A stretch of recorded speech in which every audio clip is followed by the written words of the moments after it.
Ryuto McLean died during a traffic accident in Japan, ending his ordinary life without warning completely. His consciousness returned elsewhere, reincarnated within another world, awakening beside unfamiliar surroundings and people. Ryuto discovered his class was villager, forcing him into labor, despite disappointed expectations. Accepting reality, Ryuto decided peacefully enjoying village life seemed better than chasing greatness. Cordelia and Moses found Ryuto working alone, reminding him about their shared meal plans. Ryuto realized Cordelia possessed extraordinary talent, making her a celebrated prodigy unlike ordinary individuals. While explaining himself, Ryuto accidentally touched Cordelia, startling her and creating awkward misunderstanding. Moses discussed important magical research, while Ryuto reflected on controlling unusual physical reactions carefully. Cordelia and Moses possessed cheat-like abilities, earning recognition as powerful figures capable of changing wars. Ryuto felt embarrassed comparing himself against them, knowing only exceptional individuals reached such status. Ryuto carried gathered monsters playfully, surprising Cordelia and Moses while returning through wilderness together. During dinner preparations, conversation drifted awkwardly, leaving Ryuto struggling to follow scholarly discussions. Around their campfire, Cordelia teased Ryuto's caution, while he defended his limitations honestly. A ferocious monster suddenly emerged from darkness, rushing forward with terrifying speed and aggression. Cordelia reacted instantly, cutting down the beast effortlessly while Ryuto watched her impressive strength. Cordelia brought Ryuto aside, revealing personal feelings, and showing a side rarely seen publicly. She explained future ambitions, honestly trusting Ryuto enough to share dreams and vulnerabilities. Gathering courage, Cordelia admitted affection toward Ryuto, becoming flustered when he seemed confused. Ryuto hesitated answering immediately, distracted briefly while handling an awkward practical situation. Cordelia became embarrassed and frustrated, puffing her cheeks while demanding Ryuto understand her. Cordelia instructed Ryuto carefully, reminding him to call her whenever monsters appeared during travel. Ryuto accepted the arrangement quietly, continuing support duties while following behind Cordelia faithfully. Moses handled washing duties, explaining village tasks, suited Ryuto better than scholarly work. Sitting together afterward, Moses apologized sincerely, while Ryuto wondered whether they were friends.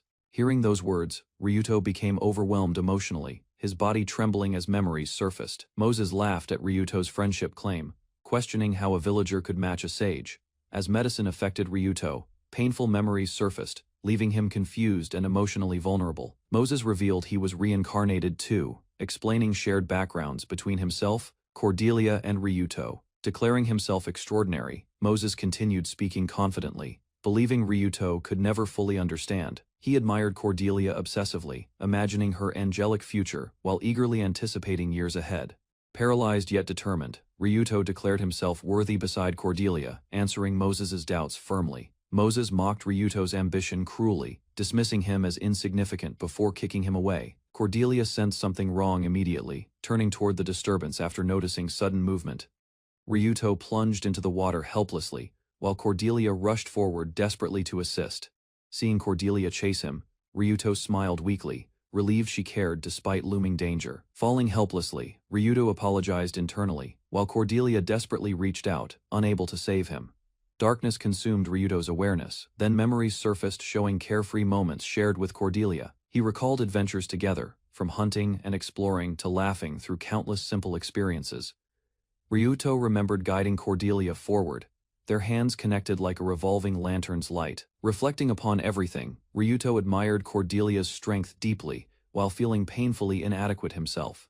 Remembering Cordelia's tears, Ryuto resolved becoming stronger, refusing helplessness despite overwhelming circumstances and despair. A dragon appeared before Ryuto, sensing his connection with Cordelia and examining him closely.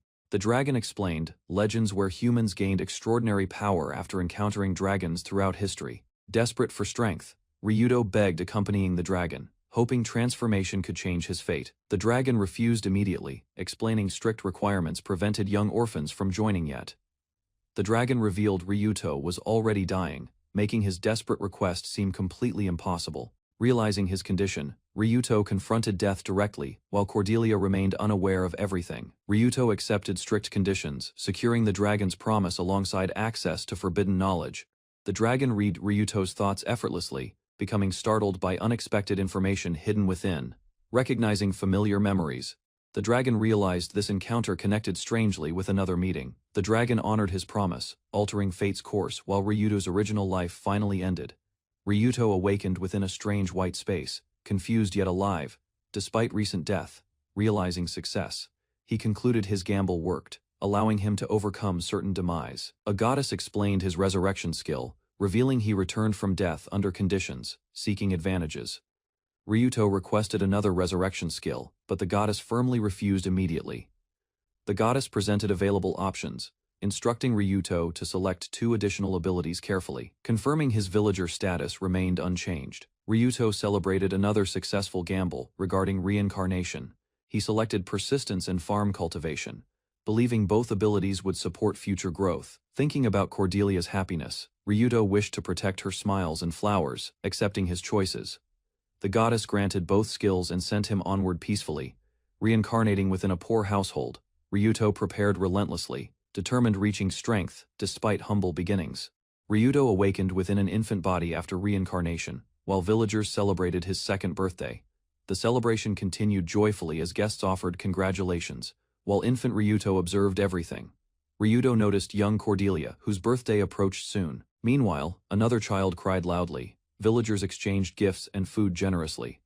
Ryuto's family gathered together while a woman remained close. Watching, the woman quietly approached and held Ryuto gently. Another woman noticed them, surprised by their interaction. Ryuto watched silently while the woman offered herself as another caregiver. His reaction showed complete disinterest. She seemed confused by his refusal. Ryuto remained comfortable with his mother, strengthening their close bond. His mother explained Ryuto usually cried when held elsewhere. Curious villagers watched, expecting another familiar reaction. Ryuto stayed calm, despite another woman's embrace. His mother panicked, suspecting illness and demanding explanations immediately. Convinced something was wrong, his mother seized Ryuto and rushed away, leaving everyone startled behind. Night arrived peacefully as Ryuto's worried mother finally relaxed, relieved her son healthy. While resting quietly, Ryuto reflected on familiar memories. He prepared himself for future growth. Ryuto repeatedly cast a simple wind spell from bed, carefully testing its limits, despite weak results. Exhaustion overwhelmed him after exhausting his magical energy. Even so, determination pushed him toward greater strength. Remembering his previous life, Ryuto consulted wisdom. The skill offered knowledge for strengthening a villager class. Using wisdom, Ryuto accessed countless books mentally. He discovered research explaining magical growth. The records revealed infants gained magical power fastest. Researchers once studied talented babies through extreme methods. Ryuto realized his new persistent skill reduced suffering. Unlike before, he could endure intense training. Confident in his advantage, Ryuto continued pushing magical limits. His power growth accelerated beyond expectations. Though remaining a villager, Ryuto refused resignation. He resolved to surpass everyone through relentless advancement. 2 years passed. Reaching age 4, Ryuto visited the village priest and finally checked his status. The status plate revealed remarkable growth. Ryuto confirmed his training had raised abilities far beyond expectations. Ryuto regularly explored mountain paths alone, collecting herbs and vegetables while strengthening himself. Rather than gathering everything personally, Ryuto purchased useful materials from merchants, saving effort and valuable time. Cordelia insisted on accompanying Ryuto during outings. Frustrated by neglect, she demanded attention. Ryuto apologized to Cordelia and departed alone. He believed independence was necessary. Entering the forest, Ryuto reviewed plans carefully. He activated skills while considering money and destinations. Using strengthened abilities, Ryuto found work beyond the village. His unusual strength helped him earn money. Ryuto traveled widely seeking improvement. He learned recovery magic, valuing practical skills that increased survival chances. Merchants welcomed his healing services. Ryuto treated injuries efficiently, gaining experience, reputation, and income. Ryuto balanced work and training. Constant magic use drained energy, while earnings steadily increased savings. Months of effort produced results. Ryuto accumulated substantial money and secured resources supporting future. Returning home, Ryuto encountered Cordelia waiting angrily. She crossed her arms, clearly demanding an explanation. Cordelia revealed she had waited since morning. Ryuto realized his prolonged absence caused considerable frustration. Attempting reconciliation, Ryuto offered food as a souvenir. Cordelia accepted happily, ending her complaints. Cordelia finally caught Ryuto and held his hand. She worried he might leave her behind forever. Another year passed. Ryuto accompanied Cordelia across fields, though he still preferred quiet moments. Traveling peddlers arrived carrying foreign goods. Their visit attracted villagers and temporarily brightened local life. Ryuto learned poor harvests hurt many families. Villagers struggled greatly, surviving through sacrifice. Despite hardships, Ryuto and Cordelia enjoyed playful conversations together. Their friendship continued growing stronger. Cordelia answered every question with love repeatedly. Ryuto treated it jokingly, leaving her increasingly embarrassed, misunderstanding his intentions completely. Cordelia became delighted. She believed Ryuto had confessed genuine romantic feelings. Ryuto awkwardly clarified his perspective. He viewed Cordelia as a childhood friend and younger sister. Although rejecting romance, Ryuto valued Cordelia deeply. He considered her precious and important. The pair explored the bustling market together. Cordelia admired everything excitedly, while Ryuto observed calmly. Cordelia suddenly stopped Ryuto and offered a small pouch. She nervously prepared something special for him. Remembering his birthday, Cordelia revealed she had saved pocket money carefully. Ryuto genuinely surprised. Cordelia happily presented her gift. Realizing her birthday approached soon, Ryuto considered an appropriate response. Ryuto selected a flower ornament and offered it immediately. Cordelia listened curiously, awaiting his explanation. Placing the ornament gently, Ryuto congratulated Cordelia. She stared silently, touched by his gesture. Cordelia suddenly called Ryuto's name excitedly. Her emotions overflowed as she stared directly at him. Without warning, Cordelia kissed Ryuto. The unexpected action completely stunned him, leaving him speechless. Ryuto panicked and demanded an explanation. Cordelia innocently compared it to affection shown between parents. Cordelia happily admired her flower ornament. Ryuto confirmed it suited her, easing lingering embarrassment. Remembering her forgotten snack, Ryuto retrieved it. The pair sat together, peacefully sharing the treat. Ryuto traveled through the mountains. Rustling sounds surrounded him as he approached a secluded destination. Following gathered information, Ryuto reached an isolated house. He intended meeting a mysterious village outsider. Reviewing his status, Ryuto confirmed steady growth. Despite progress, he recognized missing knowledge. The stranger finally appeared inside the cabin. Ryuto immediately realized this person could become his teacher. Ryuto demanded guidance, but the ragged swordsman rejected him, raising barriers. Despite refusal, Ryuto persisted respectfully, offering valuables repeatedly until Bernard finally acknowledged his determination. Bernard's past emerged. Once celebrated, he built a family before tragedy reshaped everything around him without mercy. A monstrous attacker appeared, leaving devastation behind. As Bernard faced overwhelming loss and suffering, stripped of everything, Bernard vanished, then resurfaced decades later, carrying scars and unspoken burdens.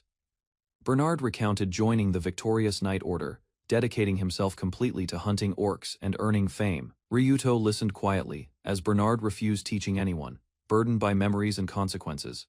Ryuto revealed a rare elixir capable of saving Bernard, leaving the astonished swordsman. Questioned about payment, Ryuto explained healing earned wealth, then offered access to inspect his status. Bernard examined Ryuto's extraordinary numbers, doubting humanity itself, while Ryuto casually he ordinary. Bernard questioned why gifted Ryuto sought guidance, noting prestigious academies offered superior magical instruction. Ryuto explained his villager class restricted growth, leaving advanced magic unreachable, despite remarkable abilities. Pressed for reasons, Ryuto admitted needing greater strength, withholding details while Bernard worried about consequences.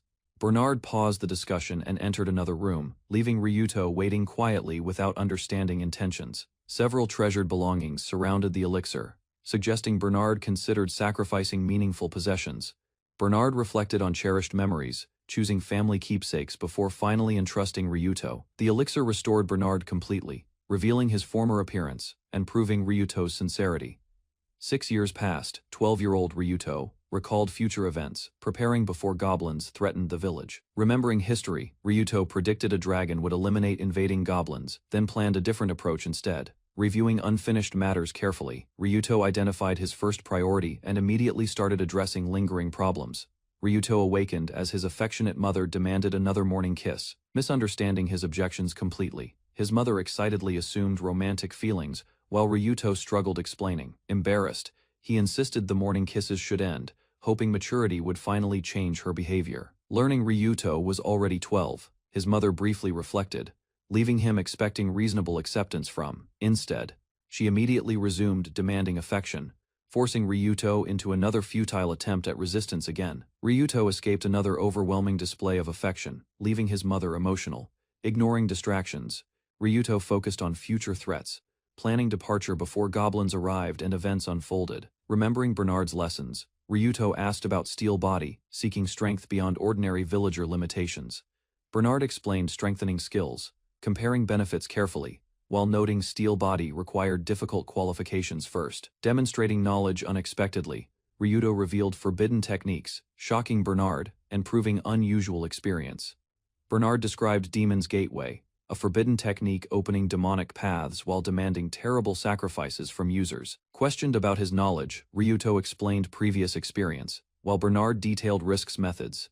Despite severe dangers draining life force, Ryuto remained determined, convincing Bernard his resolve. Bernard evaluated Ryuto carefully, concluding extraordinary potential could unlock Demon's Gateway far beyond expectations. Accepting Ryuto's determination completely, Bernard declared he would become stronger and surpass ordinary limits. Ryuto reaffirmed his determination, accepting harsh methods, because gaining strength remained his highest priority now. After relentless preparation, Ryuto reviewed his growth, satisfied yet aware only 1 week remained. Meanwhile, Cordelia received notice about joining the Night Order, facing responsibilities extending beyond noble expectations. Officials praised future opportunities, describing valuable combat experience and a clear path toward knighthood. Despite encouragement, Cordelia feared genuine warfare, realizing battlefield dangers differed greatly from ceremonial training exercises. Cordelia forced confidence before departure, hiding fears behind determination while accepting responsibilities. Her father questioned her worries, insisting a hero should never fear challenges or dangerous missions. Officials reminded everyone that prophecy selected Cordelia, placing great expectations upon her future. Cordelia smiled weakly, privately wishing the oracle had chosen someone else, despite denying fear. Unable to reveal her feelings further, Cordelia excused herself and retreated quietly to her room. Cordelia releasing overwhelming power unexpectedly, while struggling to understand her own abilities. Realizing the attack targeted her father, she panicked immediately and desperately tried stopping the magic. The blast struck him regardless, leaving the household shocked as Cordelia blamed herself. Surrounded by disturbing visions, Cordelia stood frozen, questioning her identity and purpose amid growing confusion. Fleeing the estate, Cordelia searched for answers alone, overwhelmed by strength she could not comprehend. Overwhelmed by confusion and guilt, Cordelia ran desperately, pleading for help while struggling. Elsewhere, townspeople prepared celebrations, decorating streets and gathering vendors for the anticipated flower festival.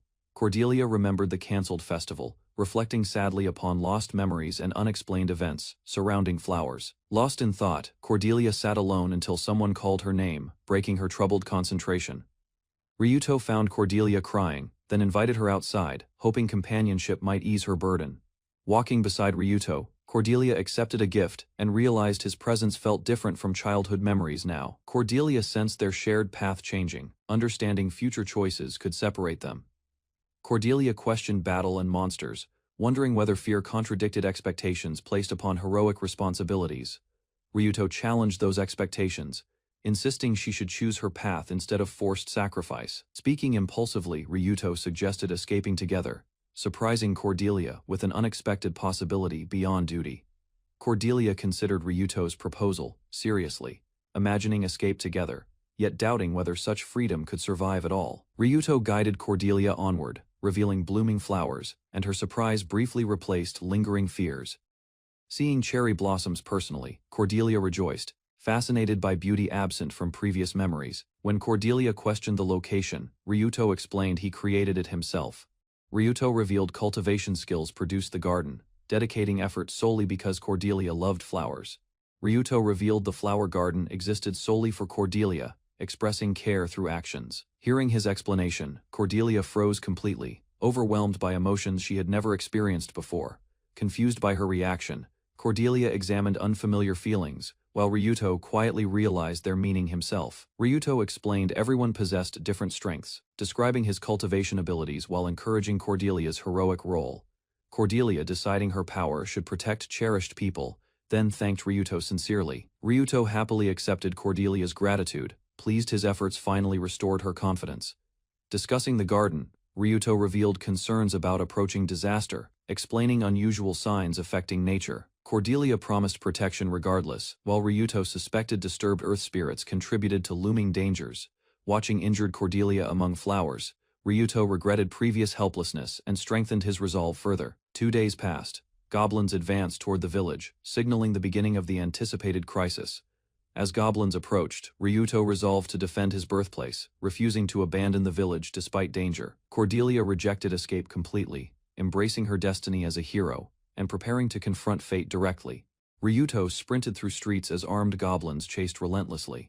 Closing distance, Cordelia leaped into battle, striking multiple goblins with sweeping attacks that disrupted their pursuit. Cordelia anxiously checked on Ryuto, showing relief yet concern while he regained awareness and composure. Reassured by his condition, Cordelia continued fighting fiercely against goblins as Ryuto declared he would handle everything. Ryuto revealed he had altered events, believing future history depended on different outcomes. Ryuto noticed Cordelia's hidden scar worsening during combat, recognizing dangerous black magic threatening her condition. Remembering her unusual clothing habits, Ryuto concluded the scar remained contained and posed no danger. Fighting beside Cordelia, Ryuto questioned his growing strength, rejecting heroic ambitions. Cordelia challenged his mindset, suggesting strength existed for critical moments. While questioning his chosen path, Ryuto answered confidently, revealing fierce determination and embracing the identity, shaping his actions and decisions. Activating multiple skills simultaneously, Ryuto overwhelming goblins while Cordelia watched the fierce assault. Ryuto landed a powerful punch, crushing a goblin completely and realizing his enhanced abilities worked effectively. Surrounded by enemies, he unleashed relentless attacks, defeating numerous goblins rapidly. Blood dripped from Ryuto's clenched fist, while remaining goblins hesitated, shaken by his brutal display. Despite victory, Ryuto felt intense pain from injuries, recognizing his young body still had limits. Ryuto recalled Cordelia's tragic fate, refusing repetition while villagers urged retreat and entrusted battle responsibilities. Facing surrounding goblins, Ryuto declared himself the strongest villager, revealing unwavering resolve. Concerned townspeople noticed disturbances around Ryuto's home, struggling to understand events unfolding beyond sight. His mother rushed forward, carrying tools, determined to help Ryuto, despite dangers threatening. Ryuto himself confronted his actions, questioning hidden motives behind decisions that changed expected events. Goblins attacked relentlessly, damaging buildings while Ryuto discovered their weapons shattered easily against stronger resistance. Using farming tools instead, Ryuto cut through enemies efficiently, appreciating equipment better suited for combat. He rushed across the battlefield, striking multiple goblins, while archers failed to stop his advance. Activating a cultivation skill, Ryuto manipulated massive roots, trapping enemies and disrupting formation. Reaching a heavily armored goblin commander, Ryuto confronted him directly, suspecting he led the invasion. Ryuto analyzed the commander carefully, recognizing formidable speed and power. The commander counterattacked fiercely, landing blows against Ryuto and forcing him backward. Ryuto retaliated immediately, striking hard enough to stagger the commander while shocking Cordelia and onlookers. A devastating impact tore through the commander's armor, leaving his massive body heavily damaged and exposed. Black fluid erupted from the commander, revealing something unnatural as surviving goblins reacted with alarm. Ryuto examined the fallen creature, explaining its appearance matched an oracle's warning about future dangers. Bernard remained silent, while Ryuto confidently suggested understanding thoughts offered the quickest explanation. Ryuto promising to visit the dragon's den while requesting assistance with unresolved matters. Bernard accepted his proposal, allowing trust to form as Ryuto secured cooperation for plans. As discussions concluded, Cordelia noticed movement and questioned Ryuto, wondering where he intended going. Ryuto explained his departure, seeking greater strength through dragon training, while promising eventual return someday. Cordelia broke into tears, upset by his burdens and unable to accept years of separation. Emotionally, Cordelia embraced Ryuto tightly, expressing feelings she could no longer restrain. Ryuto gently reassured her, promising faithfully that he would return and meet her again. Riding the dragon, Ryuto bid farewell, leaving Cordelia behind, while beginning his next journey. Cordelia chased, crying and accusing Ryuto of selfish decisions, unable accepting his sudden departure. Still shouting promises of resentment, Cordelia watched the village below while emotions overwhelmed her completely. Flying beside his master, Ryuto vowed to shoulder Cordelia's burdens, grow stronger, and return someday. The dragon crossed distant mountains beneath dim skies, carrying Ryuto toward training and destiny waiting far ahead peacefully. Ryuto entered the Dragon King's vast library, learning dragons inhabited hidden lands. A hooded girl bluntly stated she preferred another visitor, leaving Ryuto confused. Bernard the dragon escorted Ryuto onward while demanding proper respect for the Dragon King from him. Seeking an audience, Ryuto argued with the girl, but Bernard explained sacred rules governing selection. The girl introduced herself as Lilith, apologizing awkwardly while revealing her youth among dragons. Lilith explained ranking bracelets, measured status, while Ryuto realized he still owed payment there. Ryuto eagerly prepared himself for an audience with the Dragon King, while Bernard announced permission granted. Bernard suddenly reacted to Ryuto's status, shocked by numbers exceeding human limits. Ryuto learned mental magic, hindered Bernard's reading ability, accidentally protecting him from unusual scrutiny. Leaving together through towering shelves, Ryuto thanked Lilith warmly, while Bernard guided their continuing journey. The Dragon King recognized Ryuto's reincarnated nature, allowing him respect, while Bernard remained respectfully kneeling, discussing reincarnated people.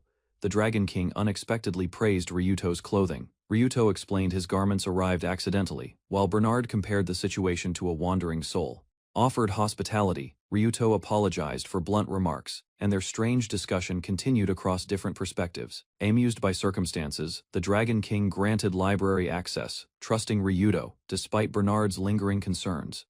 The Dragon King proposed welcoming Ryuto officially, astonishing Bernard with an unprecedented decision. Bernard explained, acceptance exceeded ordinary hospitality, while Ryuto struggled understanding the significance.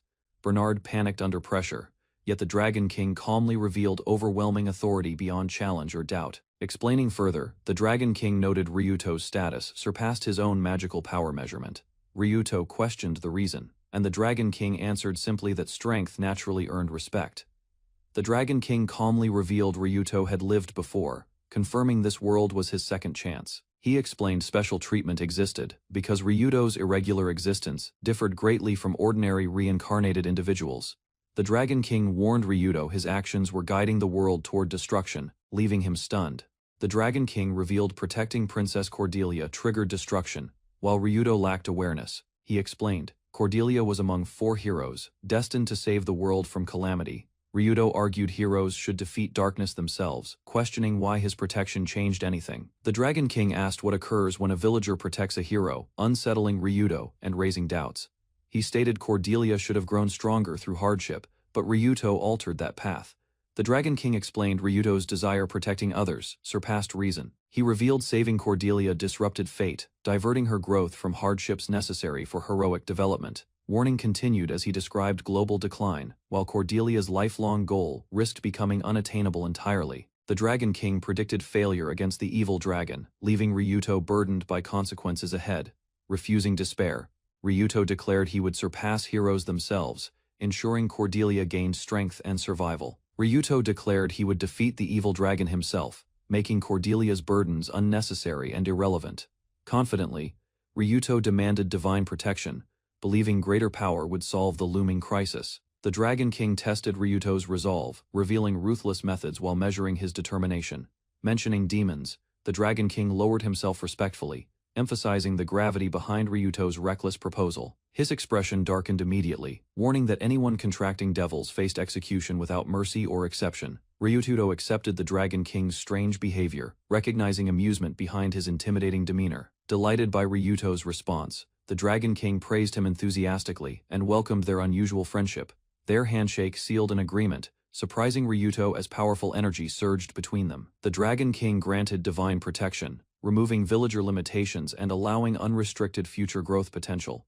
Understanding the blessing's effects, Ryuto resolved to train relentlessly and surpass previous boundaries. The Dragon King asked Ryuto's plans, but he focused solely on rapid growth and strength ahead. Confident and motivated, Ryuto declared leveling quickly remained his immediate objective. Officials investigated the Goblin Raid aftermath, carefully documenting reports while examining conditions throughout the village. Authorities concealed unusual details, crediting heroic efforts, while suppressing information surrounding Ryuto's mysterious origins. Returning unexpectedly, Cordelia hurried toward Ryuto and apologized, startling everyone gathered around the area. Cordelia blamed herself for Ryuto's dangerous journey, fearing her circumstances pushed him toward risks. Her companions reassured her gently, explaining Ryuto chose his path independently. Encouraged by their support, Cordelia regained confidence and promised protecting their homeland until return. Deep within forests bordering Dragon's Den, Ryuto advanced toward a hidden underground labyrinth alone. Entering the first trial, Ryuto immediately encountered a monstrous beast. Realizing victory seemed impossible initially. Lilith discovered Ryuto entering impossible trials, questioning his choices while recalling events. Meeting within the library, Lilith learned Ryuto planned departure, causing visible concern despite her restraint. Pressing further, Lilith revealed she lacked a guardian, explaining why Ryuto's journey affected her. She described strict rules governing Dragon's Den, mourning the Earth Dragon, who once protected her. Lilith exposed a slave crest upon herself, leaving Ryuto disturbed by the painful revelation. Lilith revealed the slave crest's curse, explaining lifelong control prevented resistance and freedom. Despite her suffering, Lilith cherished her name proudly, refusing despair and preserving personal dignity. Hearing her determination, Ryuto realized the depth of Lilith's burden and difficult circumstances. Ryuto invited Lilith along, declaring they would enter the dungeon together and train extensively. Accepted as a dragon citizen, Ryuto recovered from challenges while preparing for greater trials ahead. Lilith explained becoming her custodian required, completing the rite of trials and reaching dragon maturity. Grateful for Ryuto's help, Lilith determined protecting exiled slaves without sacrificing him. Ryuto rejected retreat completely, angrily refusing Lilith's acceptance of slavery and diminished self-worth. Lilith warned his death would achieve nothing, yet Ryuto answered through unwavering determination and resolve. Ryuto insisted abandoning her contradicted his goals, choosing personal conviction over caution despite objections. They suddenly noticed something watching nearby, interrupting his preparations and drawing his attention immediately. Studying the wall carefully, Ryuto concluded hidden information existed within it and requested Lilith's assistance. Confidently, he ordered Lilith gather countless branches, preparing an unconventional strategy against impossible odds ahead. Lilith examined a strange branch inside the shelter, questioning its nature. Ryuto returned, carrying firewood, announcing preparations were finished while maintaining the shelter's steady progress. He explained cultivation transformed green wood, demonstrating his skill's effects as Lilith watched. Remembering trial knowledge, Ryuto analyzed the gatekeeper's restrictions and tested firewind interactions against barriers. 10 hours passed as intense flames spread through structures, leading Ryuto toward the long-sought answer. Ryuto revealed the gatekeeper's defeat through suffocating smoke, while Lilith struggled understanding. Defeating the guardian raised Ryuto's level significantly. Then a metal golem emerged. Studying the arena, Ryuto recalled prior knowledge and assessed the golem's strengths and weaknesses. Ryuto presented a shovel to Lilith, calculating requirements while preparing materials for his strategy. Believing dragon endurance helped, he dug traps tirelessly as Lilith doubted their chances of success.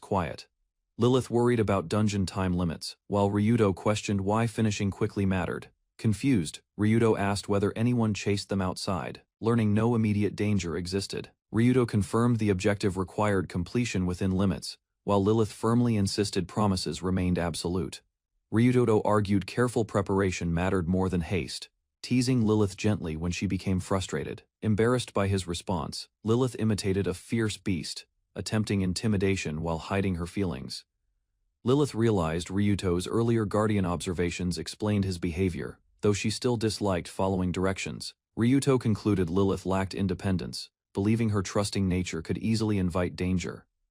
15 hours passed. Ryuto activated enhancement skills and launched the operation exactly according to plan. The metal golem charged aggressively, but Ryuto maneuvered around attacks, forcing reactions. Seeing the trap succeed, Ryuto confirmed progress while the damaged golem struggled against mounting pressure. Ryuto explained the golem's defeat, revealing the trial expected practical preparation rather than direct combat. He reminded Lilith that wisdom supplied valuable knowledge. Though she remained surprised, Ryuto activated another mechanism, convinced greater rewards awaited beyond the completed trial's immediate conclusion. Passing onward together, they entered a bonus stage filled with defeated monsters everywhere. Suddenly, creatures rushed from darkness toward them, signaling fresh challenges despite clearing previous obstacles already. Entering deeper chambers, Ryuto identified a goblin nursery, while Lilith reacted with confusion. Ryuto explained dungeon creatures were raised for trials, revealing captives existed merely as future prey. Remembering similar circumstances, Ryuto reflected grimly while witnessing lives discarded whenever stronger beings benefited. Rejecting that fate, he attacked decisively, determined to save victims despite the danger. Bodies covered the area as Ryuto continued fighting relentlessly, pressing forward through the horrifying scene. Ryuto checked newfound growth, then advanced with Lilith toward the underground lake, awaiting another trial. At the cavern lake, an enormous whale catfish resembled an island, astonishing both. Ryuto planned carefully, intending wash away blood and drain water before confronting the slippery creature. Entering the water, Ryuto expected the hibernating catfish remain inactive during approach attempts. The sleeping monster suddenly moved, dragging Ryuto underwater and revealing an unexpected additional threat. Underwater, a monstrous fish seized Ryuto, crushing his neck while its terrifying jaws closed. Refusing panic, Ryuto realized improved endurance helped him breathe longer, then counterattacked the enormous predator. Escaping briefly, Ryuto questioned assumptions about hibernation, suspecting unexpected circumstances had awakened dangerous creatures. His fears proved correct when the parent monster awakened, leaving Ryuto trapped between two threats. Ryuto awakened underwater, recalling past drowning memories while sensing danger. Lilith unleashed powerful magic, despite restraints, creating violent explosions that struck enemies and disrupted surroundings. Exhausted from casting, Lilith explained her gamble succeeded, surviving the attack while offering support through rings. Learning Ryuto risked himself earlier, Lilith angrily slapped him, frustrated by his reckless behavior. Tears streamed down Lilith's face as she begged Ryuto not shoulder every burden by himself. Lilith blamed herself for Ryuto's danger, while he urged survival and rejected reckless sacrifices. Ryuto gently reassured Lilith, encouraging determination as both faced hardships together and sought survival. Lilith studied Ryuto's expression, then accepted his answer, finding comfort within his resolve. Entering the fourth trial, Ryuto discovered stronger undead opponents, while his abilities improved significantly. Understanding maze patterns and ancient markings, Ryuto quickly cleared challenges, finishing objectives with remarkable efficiency. Reaching the fifth trial, Ryuto and Lilith discovered lesser dragons, realizing previous floors demanded greater preparation. Assessing accumulated resources carefully, Ryuto suggested resting first, choosing caution. Ryuto carried Lilith toward safety, explaining recovery remained necessary despite victories achieved through exhausting battles. Elsewhere, harsh memories surfaced, revealing violence, captivity, and suffering endured by people across lands. A fierce warrior reacted suddenly, sensing movement nearby while gripping weapons, and preparing himself immediately. Little Lilith endured suffering and violence, remaining expressionless, while witnessing brutal events unfolding around. Fascinated by a towering creature, Lilith reached forward innocently, finding beauty despite harsh circumstances. She spent years studying books, gradually learning knowledge under an elderly mentor's guidance patiently. Growing closer through shared lessons, Lilith happily read alongside the mentor and matured steadily. Time passed relentlessly until illness weakened the mentor, leaving her faithfully beside him. Lilith attended her mentor's farewell ceremony, quietly grieving while facing separation. She awakened confused by unfamiliar sensations, struggling to understand surroundings before recognizing consciousness. Returning slowly, Ryuto greeted Lilith warmly, explaining excessive magic caused lasting strain, while gradually draining his vitality. Refusing delay, Ryuto continued working despite concerns, revealing his immediate objective involved setting fires. Flames spread across structures rapidly, transforming the area as Ryuto's plan advanced toward completion. Ryuto ignored Lilith's doubts, pushing damaged magic relentlessly, because retreat meant failure against overwhelming obstacles.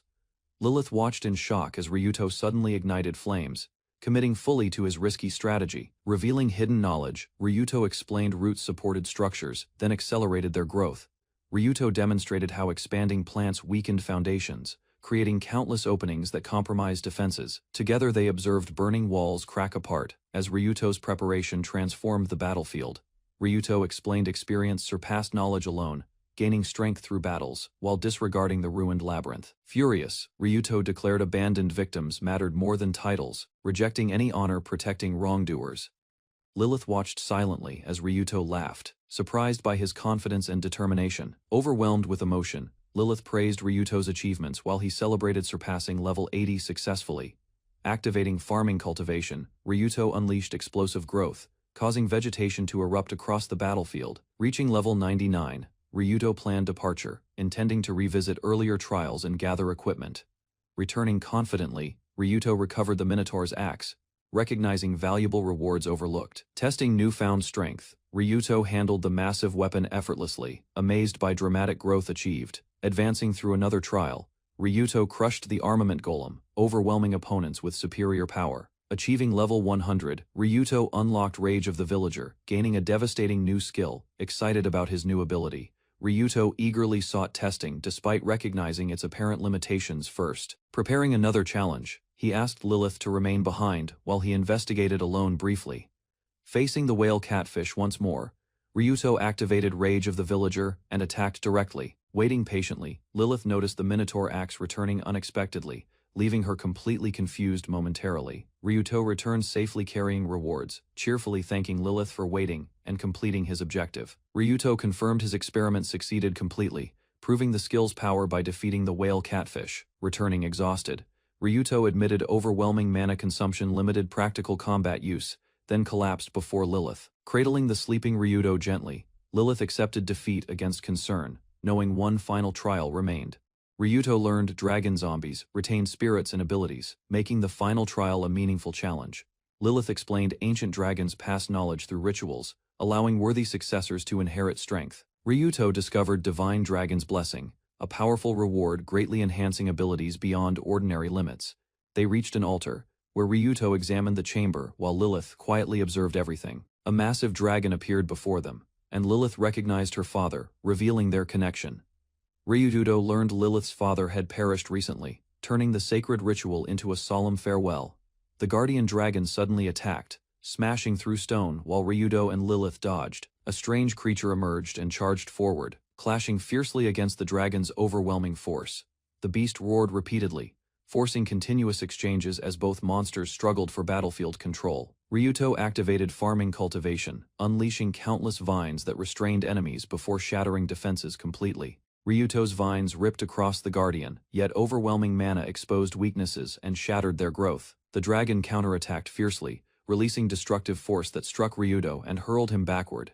Ryuto leaped forward again, spinning through attacks before landing directly atop the charging dragon. Explosions erupted everywhere as Ryuto continued attacking relentlessly, refusing surrender, despite overwhelming opposition. While evading crushing blows, Ryuto realized dragons treasured battle because constant struggle forged greater strength. The guardian overwhelmed Ryuto, launching him away while proving its terrifying strength beyond expectations. Excitement filled him despite danger, prompting activation of Steel Body and Demon's Gateway simultaneously. Relying on combined strengthening skills, Ryuto pushed beyond limits and briefly matched draconic power. Determination surged through him as he activated Rage of the Villager and gathered everything. Ryuto and the Guardian charged directly together, unleashing decisive attacks that collided with force. The clash ended abruptly, leaving Ryuto standing before the Guardian. While uncertainty filled his mind, Ryuto lowered his weapon instead of attacking, sensing the battle carried deeper meaning than victory. Lilith noticed his hesitation and questioned him. While Ryuto admitted he could not continue, tears streamed down Lilith's face as powerful emotions surfaced from witnessing her father. Ryuto explained her human heart resisted acceptance, helping Lilith understand her painful feelings better. Ryuto urged Lilith to accept her father's farewell and honor both sides of her heritage. Lilith worried the divine dragon's blessing would pass elsewhere, but Ryuto dismissed the concern. Encouraged by his words, Lilith gathered courage and prepared to face her father. Lilith approached the fallen dragon quietly, placing her hand against him with trembling emotions. Through tears, Lilith thanked her father sincerely for raising, protecting, and caring for her. Lilith's farewell awakened powerful energy, causing the dragon's body to radiate brilliant light everywhere. The Guardian's remains dissolved peacefully, leaving sacred traces behind while Lilith knelt silently there. Overcome by grief and relief, Lilith buried her face against Ryuto and wept freely. Ryuto comforted Lilith gently, allowing her to remain close while releasing long-suppressed emotions. Once calmer, Lilith thanked him softly as her father's spirit appeared content before fading. Ryuto checked his rewards, believing shared experience gains were enough, despite missing expected abilities. A notification revealed Divine Dragon's Blessing, surprising Ryuto with the powerful skill's effects. Another reward appeared unexpectedly, granting protection and growth benefits linked to the dragon's spirit. Lilith questioned the situation curiously, while Ryuto laughed awkwardly at the unexpected outcome. Ryuto joked that Lilith's father cared deeply for her, leaving a special gift behind. Ryuto assured Lilith her father remained with her, easing lingering sadness within her heart. He promised to stay beside Lilith, drawing a shy reaction despite her attempted composure. While resting together, they discussed future plans and possibilities awaiting beyond the labyrinth. Ryuto offered guardianship and support, encouraging Lilith to pursue whichever path she preferred. Then Ryuto invited Lilith along, offering companionship instead of letting her remain alone. Lilith happily accepted Ryuto's invitation, marking the beginning of their shared journey together ahead. The story shifted centuries earlier, introducing memories from the Earth Dragon's distant past life. The Earth Dragon recalled battling an evil dragon, believing defeat by strength honored draconic pride, rejecting regret. The Earth Dragon reflected quietly, while memories guided thoughts toward another figure. Those memories revealed an older man standing before a home, beginning an important recollection. Disguised as a human, the Earth Dragon welcomed a young woman and shared tea together. The Earth Dragon questioned her motives, struggling to understand why she rescued him. Unable to grasp her reasoning, he insisted saving a defeated dragon brought neither value nor reward. The woman answered simply, leaving the Earth Dragon surprised as her sincerity challenged assumptions. She revealed personal hardships, explaining lost family happiness while the Earth Dragon listened. The woman apologized for her story, yet the Earth Dragon listened despite considering it meaningless. She described hardships, debts, illness, loneliness, and loss, though determination continued sustaining her resolve. Smiling brightly, she promised recovery and future travels, expressing hope despite overwhelming circumstances. The Earth Dragon revealed her disease was incurable, shocking the woman and ending optimism. He apologized sincerely, admitting even dragon knowledge lacked any method capable of curing it.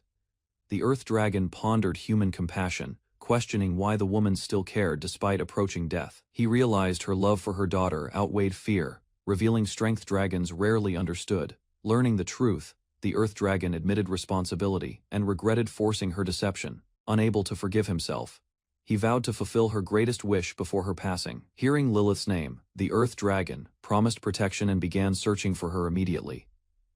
Several years later, Lilith visited a grave with her father, wondering about the person buried there. Learning the truth, Lilith prayed her benefactor would find happiness alongside her in another life. Beside the grave, Lilith expressed gratitude for salvation, closing a cherished chapter from childhood. Cordelia watched a noble rider, realizing idealized knights never truly existed beneath appearances and expectations. Villagers gathered indoors as unexpected visitors arrived, their reactions revealing concern, curiosity, and uncertainty. Cordelia examined documents, then imagined herself armored, comparing reality against heroic images from childhood. Ceremonial figures addressed gathered citizens, presenting honored warriors while spectators raised hands in support. Cordelia studied cheering crowds closely, noticing hidden expressions suggesting motives differed from public admiration. Ryuto admitted becoming a hero frightened him, while Cordelia resolved confronting dangers threatening everyone there. He asked Cordelia's wishes. She wanted protecting people, yet feared devils, dragons, demon lords. Cordelia broke down crying, unable accepting cheerful masks concealing intentions she could neither understand. Seeing her distress, Ryuto immediately promised support, reaching out and reassuring Cordelia. Ryuto vowed defeating any threat opposing her path, and Cordelia treasured his encouraging promise. Cordelia remembered childhood days fondly, viewing Ryuto as dependable family, despite his unusual maturity. Growing older separated them. Status, growth, and skills created distance between hero and villager. Others opposed their connection, yet Cordelia accepted everything gladly, finding satisfaction despite surrounding criticism. During her 12th year, reality shattered expectations when Ryuto displayed strength surpassing recognized heroes. Cordelia realized ideal knights were imaginary, yet trusted Ryuto completely whenever danger threatened anyone. Cordelia proudly declared Ryuto remained her trusted companion, believing they could safeguard countless lives. Listeners mocked her tale, dismissing claims that a villager surpassed heroes and challenged dragons. Several knights questioned her judgment, arguing achievements against goblins hardly proved extraordinary strength. Cordelia recalled records denying Ryuto's deeds, claiming confusion distorted memories surrounding that incident. Overwhelmed by frustration and embarrassment, Cordelia struck her cheeks, attempting regaining composure quickly. The captain scolded everyone sternly, reminding them Cordelia's sixth sense protected expeditions from danger. Ignoring embarrassment and tension, Cordelia quickly drank from her mug while remaining lost in thought. Discussion shifted toward expedition achievements, sponsors, monsters, and sandworms, defeated through coordinated effort.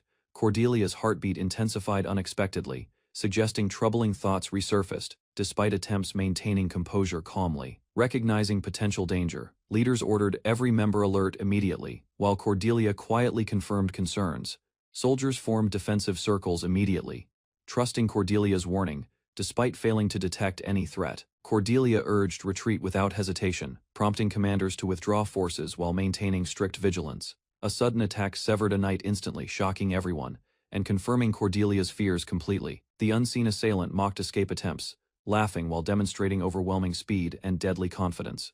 A sinister woman revealed herself openly, promising total slaughter and denying every possibility of survival. Cordelia identified the attacker as evil dragon Amanta, realizing heroes had vanished because of her. Refusing panic, she ordered everyone surround Amanta immediately, believing combined strength could overcome danger.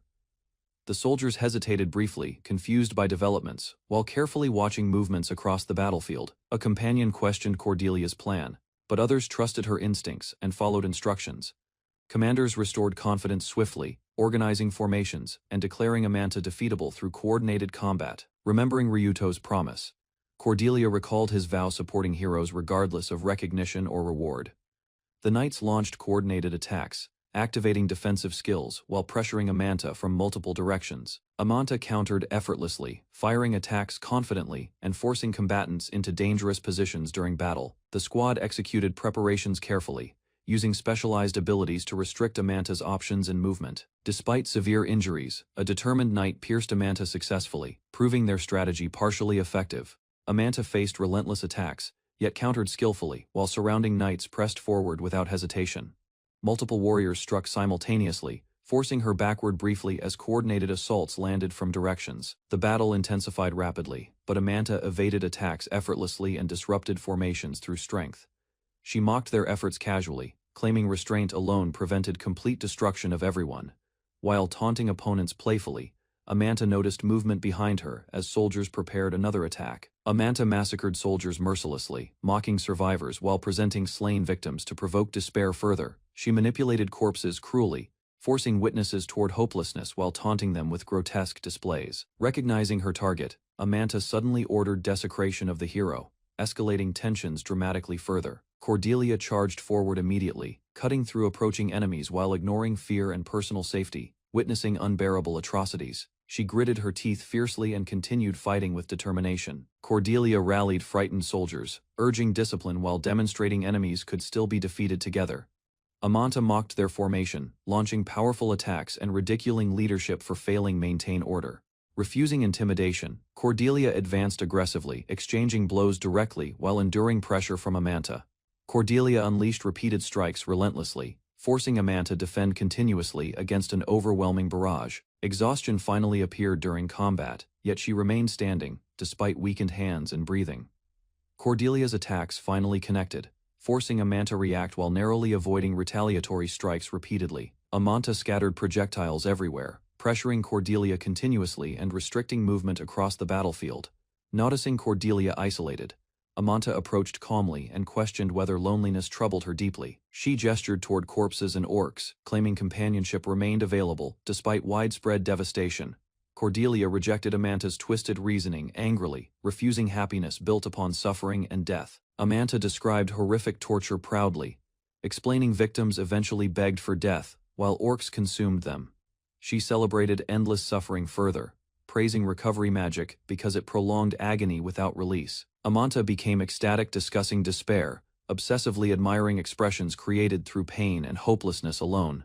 Mocking Cordelia relentlessly, Amanta laughed loudly and claimed humiliation represented entertainment beyond comparison. Without warning, she attacked suddenly, grabbing Cordelia directly and forcing the battle closer. Amanta mocked Cordelia cruelly, claiming heroes surrendered easily and abandoned their convictions under pressure. Cordelia revealed a psychological skill activation, resisting manipulation while Amanta questioned her determination. Amanta struggled against the mental effect, recognizing the hero's ability disrupted her influence. Frustrated by resistance, Amanta complained openly, admitting Cordelia proved unusually difficult to break. Losing interest gradually, she dismissed Cordelia as boring and prepared another attack immediately. Amanta launched another attack confidently, expecting victory while Cordelia struggled against overwhelming pressure. A sudden strike interrupted Amanta completely, sending her crashing away and shocking nearby combatants. Cordelia turned immediately, stunned by an unexpected figure crossing the battlefield with impossible speed. Recognizing him instantly, she remembered the protector she always trusted beyond every hero. Ryuto finally arrived calmly, apologizing briefly while standing before everyone as their salvation. Ryuto explained hearing Cordelia faced the evil dragon, arriving hurriedly, despite lacking complete information entirely. Noticing her trembling arm, Ryuto supported Cordelia gently, recognizing exhaustion hidden beneath determination and lingering emotional strain.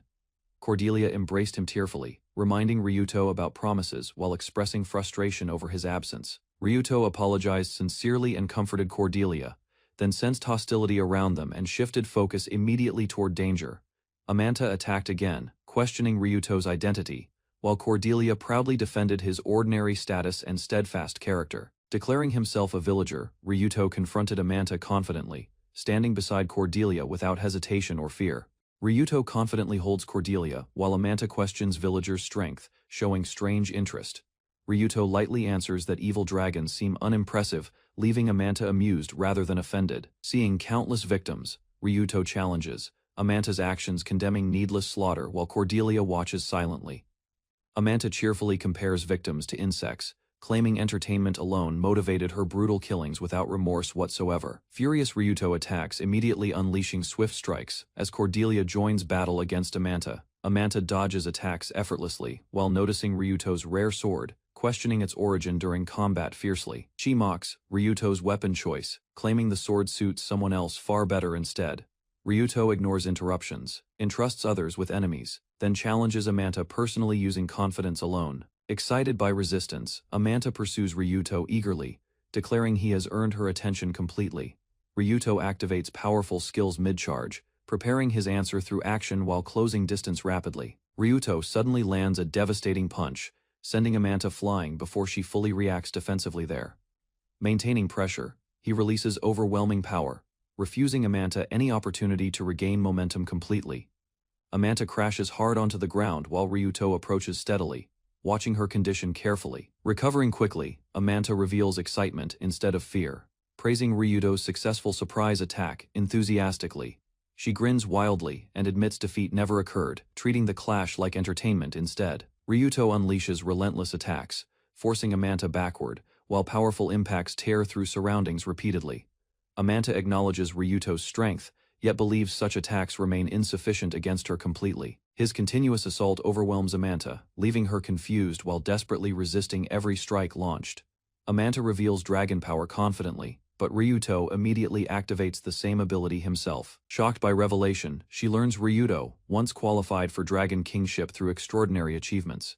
Amanta accuses Ryuto of stealing dragon authority, refusing belief that any villager earned it. Ryuto reveals another dragon reward skill, calmly inviting Amanta to demonstrate her strength fully. Witnessing repeated dragon abilities, Amanta grows shaken, realizing Ryuto possesses genuine extraordinary qualifications already. Doubt overwhelms Amanta as fear emerges, leaving her unable to accept reality before her. Amanta suddenly notices Ryuto relies solely on physical power, never using magic throughout battle. Amanta mocks Ryuto's reliance on equipment, sealing enhancements before revealing greater power confidently afterward. She unveils countless demon eyes, proudly displaying abnormal abilities and overwhelming magical potential, completely explaining her charm magic. She boasts nobody withstands it while Ryuto remains visibly unaffected. Amanta approaches intimately, attempting domination through charm, expecting Ryuto to surrender without resistance.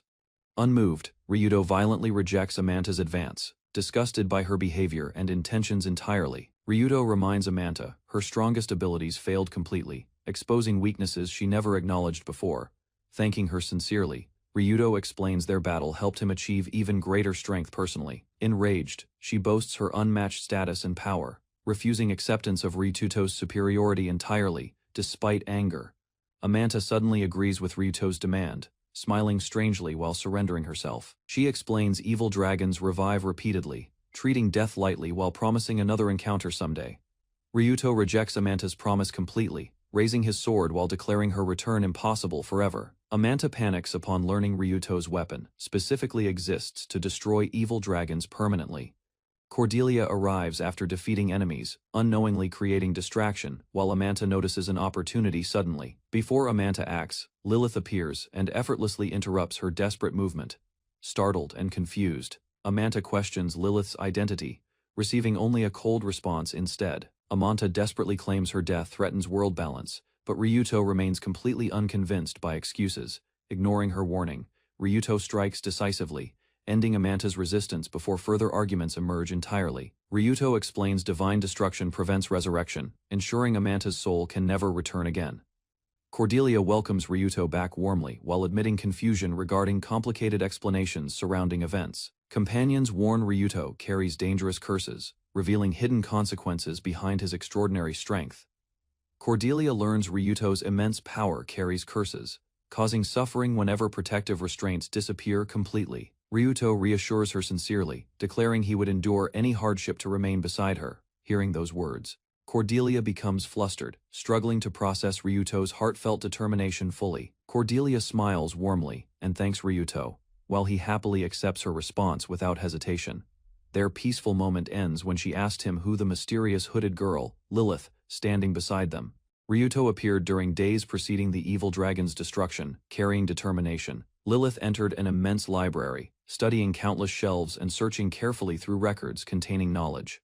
She crossed a grand chamber, reached massive doors, and opened them toward a hidden section. Inside, a solitary book rested upon a pedestal, preserved carefully beneath brilliant light for generations. She opened the tome, discovering dragon-created magical records containing accumulated research, secrets, and techniques preserved. Lilith learned the tome became readable because a special individual enabled access beyond normal limitations. 2 years earlier, another candidate attempted the trial, yet the tome rejected that person's efforts. Leaders argued permission required unanimous approval, refusing exceptions despite orders and discussions. Dragon King dismissed objections calmly, declaring strength, determined justice, and authority surpassed collective agreement. A man struck a protesting leader directly, ending resistance forcefully while supporting Dragon King's position. Ada Lord acknowledged Ryuto's strength, while Ryuto apologized casually, easing tension. Their discussion shifted toward the tome, and Ryuto admitted its secrets greatly increased his power. Ryuto prepared to depart, but Lilith suddenly appeared and called out from the doorway. Lilith worried about separation, while Ryuto explained her presence would hinder his dangerous objectives. He promised reunion after training, assigning Lilith memorization duties while pursuing growth through harsh study. Ryuto memorized dragon spells, yet lacked dragon nature, preventing practical use, despite extensive knowledge. Lilith endured years waiting faithfully, believing Ryuto's promise while fearing he abandoned their agreement. Ryuto finally returned, surprising Lilith completely and proving his commitment through actions. Overcome with relief, Lilith rushed forward and embraced Ryuto tightly, releasing emotions held for years. Lilith scolded his lateness through tears, while Ryuto apologized sincerely and accepted her feelings quietly. Ryuto explained mastering dragon knowledge, granted magical understanding, allowing analysis despite lacking genuine dragon abilities. He patting her head gently while recognizing efforts made throughout years of study. Ryuto revealed a ring, explaining prolonged absence resulted from searching specifically for Lilith's gift. He presented the ring, encouraging Lilith to accept it while placing it upon her finger.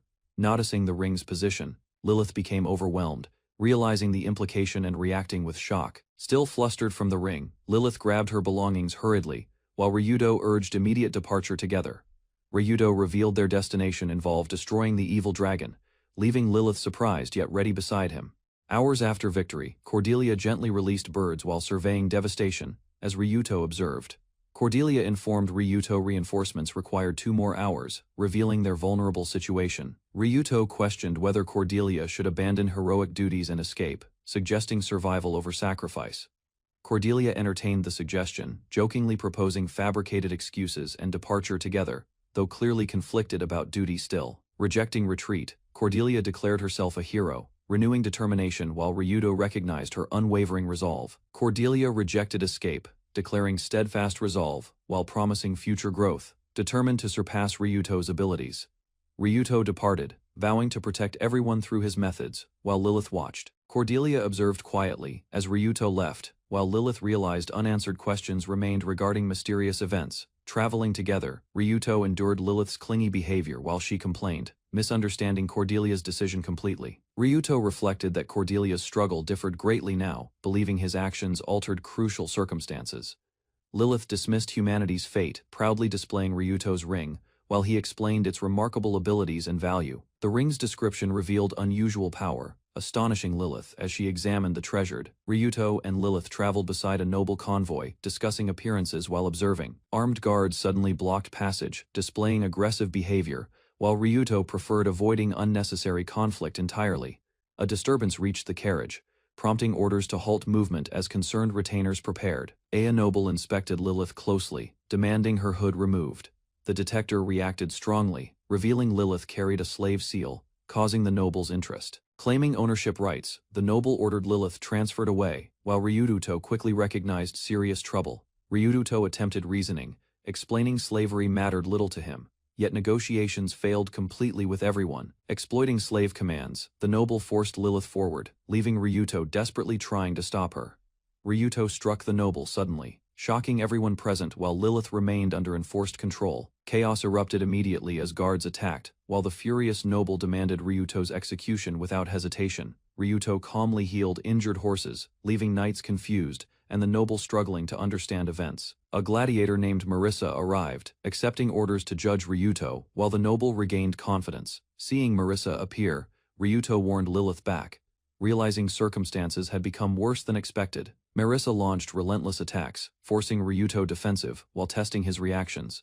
Spectators praised Marissa's terrifying reputation, describing countless victories, and expecting another effortless triumph against Ryuto. The crowd mocked Ryuto's chances, convinced Marissa would crush him completely before resistance became meaningful. Observing carefully, Ryuto judged Marissa's strength disappointing. Realizing the feared gladiator appeared surprisingly weak, Marissa analyzed Ryuto cautiously, restraining lethal force while recognizing unusual reactions exceeding expectations for commoners. Ryuto struck suddenly, leaving Marissa stunned and speechless as the feared gladiator failed to react. Marissa collapsed, astonishing spectators while Ryuto casually pretended the outcome resulted from pure accident. The noble ordered treatment quickly, abandoning confrontation as Ryuto's unexpected victory shattered confidence. Ryuto reclaimed Lilith openly, warning everyone never touch his precious companion again under any circumstances. Leaving together, Lilith clung happily to Ryuto, while he realized her attachment kept growing stronger. Lilith misunderstood slave obligations completely, imagining embarrassing possibilities while Ryuto ignored her strange assumptions. Reaching a seaside city, Ryuto admired the scenery, while Lilith happily shared his excitement. Ryuto outlined important goals, including removing Lilith's seal, establishing a base, and gaining strength. At the Slave Association, Ryuto learned superior seals required expensive procedures, leaving him frustrated. Additional restrictions appeared, preventing purchase without proper guarantees, causing Ryuto's plans to stall. Unable to resolve Lilith's seal, Ryuto left frustrated while association staff mocked their difficult circumstances. At tavern, Ryuto discovered his funds insufficient, while suspicious gold coins remained unusable. Learning local conditions, Ryuto realized money shortages threatened progress, forcing him toward practical solutions. Nearby patrons discussed murdered runaway slaves, prompting Ryuto's attention when identification details emerged. Hearing seal involvement caused madness, Ryuto urgently demanded information, suspecting connections to Lilith's situation. At the inn, Ryuto investigated slave seals further. Realizing Lilith's situation was becoming increasingly dangerous, they learned neglected seals eventually deteriorated, causing severe consequences once visible symptoms finally emerged. Historical records revealed runaway slaves suffered agonizing deaths, connecting current incidents to past criminal activities. Examining Lilith's seal, Ryuto estimated limited time remained, discovering deterioration had already progressed significantly. Desperate for answers, Ryuto considered confronting the slave dealer, seeking ownership transfer through mana. Lilith encouraged Ryuto, reminding him time remained, helping replace despair with renewed determination and purpose. Motivated again, Ryuto headed toward the guild, planning intensive work to gather required funds. Guild staff rejected his proposal, leaving Ryuto frustrated because ordinary methods seemed insufficient. Further explanations revealed strict registration rules, making recruitment difficult despite Ryuto's urgent financial needs. Lilith advertised her rare skill publicly, hoping capable adventurers would join their party willingly. Lilith's recruitment announcement attracted silence, leaving observers doubtful while Ryuto awaited responses anxiously there. 2 adventurers volunteered unexpectedly, offering assistance and giving Ryuto hope for progress toward goals. The newcomers recognized Lilith and linked her to investigations, revealing suspicious knowledge about recent events. Their true intentions surfaced quickly, as they demanded Lilith accompany them, instead of joining willingly. Angered, Lilith unleashed powerful magic inside the guild, overwhelming aggressors and shocking everyone. Ryudo realized Lilith's uncontrolled anger threatened disaster, while guild punishment could ruin their plans completely. Lilith suddenly noticed her magic fading unexpectedly, leaving her confused as a strange irregularity emerged. Ryuto noticed confusion spreading across the guild hall, while Lilith stood exposed. The angry adventurer attacked Lilith directly, blaming her magic failure, but she countered his assault. Ryuto stepped forward calmly, stopping the swordsman instantly with his hand, preventing further trouble inside. A mysterious eye-patched man identified Ryuto, revealing knowledge about hidden strength and dispel magic abilities. The stranger introduced himself as Sage Gilmenas, acknowledged their achievements, then granted recognition. Ryuto thanked Gilmenas, then wondered whether the renowned sage shared similarities through reincarnation circumstances. Gilmenas departed, predicting another meeting someday, while guild members praised Ryuto's newly earned recognition. Ryuto studied request boards quietly, considering future opportunities while Lilith accompanied him through guild activities. He explained versatile support magic to Lilith, emphasizing protection, resistance, and practical experience over combat. Reviewing guild regulations, Ryuto selected rank B subjugation quests, aiming for better earnings despite restrictions. Ryuto chose a gathering quest involving rainbow fruits, valuable treasures impossible to cultivate through ordinary means. He revealed a hidden villager skill, explaining unusual harvest chances, despite the fruit is rarity. Reaching the mountain outskirts, Ryuto and Lilith prepared supplies while recovering from their journey. Lilith discovered moldy black bread inside storage, realizing their provisions had deteriorated. Ryuto accepted the inconvenience, suggesting replacement food supplies while conserving money for future necessities. Ryuto filled containers with water, rejecting rest while prioritizing rainbow fruits, and another important objective.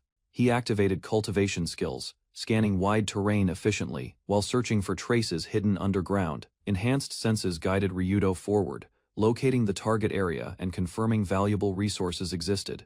He discovered animals consumed ripening rainbow fruits, explaining why mature specimens remained exceptionally scarce. 2 hours passed gathering fruits, yet Ryuto obtained limited amounts, proving their rarity once again. Ryuto counted gathered fruits, yet remained focused on locating another objective before leaving the area. Sudden noises erupted across the field as goblin monsters emerged, surrounding Ryuto and Lilith unexpectedly. Ryuto assessed the situation calmly, instructing Lilith to defeat approaching monsters while he observed. Lilith accepted, unleashing powerful magic attacks that struck enemies and disrupted their advance. One goblin charged aggressively with axes raised, attempting a desperate attack despite overwhelming opposition. Lilith exhausted her magic defeating monsters, while Ryuto noticed her condition and questioned the depletion. Ryuto shared equipment restoring magic power, reminding Lilith excessive spell usage carried serious consequences. He explained careless casting consumed magic reserves, creating dangerous situations during extended battles. Ryuto emphasized her low level, warning that certain threats required preparation instead of reckless actions. He encouraged continued growth through practice, believing stronger magic control would naturally develop over time. Ryuto encouraged Lilith to rely on her abilities, prompting her senses toward something concealed. Lilith reacted suddenly, while Ryuto recognized her discovery and realized they had found valuable prey. A giant insect-like creature appeared across the water, revealing the source behind their search. Lilith identified mutant insects hiding through camouflage, explaining why ordinary observation failed detecting them. Ryuto warned their targets were powerful, stressing caution because reckless behavior could quickly invite danger. Holy swords failed piercing protective barriers, proving the mutant insects possessed formidable defenses against attacks. Ryuto explained his strategy calmly, planning efficient extermination while avoiding direct confrontation. The pair rushed across terrain, positioning themselves carefully before executing the prepared hunting method. Following Ryuto's command, Lilith expanded her storage ability and released accumulated soapy water everywhere. The flooded insect lost stability immediately, exposing weaknesses and creating an opening for capture attempts. Ryuto signaled the attack, and Lilith unleashed lightning magic simultaneously against every exposed insect target. The strategy succeeded completely, stripping protective barriers through soapy water and allowing magic attacks. Ryuto reviewed Lilith's status, concluding her successful battle performance justified significant growth. They enjoyed a meal while calculating rewards, satisfied with profits earned from materials and quests. Gilmenas appeared unexpectedly, while Lilith reported completed fruit collection and Ryuto discussed recognition objectives. Gilmenas approached Ryuto, explaining he sensed powerful individuals easily and tracked them without difficulty. He discussed restoration magic casually, joking with companions while examining Ryuto's condition and reactions. Gilmenas proposed a challenge, summoning a preferred fighter and insisting Ryuto participate despite reservations and visible hesitation. Suddenly Marissa the gladiator appeared, introducing himself proudly, while displaying impressive strength. The match ended instantly, leaving Marissa defeated and apologetic, as shocked spectators watched silently. Marissa thanked Ryuto sincerely, while companions offered money compensation and expressed gratitude for his restraint. He rejected the payment angrily, punishing offenders himself and declaring dignity could not be purchased. Walking together, Ryuto reflected on karma, believing actions create bonds that eventually return to people. The following day, a mysterious witch approached Ryuto, sensing unusual qualities and inviting conversation. She introduced a gathering request, involving Mandragora, offering rewards and sparking Ryuto's immediate interest. The witch revealed Mandragora's immense value, while Ryuto realized the request offered exceptional opportunities and rewards. She described rumors surrounding Ryuto's achievements, confirming his growing reputation among influential individuals already. Explaining further, she revealed university involvement and trusted Ryuto with a mission requiring expertise. The witch promised assistance purchasing Lilith's freedom, strengthening Ryuto's motivation to accept immediately. Ryuto discussed Mandragora demand, recognizing its importance for medicine and understanding its persistent scarcity. The witch explained abnormal Mandragora growth signaled danger, suggesting unusual forces were affecting surrounding regions. She revealed Mandragoras grew near Arrakis volcano, where deadly basilisks inhabited forests and threatened travelers. To ensure success, experienced Haku Fae clan adventurers joined Ryuto's expedition, preparing for hazardous encounters ahead. Ryuto's group entered basilisk territory, discovering oversized monsters whose numbers exceeded expectations. Sensing danger ahead, Ryuto examined unusual traces carefully, while remaining alert toward hidden threats. He separated from Lilith briefly, intending to investigate a stronger presence and confirm suspicions personally. Deep within the forest, Ryuto encountered Manticore, containing a valuable Mandragora core inside. Ryuto vanished, suddenly pursuing the target, leaving startled adventurers confused and scrambling to react. Panic spread among adventurers as their leader suggested abandoning Ryuto, shocking Lilith and others. Discontent surfaced, with members rejecting their leader's decision and questioning his judgment openly. Lilith confronted the monster herself, discovering her attacks caused almost no meaningful damage. The creature launched a violent assault, forcing adventurers into desperate defensive actions against overwhelming pressure. One warrior resolved to stall the monster, urging companions and Lilith to escape immediately. Lilith refused retreating, declaring her determination to fight, while allies continued resisting the monster's assault. Encouraged by Lilith's resolve, Bernard advanced boldly, believing cooperation could defeat the dangerous creature. The monster struck violently, overwhelming Bernard, and sending him crashing backward through force alone. Witnessing defeat repeatedly, Lilith questioned her weakness while struggling against fear and harsh reality.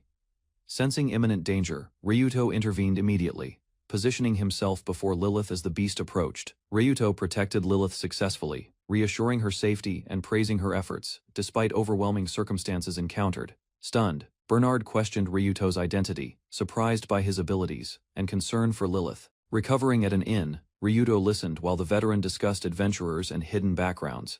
Bernard praised his own self proudly, offering assistance and sharing experiences gathered through many journeys. Before leaving, he warned Ryuto and Lilith against unnecessary trouble, speaking with genuine concern. Ryuto explained his plan clearly, preparing Lilith for intensive training focused on rapid growth. He instructed Lilith to unleash powerful magic repeatedly, using himself as a durable training target. Lilith attacked continuously with lightning spells, yet Ryuto endured through skills and extraordinary resilience. The relentless training continued, while Lilith complained angrily and Ryuto remained focused on objectives. Despite protests, Lilith kept casting thunder magic repeatedly, gradually gaining experience through sustained practice. Lilith exhausted her magic reserves completely, collapsing weakly while remaining conscious. Lilith recovered enough through repeated casting, astonishing companions while displaying remarkable growth. Despite lingering harm, Ryuto's party reached the Mandragora location, yet barren ground stretched widely, revealing no visible traces. Bernard inspected crumbling soil carefully, doubting Mandragora survived where dryness devastated conditions severely. Sensing life beneath earth, Ryuto reassured companions confidently, sending the elder away before investigating further. 2 weeks later, the witch presented requested mandragoras, questioning soil conditions. Ryuto revealed surviving seeds, cultivated rewards through villagers' skills, then realized purchasing everything seemed impossible to him. Examining one closely, the witch trembled, declaring it no mandragora, leaving Ryuto deeply confused. The witch excitedly identified a rare breed, praising Ryuto's contribution and promising lasting recognition. Hearing its value, Ryuto negotiated payments, planning sales, while securing additional profits from future transactions too. The witch explained its rarity, suggesting specialized buyers, while Ryuto questioned depending solely. An older man arrived excitedly, finally locating Ryuto and interrupting discussions before business arrangements concluded. He delivered rewards immediately, exchanging prize money while insisting urgent matters regarding completed requests required attention. Explaining circumstances, he mentioned defeated lake monsters, believing Ryuto deserved recognition. The man apologized sincerely, admitting he claimed credit previously, then returned achievements and glory properly. Ryuto quietly approached the elder, proposing profitable opportunities while ensuring attention remained focused. Meanwhile, another report revealed Ryuto purchased Lilith's slave collar, resolving lingering concerns. Their journey led toward Vismal, a border city where wealth enabled nearly any desire. Inside the arena, crowds celebrated a rising champion who boldly challenged the reigning title holder before roaring spectators. Observers praised powerful contenders, comparing achievements while anticipating fierce matches that could reshape rankings. The arena match began, with the champion reclining casually, leaving spectators bewildered completely. Mocking limitations openly, the champion invited attacks confidently, claiming handicaps necessary because victory remained certain. The challenger struck decisively, yet his weapon shattered empty ground. Discovering his target vanished. She countered relentlessly, exploiting superior speed repeatedly, landing precise blows. Defeated and exhausted, the challenger collapsed helplessly as the champion mocked expectations surrounding his reputation. The champion accepted surrender, puzzled by her opponent's gesture, while she criticized his reckless behavior. A mysterious forbidden mage arrived, requesting mercy for the hero and revealing unexpected interest. After victory, the champion dismissed challenges, mentioning a remarkable villager whose future intrigued her greatly. She learned Ryuto traveled toward Sunrise Tower, where heroes faced sacred trials protecting legends and ancient relics. The mage explained his objective extended beyond holy swords, focusing on something hidden beyond them. Smiling confidently, she prepared a welcome, anticipating Ryuto's arrival and an important encounter, soon for both. Cordelia remained inside a frozen settlement, while heavy snow covered rooftops and streets. Cordelia sat cross-legged inside a cavern surrounded by candles. She meditated quietly beneath tangled roots, seeking control over mana and growth. Strange energy gathered before her closed eyes. Cordelia sensed the disturbance and concentrated harder, hoping to guide the flow. The attempt failed again. Cordelia lowered her hand and reflected on her limitations. She questioned passing time and her prolonged isolation within darkness. Cordelia remained seated in the cavern. She recognized 2 reasons for staying there. First, she needed certainty about herself and her true purpose. Cordelia reflected on her failures as a hero. Despite expectations, Ryuto repeatedly saved her life. She blamed insufficient determination for stagnation. Comparing herself with renowned heroes, Cordelia felt inadequate. Their achievements grew rapidly while she remained a B-rank adventurer. Memories resurfaced of Ryuto, rescuing her from deadly situations. Realizing dependence troubled her, she sought strength beyond comfort and attachment. An elder explained Devil's transformation through mana berserk. Cordelia could exceed normal limits, though society viewed such power with fear. The elder described mana berserk as survival instinct unleashed completely. Cordelia listened carefully, pursuing hidden potential rather than combat utility alone. The elder warned Cordelia that mastering mana berserk required abandoning hesitation. She needed balance, preserving sanity while approaching dangerous madness carefully. Cordelia explored her mind and observed hidden aspects of herself. She accepted every emotion and desire, instead of denial. Disturbing personalities emerged from her subconscious. Several versions obsessed over Ryuto, money, and selfish wishes, exposing impulses she normally suppressed. Seeing those manifestations disgusted Cordelia. Despite their shameful behavior, she understood they originated from herself and could not disappear. Cordelia resolved to confront every aspect directly. Declaring her determination, she challenged the unruly personalities and began asserting control. Cordelia accepted direct confrontation as the only solution. Though embarrassed by violence, she advanced against her manifestations without retreating anymore. Her determination exploded into action. Cordelia struck fiercely, refusing defeat and overwhelming several unruly personalities that challenged her resolve. One remaining manifestation questioned her sincerity and exposed hidden darkness. Its words unsettled Cordelia, forcing deeper reflection beyond anger. Rejecting weakness completely, Cordelia attacked that lingering self. She declared she would never return to her former dependent mindset. She awakened from the mental trial before the Elder. Having overcome her desires, she successfully completed Devil's transformation training. Having completed the trial, Cordelia received instructions to reach Khazro Tower. She accepted the challenge and prepared to prove herself. Far from the cavern, a mountainous landscape stretched beneath open skies. A small figure observed the wilderness quietly below. A fierce wyvern suddenly emerged and charged forward aggressively. Its massive body surged across the area while searching for prey. The wyvern opened its jaws and lunged ahead. A swift attack flashed across its path before impact occurred. Ryuto effortlessly defeated the wyvern and celebrated lunch. Beside him, Lilith worried her leveling progress had nearly stopped completely. Ryuto examined Lilith's status and discovered unusual growth. Her experience gains reflected monster continent conditions rather than human territory. He reviewed their remaining objectives within the city. He planned to remove Lilith's slave seal and continue training. While eating grilled meat enthusiastically, Lilith heard mention of Khazro Tower. The unfamiliar location immediately captured her attention completely. Ryuto explained Khazro Tower and its sacred surroundings. Despite concerns about Cordelia, he believed their goal required moving forward. Confident in the opportunity ahead, Ryuto proposed training within Khazro Tower. A hidden area beyond sacred grounds suited them. Ryuto explained their business within the city had ended. With funds secured, he left remaining details for Lilith. Walking through town, he sensed suspicious figures watching them. Recognizing hostile intent, he focused on the hidden observers. Ryuto suddenly rushed away and ordered Lilith back to the inn. He moved quickly toward the source of trouble. Left alone, Lilith reassured herself and continued onward. A particular location within the city had already attracted her curiosity. Entering a crowded marketplace, Lilith examined the surroundings carefully. She wandered among merchants and visitors while considering where to go. Exploring a bookstore alone, Lilith searched through shelves enthusiastically. Counterfeit books disappointed her, yet touching them still brought comfort.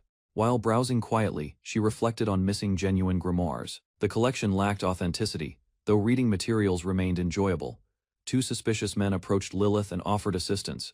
Their behavior concealed harmful intentions, despite presenting themselves as friendly strangers. One man reached toward her, prompting immediate retaliation. Lilith struck decisively, sending both troublemakers reeling across the area. Shocked by her own reaction, Lilith realized prolonged safety had changed her. Hidden instincts surfaced before she could process them. Lilith found herself surrounded by numerous pursuers. Realizing their magic had failed, she assessed opponents calmly and prepared resistance. Confident against ordinary enemies, Lilith relied on taijutsu instead of magic. She rushed forward and overwhelmed several attackers easily. Stronger adversaries entered the fight and blocked her advance. Their coordinated attacks pressured Lilith, far beyond expectations significantly. A powerful enemy seized Lilith and mocked her recklessness. Trapped and exhausted, she struggled while searching for escape. Lilith recognized her overconfidence had become a weakness. Despite increased strength, she remained unable to overcome the situation alone. Cornered by enemies, Lilith lashed out desperately. Her frustration erupted openly as she resisted capture and rejected their threats. Rage replaced hesitation completely. Lilith shouted fiercely and struggled harder, determined to survive while terrifying her opponents unexpectedly. Ryuto arrived and neutralized the attackers immediately. Debilitating vines immobilized them, leaving the remaining enemies helpless and frightened. Safe again, Lilith apologized for causing trouble. She blamed her reckless choices while Ryuto listened without criticism carefully. He reassured Lilith and dismissed her worries. Their conversation shifted toward Khazro Tower as they prepared continuing together. Ryuto warned Lilith that future growth depended entirely on her resolve. Failure would mean returning her to Dragon Village.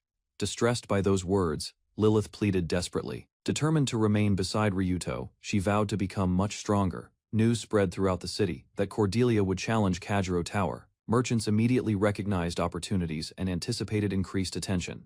Ryuto arrived at a crowded festival where merchants gathered and spectators anticipated a hero tournament. A public notice announced the Hero vs. Holy Sword match, and Lilith happily sampled food while observing preparations. Lilith watched from the stands, eating snacks and judging contestants. as rumors spread regarding attacks involving important figures across the city.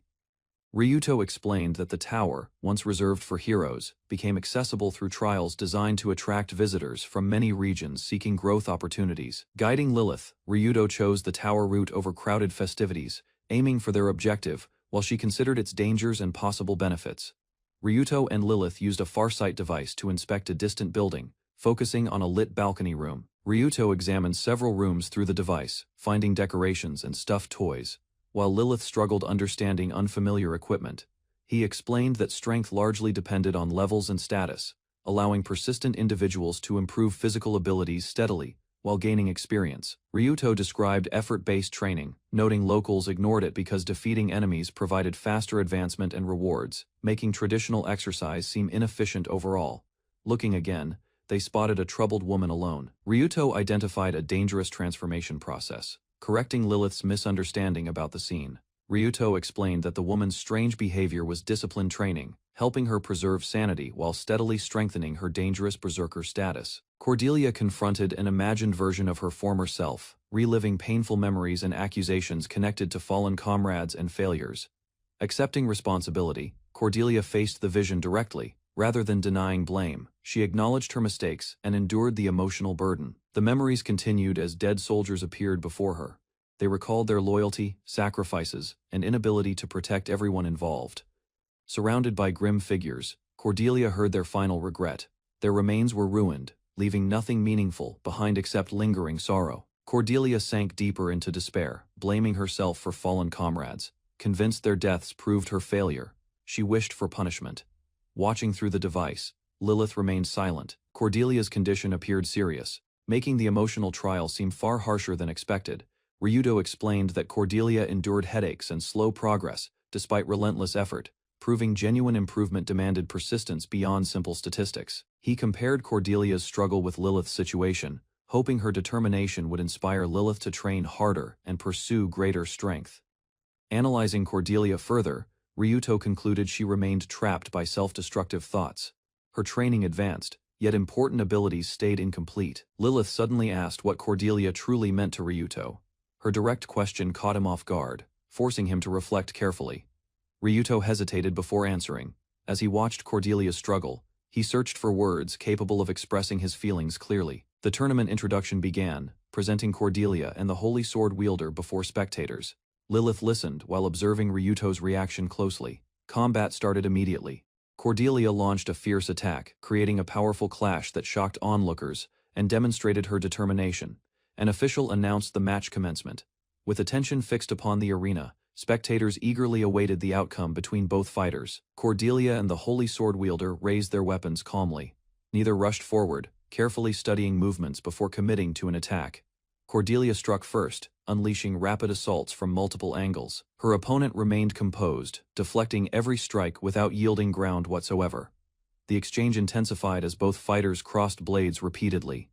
Lilith watched nervously while Cordelia pressed harder against unwavering defenses. Despite relentless pressure, the Holy Sword wielder blocked each attack precisely.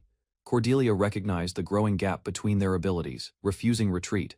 Cordelia adjusted her footing and launched another charge. Determination overcame hesitation as she searched for an opening. Cordelia praised the Holy Sword wielder's strength, acknowledging her disadvantage. She admitted uncertainty about victory while respecting his overwhelming skill. The Holy Sword wielder encouraged Cordelia, advising continued training. He believed experience and persistence would eventually help her improve further. Rejecting defeat, Cordelia activated her frenzy state deliberately. Determined to surpass stronger opponents, she released greater power. Spectators watched nervously as Cordelia's appearance changed. Her intense presence alarmed observers. While the Holy Sword wielder remained focused, Cordelia unleashed a devastating attack toward her opponent. The arena shook from the impact, demonstrating the destructive force of her transformation. Cordelia's decisive strike landed successfully. A small creature reacted dramatically, signaling that the fierce exchange had finally reached conclusion. The Holy Sword wielder raised his hands and accepted defeat. Spectators watched in surprise as Cordelia secured victory through determination. Officials declared Cordelia the winner. The crowd applauded both fighters, recognizing their efforts and celebrating an exciting match together. Cheers filled the arena while spectators discussed the battle. Lilith quietly reflected, unable to fully understand the final exchange. Observing Cordelia's achievement, Lilith realized her assumptions were mistaken. She acknowledged that extraordinary talent and relentless effort could coexist. Watching Cordelia's victory, Lilith realized their abilities existed on different levels. She accepted the immense distance separating them completely. Overwhelmed by the comparison, she broke into tears. She admitted she could not surpass Cordelia through ordinary effort alone. Back at their lodging, Lilith remained troubled. The realization lingered heavily, pushing her to reconsider her own limitations. Ryuto visited her room carrying food and checked on her condition. Lilith answered honestly, showing she remained awake. Their conversation shifted toward Keijiro Tower. Ryuto revealed important developments concerning the location, immediately capturing Lilith's attention and curiosity.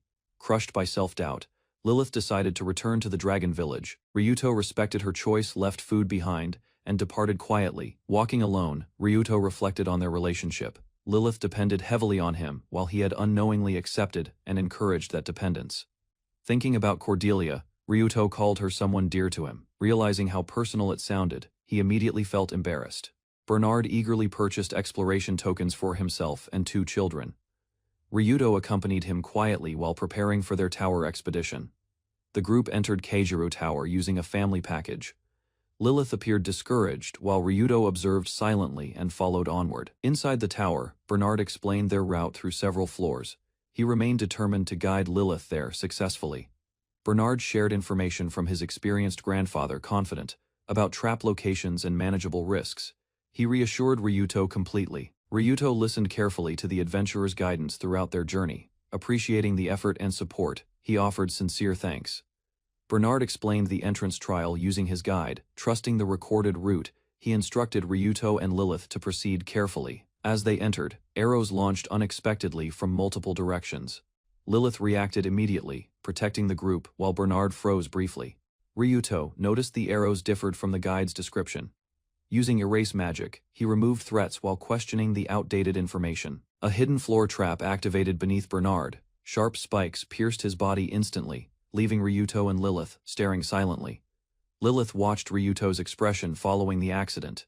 Concerned by his reaction, she wondered whether anger was building inside him. Ryuto examined the deadly trap and activated a detection skill.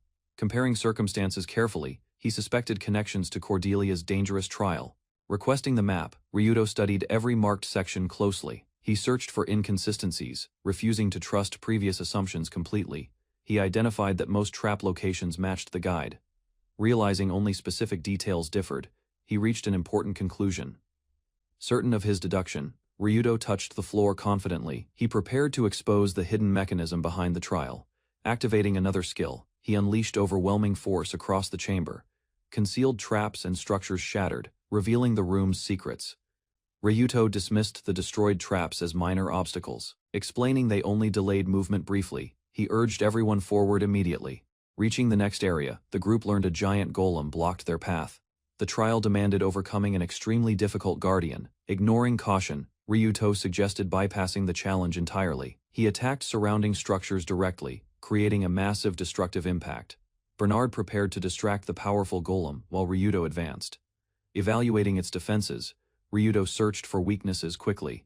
A heavy door suddenly sealed the chamber entrance. Shocked by the unexpected change, Bernard realized their retreat route vanished. Elsewhere, a mysterious masked woman revealed she had altered the dungeon's settings. Expecting Ryuto's struggle, she monitored events confidently. A tremendous impact echoed through the tower unexpectedly. Massive destruction spread across structures, disrupting plans and drawing the woman's attention. Surveying the chamber, the woman discovered pathways opened unnaturally. The damaged environment suggested someone had bypassed intended challenges completely. Confronting her, Ryuto identified the person responsible for increasing the dungeon's difficulty. He accused her while advancing without hesitation. The woman questioned Ryuto's methods in disbelief, explaining he created shortcuts and removed traps. Ryuto shocked everyone present. The woman explained Keijiro Tower existed outside normal dimensions, preserved across ages. It served heroes while hiding another purpose. She revealed the tower contained a legendary devil sword. Long associated with heroic trials, its history stretched far back. According to her explanation, immense magical power from that weapon created the tower. Keijiro Tower existed as its shadow. The woman stopped discussing history and addressed Ryuto directly. She revealed another individual waited beyond the sealed doorway. As the door opened, the woman urged Ryuto forward quickly. Suddenly immobilized, He realized the knife controlled his movements. Ryuto examined the knife controlling his body and realized additional magic restrained him. He recognized the woman had prepared thoroughly, while Bernard and Lilith remained immobilized. Ryuto focused calmly. He considered his situation carefully instead of panicking immediately. Determined to continue, Ryuto advanced toward the chamber's center. The mysterious woman waited ahead beside a dark weapon. The woman acknowledged 2 challengers remained in the trial. Ryuto identified the legendary devil sword and questioned its presence. A familiar figure entered the room carrying a sword. Ryuto recognized Lilith instantly, though her appearance seemed unusually serious. The masked woman attacked Ryuto directly, while explaining the devil sword's power. She intended claiming its strength through sacrifice. Ryuto defended against repeated strikes while analyzing her movements. Realizing she teleported frequently, he searched for weaknesses carefully. The woman introduced herself as Eslin and declared hostile intentions. Standing beside Ryuto, Lilith listened to the threat. Ryuto remained calm despite Eslin's confidence. Trusting their strategy, he instructed Lilith to continue preparing their planned response. Eslin launched another attack toward Ryuto immediately. Before reaching him, Lilith intercepted the strike and challenged her directly. Lilith and Eslin exchanged rapid sword strikes across the chamber. Ryuto observed closely while their fierce battle revealed valuable information. Watching carefully, Ryuto noticed Eslin restrained her abilities. He concluded her threatening claims exceeded the actual force displayed. Ryuto unveiled his solution by performing an unexpected handstand. Both Lilith and Eslin paused, confused by his behavior. Analyzing the battle, Ryuto narrowed Eslin's ability possibilities. He eliminated unlikely options and focused on practical combat evidence. Combining every observation, he reached a conclusion.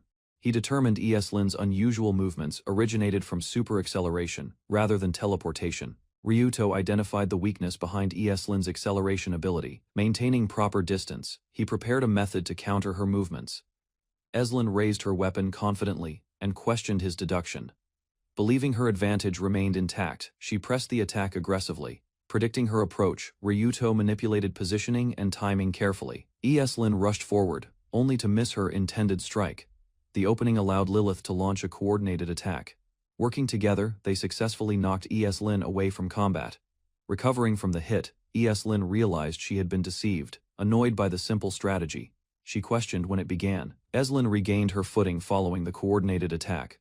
Realizing Ryuto anticipated her movements, she reassessed the battle cautiously. Ryuto explained how scattered weeds exposed Eslin's movement pattern. Combining observations and skills, he successfully predicted her destinations. Understanding his reasoning, Eslin acknowledged the deception. Her earlier confidence faded as Ryuto revealed the preparation behind everything.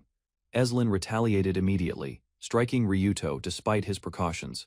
Wounded by the attack, he realized she remained extremely dangerous. Standing over Ryuto, Eslin abandoned her restraint completely. Declaring serious intent, she prepared to unleash her full strength. Ryuto endured Eslin's relentless assault as multiple weapons pierced his body, yet he remained standing, gripping his sword despite severe wounds. Eslin prepared another attack, raising a curved weapon confidently. Violent impacts erupted across the battlefield, showing their struggle escalating further.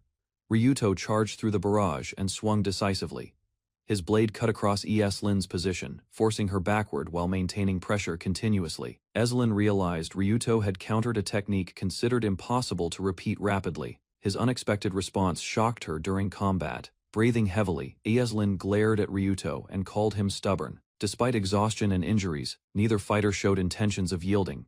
Ryuto analyzed Eslin's abilities while enduring pressure. He recognized instant teleportation patterns, trusting experience and predictions to guide decisions accurately. Eslin noticed Ryuto advancing, despite her spell preparation. His behavior seemed unusual, making her question whether he intended disruption. A growing sense of unease spread through Eslin. She paused to reconsider the battle, searching for her opponent's hidden objective. Eslin launched another attack, but strange objects appeared around her position. Their placement confused her before a sudden strike followed. Ryuto revealed poisonous gas concealed within the objects. Although resistance prevented complete paralysis, his plan successfully weakened Eslin considerably. Ryuto anticipated Eslin's desperation. Watching her condition worsen, he concluded she would attempt one decisive attack to determine victory. He endured repeated strikes intentionally, gathering information. Every exchange helped him understand her movements and identify her fastest reaction. Ryuto advanced confidently toward Lin. He believed predicting her destination nullified instant teleportation's advantage, allowing him to maintain control. Lislin smiled beneath her mask as realization struck. Ryuto sensed danger immediately, recognizing she still possessed a hidden plan. Mocking his confidence, Lin unleashed her ultimate assault. Weapons materialized from every direction, trapping Ryuto within an overwhelming barrage. Lin activated her ultimate technique, surrounding Ryuto with countless blades. The attack converged simultaneously, leaving almost no avenue for escape. Before the barrage concluded, terrifying spirits erupted from Ryuto's body. Their sudden appearance shocked Lin and disrupted expectations completely. The spirits violently attacked Ryuto instead of protecting him. Their claws and fangs tore into him while he struggled desperately. Lin understood those spirits remained unstable and dangerous. Seeing Ryuto overwhelmed, she considered intervening, despite being his opponent. Lilith stepped forward and stopped Lin immediately. Determined to save Ryuto herself, she insisted on carrying out her plan. Ryuto explained a hidden tower secret. Granting a wish required sacrificing half one's lifespan, making the reward extremely costly. Lilith listened quietly and reached a conclusion. One wish mattered enough that surrendering her entire life seemed acceptable. Determined to help Ryuto, she activated a powerful dragon skill. She willingly offered half her lifespan without hesitation. The skill transformed its user into a dragon. Lin immediately realized Lilith intended to change herself for Ryuto's sake. Ryuto apologized for forcing such risks upon everyone. Despite concerns, Lilith firmly urged Lin to proceed with the plan. Lilith unleashed Golden Roar through her dragon power, creating a massive attack that struck Lin while shielding Ryuto from danger. Lin survived the blast but recognized its limitation. The technique consumed immense energy and could not be repeated. Ryuto stood beside Lilith and rejected thoughts of victory, believing the battle remained unfinished, despite their successful counterattack and continuing pressure. Lin revealed the Ring of Nocturne, an artifact capable of absorbing magical power and draining Ryuto's reserves to replenish Lilith's exhausted energy. Empowered once more, Ryuto and Lilith charged together as Lilith released another Golden Roar, forcing Lin onto the defensive. With Lin defeated, Lilith worriedly approached Ryuto. Relieved by survival, she asked whether her efforts had truly been helpful. Ryuto thanked Lilith sincerely and listened quietly. Embarrassed yet determined, she hesitantly requested something personal from him instead. Lilith asked for an honest answer regarding her feelings. Ryuto gently patted her head, encouraging her to continue speaking. Gathering courage, Lilith directly questioned her place in Ryuto's heart. The unexpected question left him briefly speechless and thoughtful. He finally answered without hesitation, declaring Lilith belonged to him. Shocked by his response, she stared silently in disbelief. Ryuto admitted Lilith had become someone extraordinary. Recognizing her courage and growth, he confessed she inspired him far more deeply. Pulling Lilith into an embrace, he thanked her sincerely. He credited her persistence for changing his outlook and future path. Lilith happily accepted his feelings and hugged him tightly. Her long-held wish was finally answered, filling her with relief. Their intimate moment ended abruptly when a strange woman appeared dramatically. Her sudden entrance startled both Ryuto and Lilith. The eccentric newcomer loudly congratulated them while teasing their relationship, amused by the situation. She mocked their behavior playfully. Ryuto suspected the masked newcomer guarded the tower's secret. He offered Lilith's sacrificed lifespan, hoping to obtain answers at that moment. The woman dismissed his proposal immediately. She agreed to return Lilith's lifespan, arguing the sacrifice benefited nobody in its current state. Unimpressed by Ryuto's attitude, the woman mocked him lightly. Her reaction suggested familiarity with unusual requests and bargains from countless visitors. Without warning, she fired a powerful attack into the distance. Ryuto and Lilith stared, stunned by the sight. Lilith stared wide-eyed, as Ryuto's head was shattered, while a masked observer watched silently, intrigued by the sight. Lilith stood beside fallen figures, studying the scene with confusion, while a distant woman remained under the archway. Trying to understand events, Lilith leaned closer and gently called for Ryuto, hoping he would respond and explain the strange situation before her.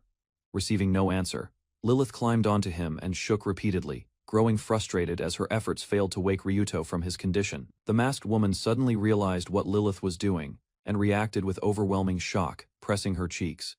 The masked woman mocked her failure, claimed Ryuto's victory was accidental, and tried provoking him while Lilith remained unconscious. Ryuto suddenly rose and struck the woman, demanding she honor her promise to restore Lilith's lifespan, leaving her completely startled. Recovering quickly, The woman revealed her deathly embrace failed against someone familiar with death, recognizing Ryuto as a reincarnated person. Interested rather than hostile, the woman approached Ryuto and admitted she wanted a discussion, surprising him with her unexpected attitude. She praised Ryuto's devotion toward Lilith, noting he rejected memory restoration and accepted sacrifice, despite remaining only an ordinary villager. Questioning her identity, Ryuto listened carefully as the mysterious woman introduced herself as Lucifer, drawing interest from his previous world knowledge.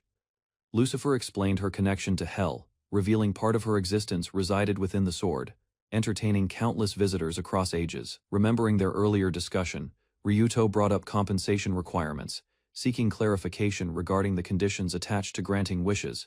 Lucifer confirmed lifespan payments funded wishes, explaining humanity's brief lives fascinated her, inspiring a desire to watch people live fully. Ryuto demanded Lilith's restoration first, then requested further explanations, while Lucifer reacted with surprise at his unwavering priorities and confidence. Ryuto proposed another wish without compensation, promising greater entertainment later, while Lucifer questioned his confidence and demanded a proper explanation.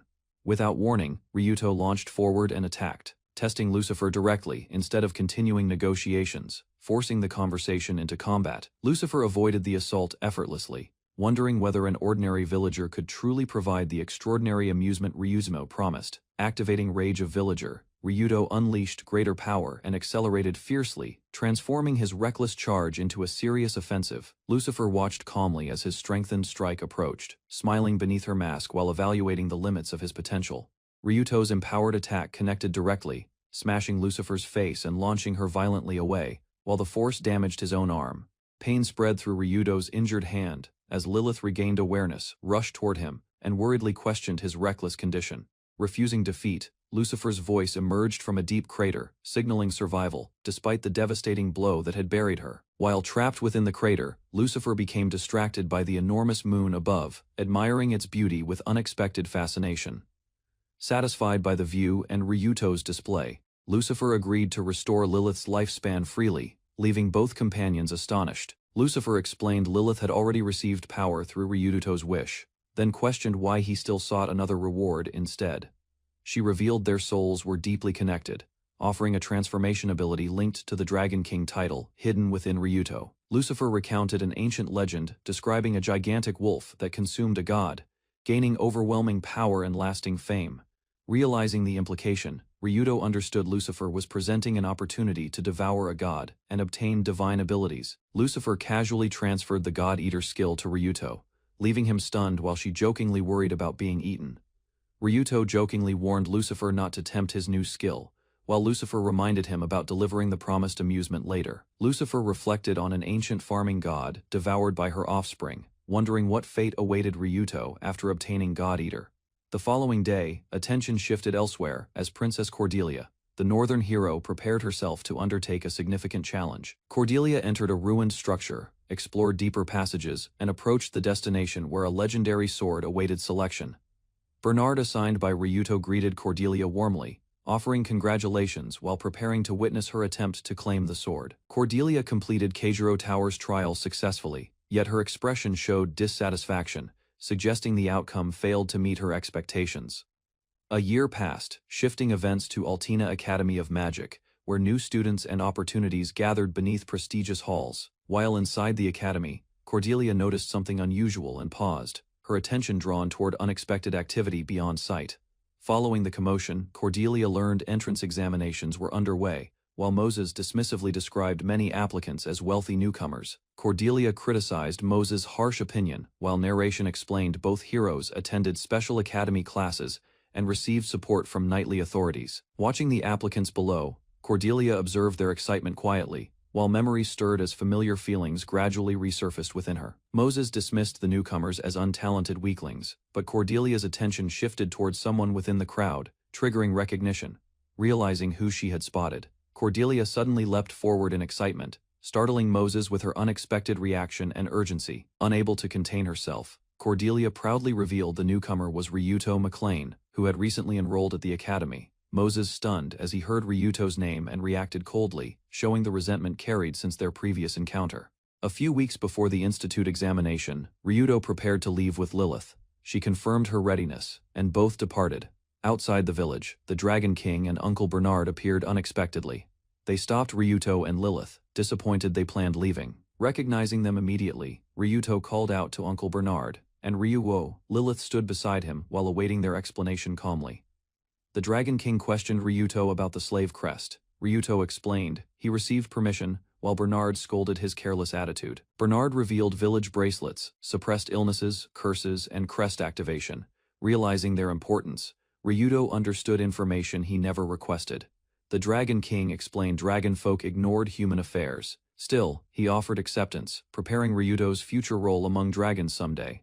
Ryuto refused the offer respectfully.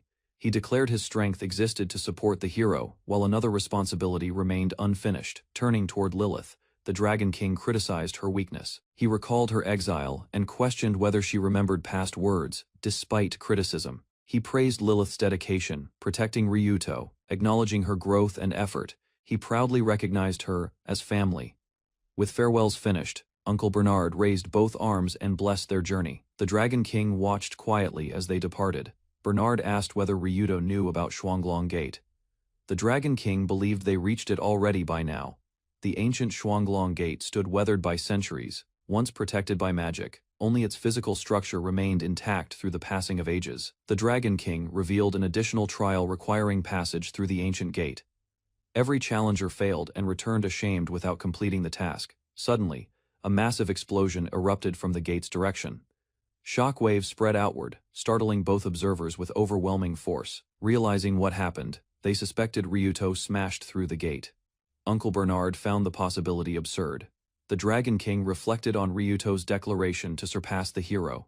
He believed that decision had already altered countless future possibilities. He predicted Ryuto would continue growing stronger without limits. Such growth could hasten approaching disasters and reshape the world's fate, rather than fearing that outcome. The Dragon King smiled. He eagerly anticipated discovering how powerful an ordinary villager could become. Far away, the scene shifted toward the Magic Institute. A grand academy awaited candidates, preparing to challenge its entrance examination. At registration, Ryuto submitted his information. The examiner noted his villager profession and limited magic, then marked him unsuccessful. The examiner dismissed Ryuto immediately, claiming daily magic could never pass. He pointed toward a protected target requiring exceptional power. While Ryuto considered the situation, someone suddenly called toward Lilith. The interruption shifted attention away from the unreasonable rejection. A boastful noble approached and ignored Ryuto completely. He offered Lilith assistance, claiming his influence guaranteed success within examinations. The noble introduced himself proudly as the royal family's younger brother, confident and smug. He expected admiration from everyone present, showing off his status, wealth, appearance, lineage, and strength. The noble prepared for the first test and struck confidently. The noble's attack cleanly split the target apart. Convinced of success, he immediately assumed the examination officials would approve him. Hearing Ryuto mention Galeblade, the noble reacted with disbelief. He refused accepting that a villager could wield such magic. Officials paused the first test when another participant collapsed. While assistance arrived, examinees received permission to continue following regulations. The second test measured magical potential through a special orb. Ryuto questioned the method while Lilith examined it carefully. The noble proudly displayed a bright flame within the orb. Seeking Lilith's attention again, he boasted about his remarkable talent. Lilith's orb produced overwhelming output, concerned it might shatter. Ryuto secretly reduced the power using his senjutsu technique. The crystal erupted with energy, causing panic among exam staff. He remained calm, while everyone rushed to control confusion. Confident in their results, Lilith praised Ryuto's performance. Ryuto reflected that controlling her immense power had been challenging. The arrogant noble suddenly accused him of disrupting the examination. Pointing aggressively, he labeled him a dangerous troublemaker. His accusation immediately failed when officials announced Ryuto had passed. The noble protested furiously while others ignored his complaints. Officials explained Ryuto passed because he ignited fire on the protected crystal. The noble angrily complained while his objections were dismissed. The examiner revealed one final trial remained. Smiling calmly, he suggested the noble spar against Ryuto to settle matters. Delighted by the opportunity, the noble accepted immediately. He imagined punishing Ryuto personally, while boasting about his authority and position. The third test began unexpectedly. Moments later, the noble lay defeated on the ground. leaving only smoke and silence. While attendants rushed toward the fallen noble, Princess Cordelia finally found Ryuto. She called out urgently, demanding an explanation.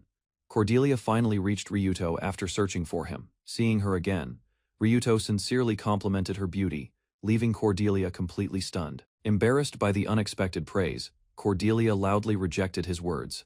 Despite her reaction, Ryuto remained calm while watching her closely. Lilith immediately stepped between them and confronted Cordelia. Both girls argued fiercely over Ryuto, refusing to back down whatsoever. Students rushed through academy corridors while discussing Cordelia's mock battle, drawing attention toward an applicant whose extraordinary magical power reading. A worried girl observed as the students moved toward the 5th training ground, fearing they would miss the anticipated confrontation. 2 participants faced each other and summoned weapons simultaneously, revealing serious intent as spectators watched the match begin.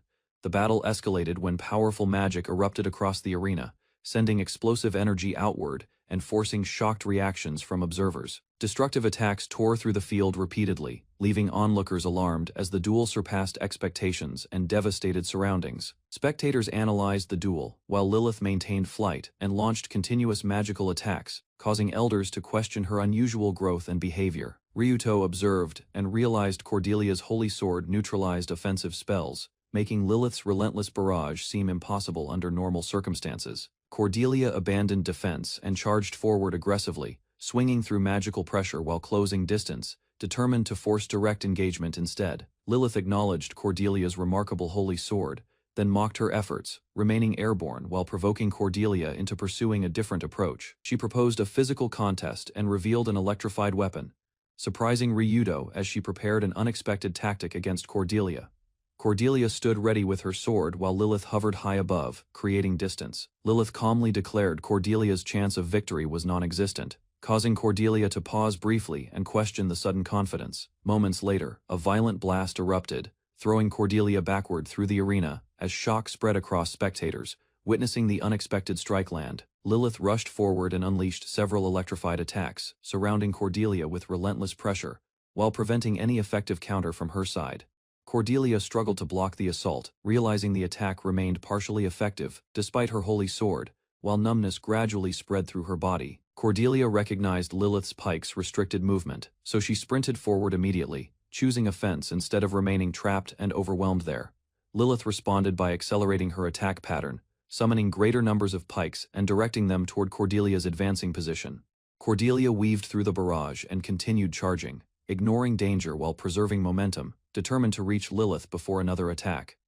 Lilith grew startled when Cordelia rapidly closed their distance, realizing her opponent could approach directly without slowing or requiring preparation. Cordelia leaped toward Lilith with sword ready, while the summoned pikes lagged behind, leaving insufficient time to intercept her advance.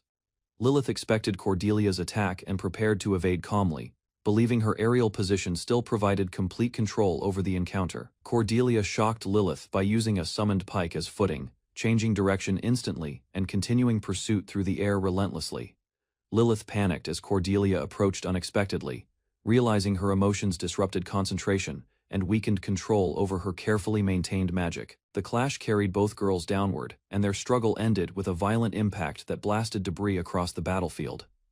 Lilith landed atop Cordelia after the crash and immediately declared victory, convinced she had secured the duel before circumstances changed. Ryuto intervened before Lilith could continue, releasing overwhelming pressure that frightened her instantly and forced the dangerous confrontation to stop. Shaken by his warning, Lilith surrendered immediately, bringing the match to an official conclusion as spectators erupted with excitement. While others celebrated the duel, Ryuto noticed Lilith appeared, disappointed, quietly reflecting on the outcome, despite widespread praise. Cordelia rejected victory claims and credited Lilith instead, explaining the battle changed only because Lilith halted her attack suddenly. She offered her hand warmly, and both girls agreed to restore their friendship, ending the conflict with mutual respect. Lilith accepted Cordelia's offered handshake, but hesitation crossed her face when Lilith unexpectedly reached toward her neck. She revealed a mark connected to Ryuto, explaining its meaning proudly, while Cordelia struggled to process the explanation she had just heard. Lilith cheerfully declared her bond with Ryuto, forming a heart shape with her hands and expressing the connection. Cordelia froze completely as the statement sank in, her expression turning blank while frustration quietly built beneath the surface of her thoughts. Ryuto noticed Cordelia's reaction and called out, yet she suddenly rushed away at full speed, leaving him confused. Lilith struck a triumphant pose beside Ryuto, celebrating enthusiastically while he stared in confusion, questioning her actions. A week after examinations, Princess Cordelia appeared exhausted at the academy. Moses noticed her condition. Cordelia gave a weak response while Moses accompanied her indoors. He remarked that she would become the commoner's savior in the future. Cordelia questioned the date when someone mentioned the month's first day. Her reaction suggested confusion, leaving others concerned. Ending the conversation, Cordelia walked away without explanation. Moses watched silently, puzzled by her dismissal and strange attitude during their brief meeting there. Left alone, Moses reflected on a shocking realization. Thinking about Ryuto McLean, he struggled to accept his survival, despite everything believed before. 10 years earlier, Moses encountered Ryuto within a village. Recognizing him immediately, Moses approached and confirmed the boy's identity. Introducing himself politely, Moses explained his recent move. He extended friendship toward Ryuto, hoping their matching ages would encourage companionship. Ryuto rejected the offer and walked away. Watching his departure, Moses expressed disappointment, hiding deeper thoughts behind courteous behavior. Alone with his thoughts, Moses revealed a terrifying side. His hatred surfaced openly as he promised future chances to eliminate Ryuto. Returning to the present, Moses reflected carefully. He remained astonished that Ryuto, once weak and insignificant, had survived this long. Moses analyzed Ryuto's examination performance carefully. Suspecting similarities with himself, he considered whether Ryuto might also possess reincarnated memories. Cordelia stood within the forest, recalling recent events. New possibilities emerged in her mind, reshaping assumptions she previously accepted. Ryuto approached Cordelia and stopped her path. He confirmed the month's first day, causing visible surprise across her face. Without hesitation, Ryuto extended a bouquet toward Cordelia. The unexpected gesture left her staring silently at the offered flowers. He explained the flowers' qualities and local rarity, smiling warmly. He believed they suited Cordelia perfectly, deepening her confusion. Ryuto noticed Cordelia still possessed their old ornament. Realizing he remembered shared history, she listened while recalling earlier memories. He shifted the discussion toward Lilith. Requesting information about her, he warned Cordelia that the explanation would require considerable detail. Sitting together within the forest, they exchanged information quietly. Cordelia reflected on events, struggling to process everything she learned. Ryuto clarified the slave seal situation directly. He revealed Lilith's seal was broken, explaining the mark remained merely decorative. Cordelia reacted with surprise, while hunger interrupted discussion. Ryuto teased her lightly, turning the serious conversation into playful banter. Walking together, Ryuto mentioned preparing a bouquet for Lilith. Cordelia questioned his reasoning, though he insisted Lilith would appreciate it. A stern instructor greeted the new students aggressively. His intimidating introduction immediately established the harsh atmosphere awaiting everyone there. The instructor explained their class ranking bluntly. Students faced restrictions on skills, magic, and items, relying solely on physical abilities. Carrying heavy packs, the students began their challenge. Following orders, they marched toward an old-school building inside woods. Their destination was Wellham Forest, a dangerous region. Once ordinary land, a mysterious incident transformed it into forbidden territory. The students learned their class was divided into groups. Their objective involved exploring the forest where an old school vanished. Ryuto met Arthur Malcolm, a friendly villager student. Arthur introduced Brian, whose attitude showed little interest in socializing. Ryuto reflected on their status within society. Even among struggling nobles, villagers occupied a position considered beneath respect. A hierarchy chart explained regional structure clearly. Villagers ranked low socially, while religious and political leaders dominated authority completely. Further explanations described villagers lacking suitable professions. Society judged worth through combat potential, reducing many people to inferior classifications. The lesson continued describing villagers' hardships. Society treated them as expendable workers, forcing survival through labor without recognition or opportunity. During the explanation, Ryuto noticed someone approaching him. Curious yet cautious, he turned toward the unfamiliar presence quietly. A cheerful girl introduced herself as Segusa Koharu. Sharing his group, the international student, immediately attracted attention from others. Lilith suddenly appeared and confronted Koharu. Declaring affection for Ryuto, she dramatically interrupted the conversation before tensions escalated. She boldly announced her intention to protect Ryuto. Her confidence stunned everyone, while classmates questioned her unusual behavior. 2 hours passed while students reviewed written materials. The lengthy briefing continued, preparing everyone for demanding training requirements ahead. The instructor revealed an extremely strict schedule. Magic cuffs restricted abilities, forcing students to rely upon effort and discipline. Students discussed the harsh program with concern. Training emphasized physical growth, mental endurance, and constant improvement through relentless practice. Ryuto welcomed the restrictions without complaint, believing his abilities exceeded normal limits. He viewed the training as beneficial. Early the next morning, training preparations began. Ryuto noticed Koharu standing alone and questioned Lilith's absence from the group. Koharu found the situation unusual while discussing Lilith's absence.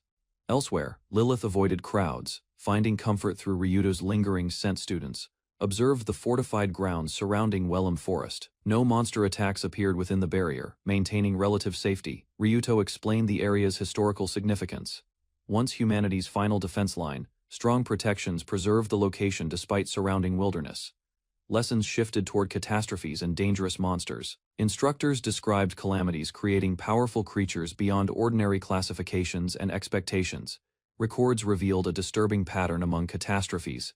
No survivors remained afterward, leaving only unexplained devastation and unanswered mysteries behind. Instructors explained how rare monster tribes could trigger sudden evolution, raising an entire species threat level and creating greater dangers. Using goblins as examples, they described catastrophic evolution, where ordinary monsters advance through ranks, eventually producing overwhelming rulers. One such creature, Ultima, surpassed goblin emperors completely. Its power matched evil gods, allowing it to devastate nations and command unstoppable monster forces. The lesson emphasized humanity's decline, explaining that catastrophes accelerated destruction. Heroes offered only temporary resistance against threats. Hearing this, Ryuto remained focused on personal priorities. He wanted to protect his village, Cordelia, Lilith, and also his companions, mentor, and master before training began. Koharu approached Ryuto nervously. Wanting to discuss something important, she admitted concern about enduring the challenge ahead. Koharu confessed lacking confidence in her stamina. Ryuto and their teammates listened seriously, wondering whether she could overcome the demanding lessons. Ryuto trained alongside Arthur, Brian, and Koharu, pushing through exhausting exercises together. Ryuto noticed Koharu could barely continue, so he carried her on his back, conserving her strength during the demanding training. At breakfast the next morning, the dining hall served sparse portions. Brian, Arthur, and Koharu stared quietly, each facing limited food after training. Seeing their dissatisfaction, Ryuto offered his share to Arthur and Koharu. Both refused, though Arthur admitted hunger while trying to remain considerate. Examining a bowl of porridge, Koharu learned Ryuto had grown crops himself. His practical skills impressed the others, revealing resourcefulness beyond ordinary expectations. Ryuto acknowledged only offensive tools were banned, while Brian scolded Koharu's mistake. Ryuto listened quietly as confusion spread among them during breakfast. Koharu worried about Ryuto and hesitated to eat despite receiving food. Everyone insisted he was fine, yet concern remained visible on her face. Ryuto presented another bowl and urged Koharu to eat first, explaining she could keep trying later once her hunger no longer distracted her. Koharu finally accepted his advice and ate the porridge with relief. Ryuto noted its warmth and ingredients while watching her regain strength steadily. At the supplementary lesson, an instructor assigned the losing team a punishment task, climbing a rope toward the ceiling to end their penalty. Arthur asked whether failure would worsen their punishment. The instructor refused, stating their reduced food portions would simply continue unchanged. Unwilling to hesitate, Arthur grabbed the rope confidently. Believing risks brought rewards, he challenged the task with determination despite uncertainty. He lost his grip before reaching the top and crashed down hard. The instructor watched calmly while Arthur recovered painfully. The instructor requested another challenger. Brian reasoned that if Arthur failed, neither he nor Koharu stood much chance succeeding. Ryuto volunteered immediately and seized the rope. While others watched from below, he began climbing upward with steady control. Ryuto climbed steadily without magic, relying on endurance alone. Arthur watched in disbelief as the difficult challenge seemed manageable for him. The instructor expected students to surrender once exhaustion broke their resolve. Ryuto struggled visibly, yet his determination remained completely unshaken. While climbing, Ryuto suspected the punishment existed to force failures and remove students. Even so, he focused on advancing upward. Injured participants groaned elsewhere, blaming themselves for dragging teammates into hardship. Their suffering highlighted how severe the Academy's trials. Ryuto continued ascending despite fatigue. Koharu and Brian cheered enthusiastically from below, encouraging him as he approached the goal. Ryuto paused briefly during the climb, His hands were battered and trembling, showing the accumulated strain from pushing himself relentlessly. A strange change spread through Ryuto's body as he slipped. Koharu watched in alarm, fearing he had finally reached his limit. Koharu shouted nervously about his fall. Brian immediately smacked her head, telling her to stay quiet while watching. Refusing defeat, Ryuto activated fortitude and endured mounting fatigue. Trusting years of training, he forced his exhausted body onward. Koharu stared upward in astonishment. Ryuto regained momentum and climbed higher again, drawing closer to the ceiling, despite danger. Reaching the top, Ryuto nearly fell, but the instructor caught him. Realizing the rescue, the teacher expressed genuine gratitude immediately. Ryuto rested while Koharu, Brian, and Arthur gathered around. Arthur silently watched him, his expression growing unusually intense. Elsewhere, Moses observed events through a magical device. Intrigued by Ryuto's performance, he regarded the student with interest. Following the challenge, Arthur's attitude changed noticeably.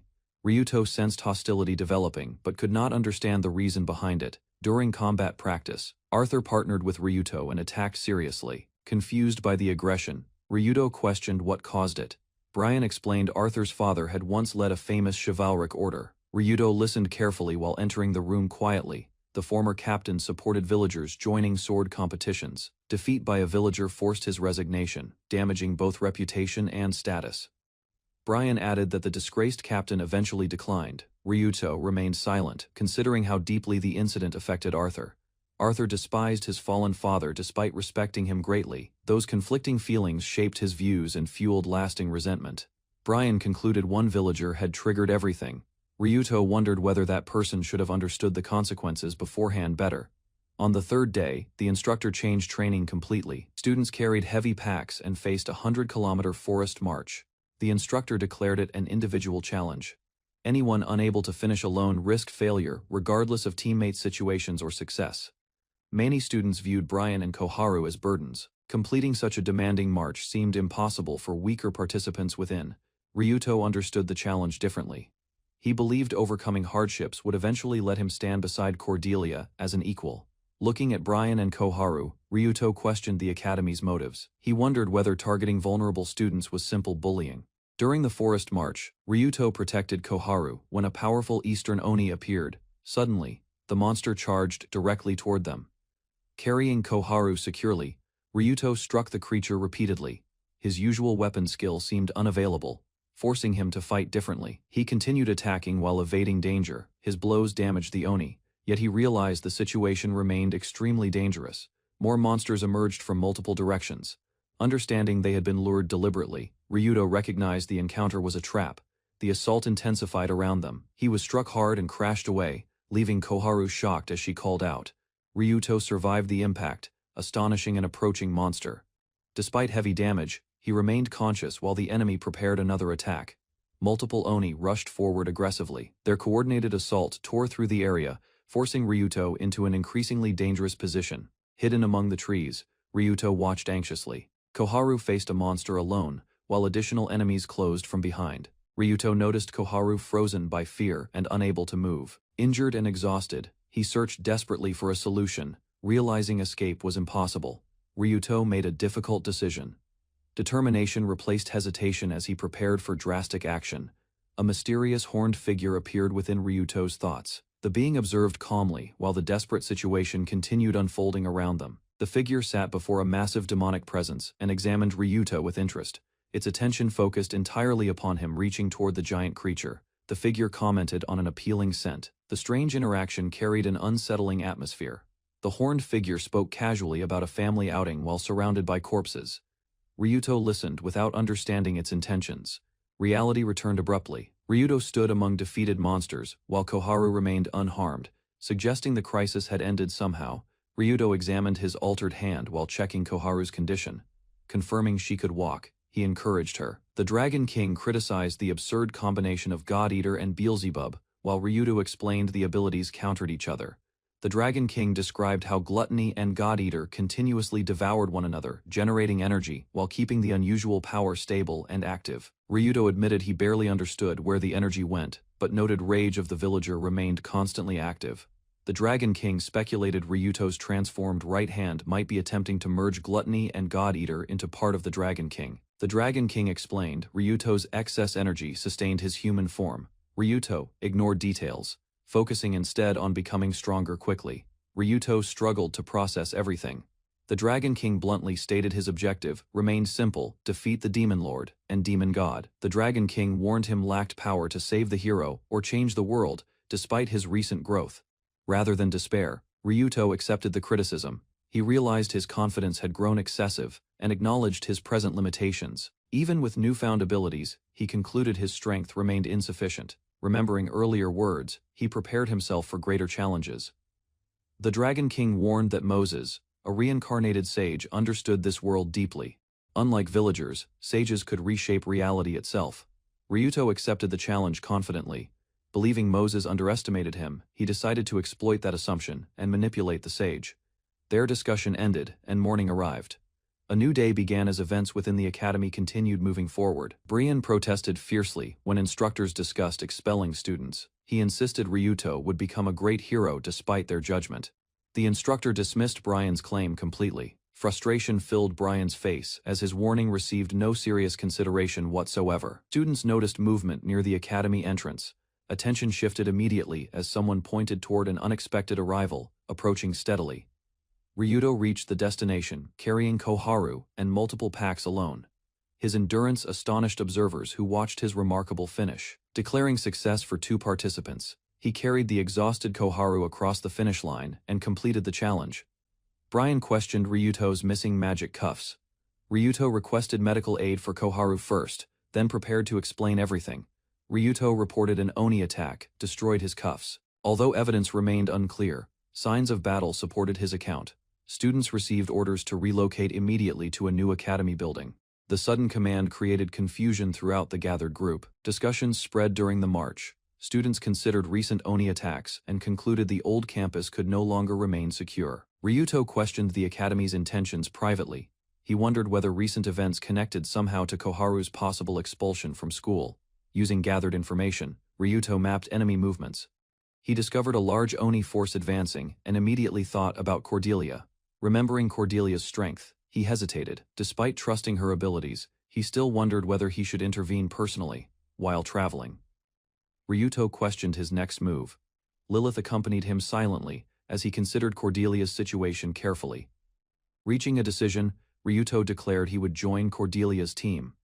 His resolve strengthened once he identified a clear objective. Learning the fortress held the academy's main force, he planned a detour. Lilith questioned the route change unexpectedly. Ryuto approached Arthur and requested assistance. Although surprised by the request, Arthur listened as Ryuto explained his intentions. Resting briefly, Ryuto coordinated preparations through Lilith's telepathic connection. With arrangements completed, she began observing the new school. Lilith used flight magic to scout ahead. Spotting smoke and disturbance, she returned quickly and warned everyone of danger. The instructor confirmed the new school building was surrounded by ogres. Concerns spread through students as reports arrived. Lilith reported a massive horde advancing rapidly. Unsure of its target, she recommended changing their destination immediately to avoid being caught. Additional observations revealed academy members gathered near a fortress. The instructor accepted the information and altered plans to move toward that location. When concerns arose about navigation through Wellham Forest, Lilith confidently offered assistance and produced a magical guide for the group ahead. Using her power, she cleared a route through obstacles. The group followed, advancing toward their objective. Arthur and Brian raced through a torn path while escaping pursuit, discussing the advancing ogre horde. Koharu suddenly sensed a change in surrounding energy, her expression stiffening as an unexpected realization interrupted her concentration. While maintaining a protective spell, she revealed she had created copies to watch routes, leaving Ryuto surprised by the scale of her abilities. Confident the escort force could handle remaining threats, Ryuto decided to move ahead, entrusting Koharu with safety, while seeking the fortress objective alone. At the Western Fortress, a fierce battle ended as a young warrior defeated the ogre general, prompting soldiers to charge. Cordelia instructed everyone to rest and recover while remaining attentive, reminding soldiers to gather arrows as preparations continued throughout fortress defenses. Reports described repeated enemy attacks over 2 days, exhausting resources and personnel. While Cordelia focused on eliminating stronger ogres personally, learning the fortress faced mounting pressure, Cordelia demanded an immediate counterattack, believing decisive action could halt enemy momentum completely.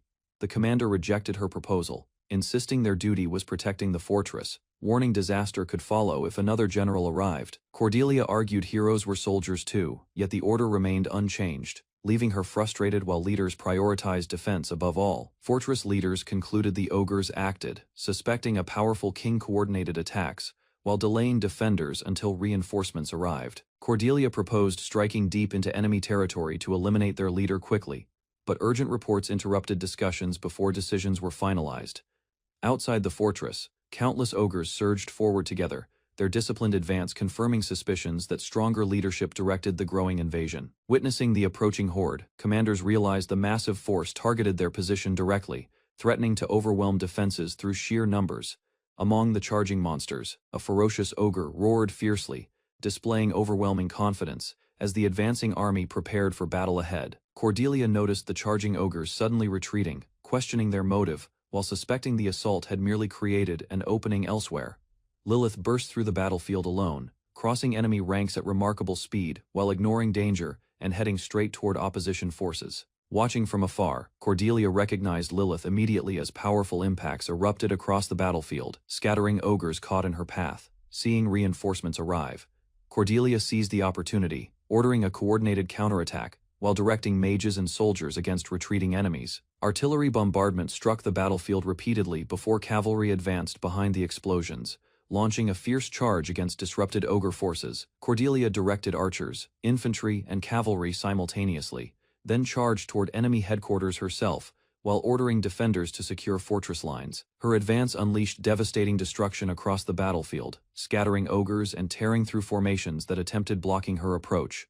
Ogres watched Lilith continue forward relentlessly, despite limited strength, becoming astonished, as her determination carried her through fierce resistance. Lilith suddenly halted, drawing Cordelia's attention immediately, as both sensed something unusual, emerging beyond the battlefield and advancing forces. Standing alone ahead, she faced a gathering presence while numerous ominous creatures appeared, signaling a dangerous threat approaching rapidly. Lilith discovered two ogre kings, commanding the battlefield together, immediately recognizing the overwhelming danger their combined presence created for everyone. Facing the approaching rulers, Cordelia proposed cooperation against the shared threat, setting aside personal differences for survival and victory. Lilith admitted disliking Cordelia, while Cordelia returned the sentiment, yet both accepted that confronting two kings separately was foolish. Without further discussion, the uneasy alliance began instantly as both women moved together, preparing attacks while maintaining constant awareness. The ogre kings struck first with tremendous force, shattering the ground violently and announcing the beginning of their confrontation. Cordelia and Lilith quickly divided responsibilities, each selecting an ogre king as their target while advancing fearlessly toward the decisive confrontation. Their agreement settled immediately, and both girls stepped forward confidently, ready to challenge their opponents and determine the battle's outcome. A horned monster emerged from the raging darkness and fixed its gaze forward. Violent energy surged around its body. Cordelia and Lilith rushed into battle together, gripping their weapons tightly. They advanced without hesitation, preparing themselves against the threatening creature. The monster launched a brutal strike toward them. Cordelia reacted immediately, moving across the battlefield while Lilith watched carefully. Startled, powerful magic collided across the area, releasing waves of force. Explosions erupted repeatedly, covering the surroundings with destruction and debris. The monster remained standing, despite the attacks. Cordelia criticized Lilith's reckless method, while another voice questioned how long their game continued. Ryuto appeared behind the monster and crushed part of its head effortlessly. Cordelia smiled confidently while Lilith watched. That night, leaders gathered within Sakuma's castle to discuss the war. Reports revealed every fortress had fallen, except the western stronghold. One commander blamed fleeing mercenaries for the southern fortress collapse. Another dismissed his complaints, turning the discussion toward remaining defenses. Several knights explained the western fortress still resisted because Hiro-sama defended it. The northern fortress vanished completely, leaving no survivors. Lilith corrected their assumptions during the meeting. She revealed Eastern Oni supported the ogres, proving the enemy forces exceeded expectations. The vice-captain reported Eastern monsters possessed advanced magic beyond Western methods. Scouts also discovered a massive Oni believed to command forces. The grim report shocked everyone present. One elder realized the situation had worsened significantly, fearing their defenses faced complete collapse. A noble blamed the Eastern girl for attracting disaster. He argued the Oni followed her presence, bringing danger toward them. Cordelia rejected emotional accusations and urged everyone to analyze facts. She reminded them the enemy's purpose remained unknown. The vice captain explained, enemy movements had slowed considerably. Small groups gathered around Sakima's, suggesting a large encirclement operation soon. Cordelia requested permission to speak and proposed opening every city gate. She urged immediate battle against the Oni before conditions worsened. She explained the barrier offered little protection against eastern monsters. Her plan concentrated enemy leaders at gates for organized defense. Cordelia argued reinforcements would never arrive because other nations ignored warnings. Remaining inside the city guaranteed defeat without meaningful resistance. Another commander confirmed neighboring territory faced attacks as well. Missing scouts and absent messages proved the crisis spread widely. The commanders accepted Cordelia's strategy after careful consideration. Responsibilities were assigned for each gate, and the meeting concluded. As everyone departed, the Lord announced the meeting room would no longer be used. Ryuto entered quietly, while others followed orders. Several officers questioned allowing a villager into military discussions. They suspected Cordelia's unusual proposal originated from someone influencing her decisions. The Lord admitted curiosity about that mysterious advisor. He continued studying recent events, believing the unknown figure deserved attention. Looking toward Ryuto, the Lord recalled an acquaintance from years earlier. Similarities between them stirred memories and deepened his interest. Ryuto stepped forward before Cordelia and Lilith. He calmly declared the situation remained manageable, insisting this crisis was different. Ryuto explained the enemy differed from a true catastrophe. Their generals appeared weaker than expected, suggesting unnatural interference behind events. He proposed the monsters were forcibly evolved through artificial means. Koharu listened carefully, while Ryuto outlined his theory confidently. Using strength rankings, Ryuto organized defenders among 4 gates. He identified the western gate as the greatest concern. Ryuto assigned Koharu to protect the western gate. He encouraged retreat if necessary, believing her power exceeded king-class opponents. Entrusting the western gate completely to Koharu, Ryuto prepared for battle elsewhere. He urged her to protect classmates proudly. Ryuto finalized the defense plan and encouraged everyone confidently. He instructed Cordelia and Lilith to fight freely without restraint. 2 days passed before the expected attack.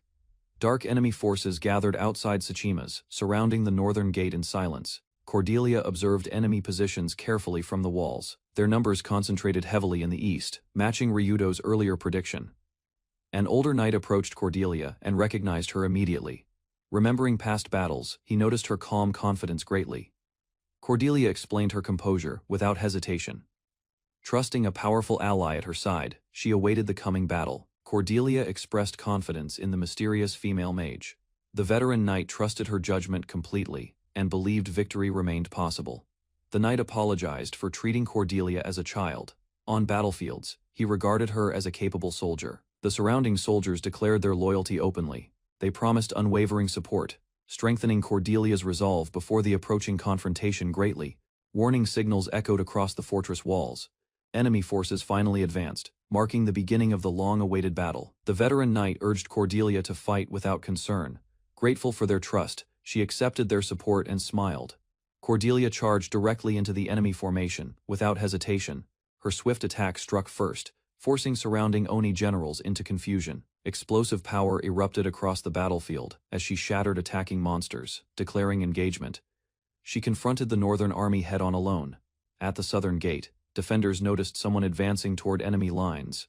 The unexpected movement immediately drew attention across the battlefield. Lilith stepped forward despite warnings from allied mages. They demanded space for offensive spells, but she ignored objections. Calling upon her father's golden dragon, she unleashed devastating magic. A massive attack surged forward, targeting the enemy army. Lilith's dragon magic descended across the battlefield with overwhelming force. A colossal blast struck enemy positions, shaking the entire area. Soldiers stared speechlessly at the destruction before them. Lilith calmly turned around, seemingly unaware of the chaos she created. Ryuto observed the battle's progress from afar. Satisfied with northern and southern fronts, he shifted attention eastward instead. The veteran lord suddenly asked Ryuto about Bernard. Surprised by the question, Ryuto revealed Bernard was his master. The lord immediately understood their connection and recognized the resemblance. Remembering Bernard's hardships, he expressed concern for his pupil. The veteran lord turned toward Ryuto and requested his assessment. He wanted an honest opinion regarding the battlefield situation ahead. Ryuto answered confidently, without showing concern. Believing victory was certain, he described the entire conflict as completely manageable. Before further discussion continued, a massive enemy suddenly appeared. Recognizing the threat immediately, Ryuto prepared himself while the battle entered a dangerous new phase.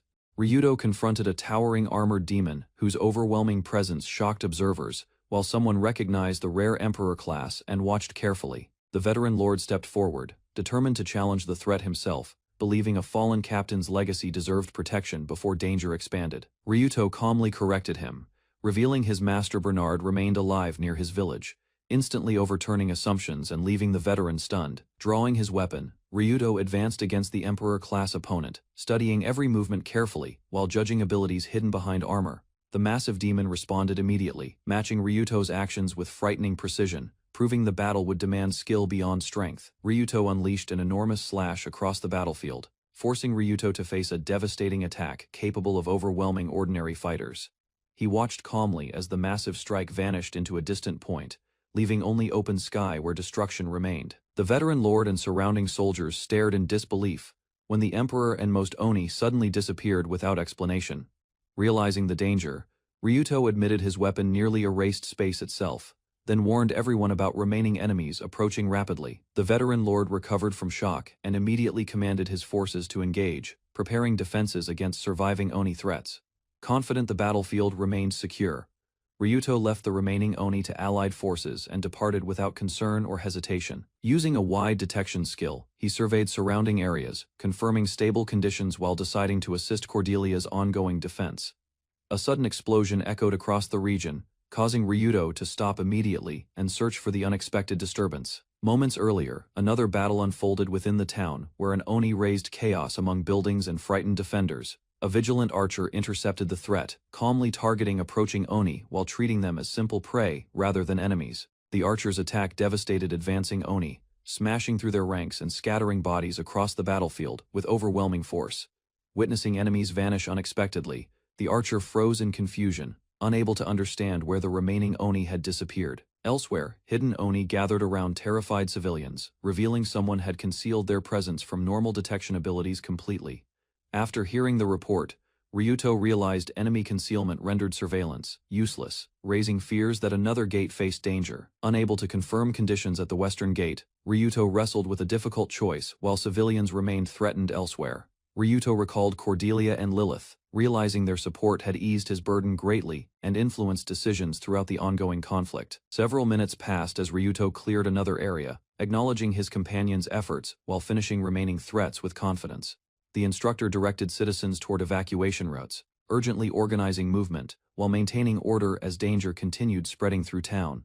The academy instructor strengthened defensive barriers against incoming attacks, yet enemy pressure exceeded expectations and steadily shattered his protective magic. Ryuto arrived before catastrophe struck, destroying the threat instantly and praising his teacher's efforts before taking responsibility himself. Ryuto declared eliminating monsters suited a villager's role, then stepped forward confidently, while his instructor watched in astonishment behind. He crushed surrounding enemies effortlessly, forcing the teacher to question reality and regret previously dismissing Ryuto's humble class completely. The instructor admitted he had opposed Student McLean before, finally recognizing that Ryuto had been responsible for past events. Ryuto casually asked whether he had passed the instructor's test, showing confidence, despite the dangerous battle continuing around them. Learning of a larger threat, Ryuto requested flight assistance, entrusted local defense to his instructor, and rushed forward eagerly. Ryuto activated Simple Surface Survey once more, concentrating carefully while searching for hidden threats responsible for ongoing destruction everywhere. Confirming no civilians remained nearby, Ryuto prepared an unusual plan and produced a special seed for cultivation magic. Planting the seed, he activated farming cultivation and combined it with the descent of the dragon god technique. Power erupted violently from the ground, shaking buildings and transforming the battlefield, as something enormous emerged from below. A colossal dragon-like entity appeared above the city, leaving observers speechless, while Ryuto's extraordinary cultivation strategy revealed its results. Ryuto expanded his search ability across the battlefield, using detailed analysis to trace concealed enemies hidden beneath confusion and chaos. Following movements through the earth itself, he exposed disguised Oni positions, proving concealment skills could not escape detection. Powerful attacks erupted from multiple directions, striking hidden targets, and forcing several concealed monsters into the open immediately. Ryuto discovered another Emperor-class Oni nearby, realizing the invasion involved greater forces than previously believed and demanding caution. The newly revealed Emperor roared fiercely above the city, displaying overwhelming power while preparing to unleash destruction across the area.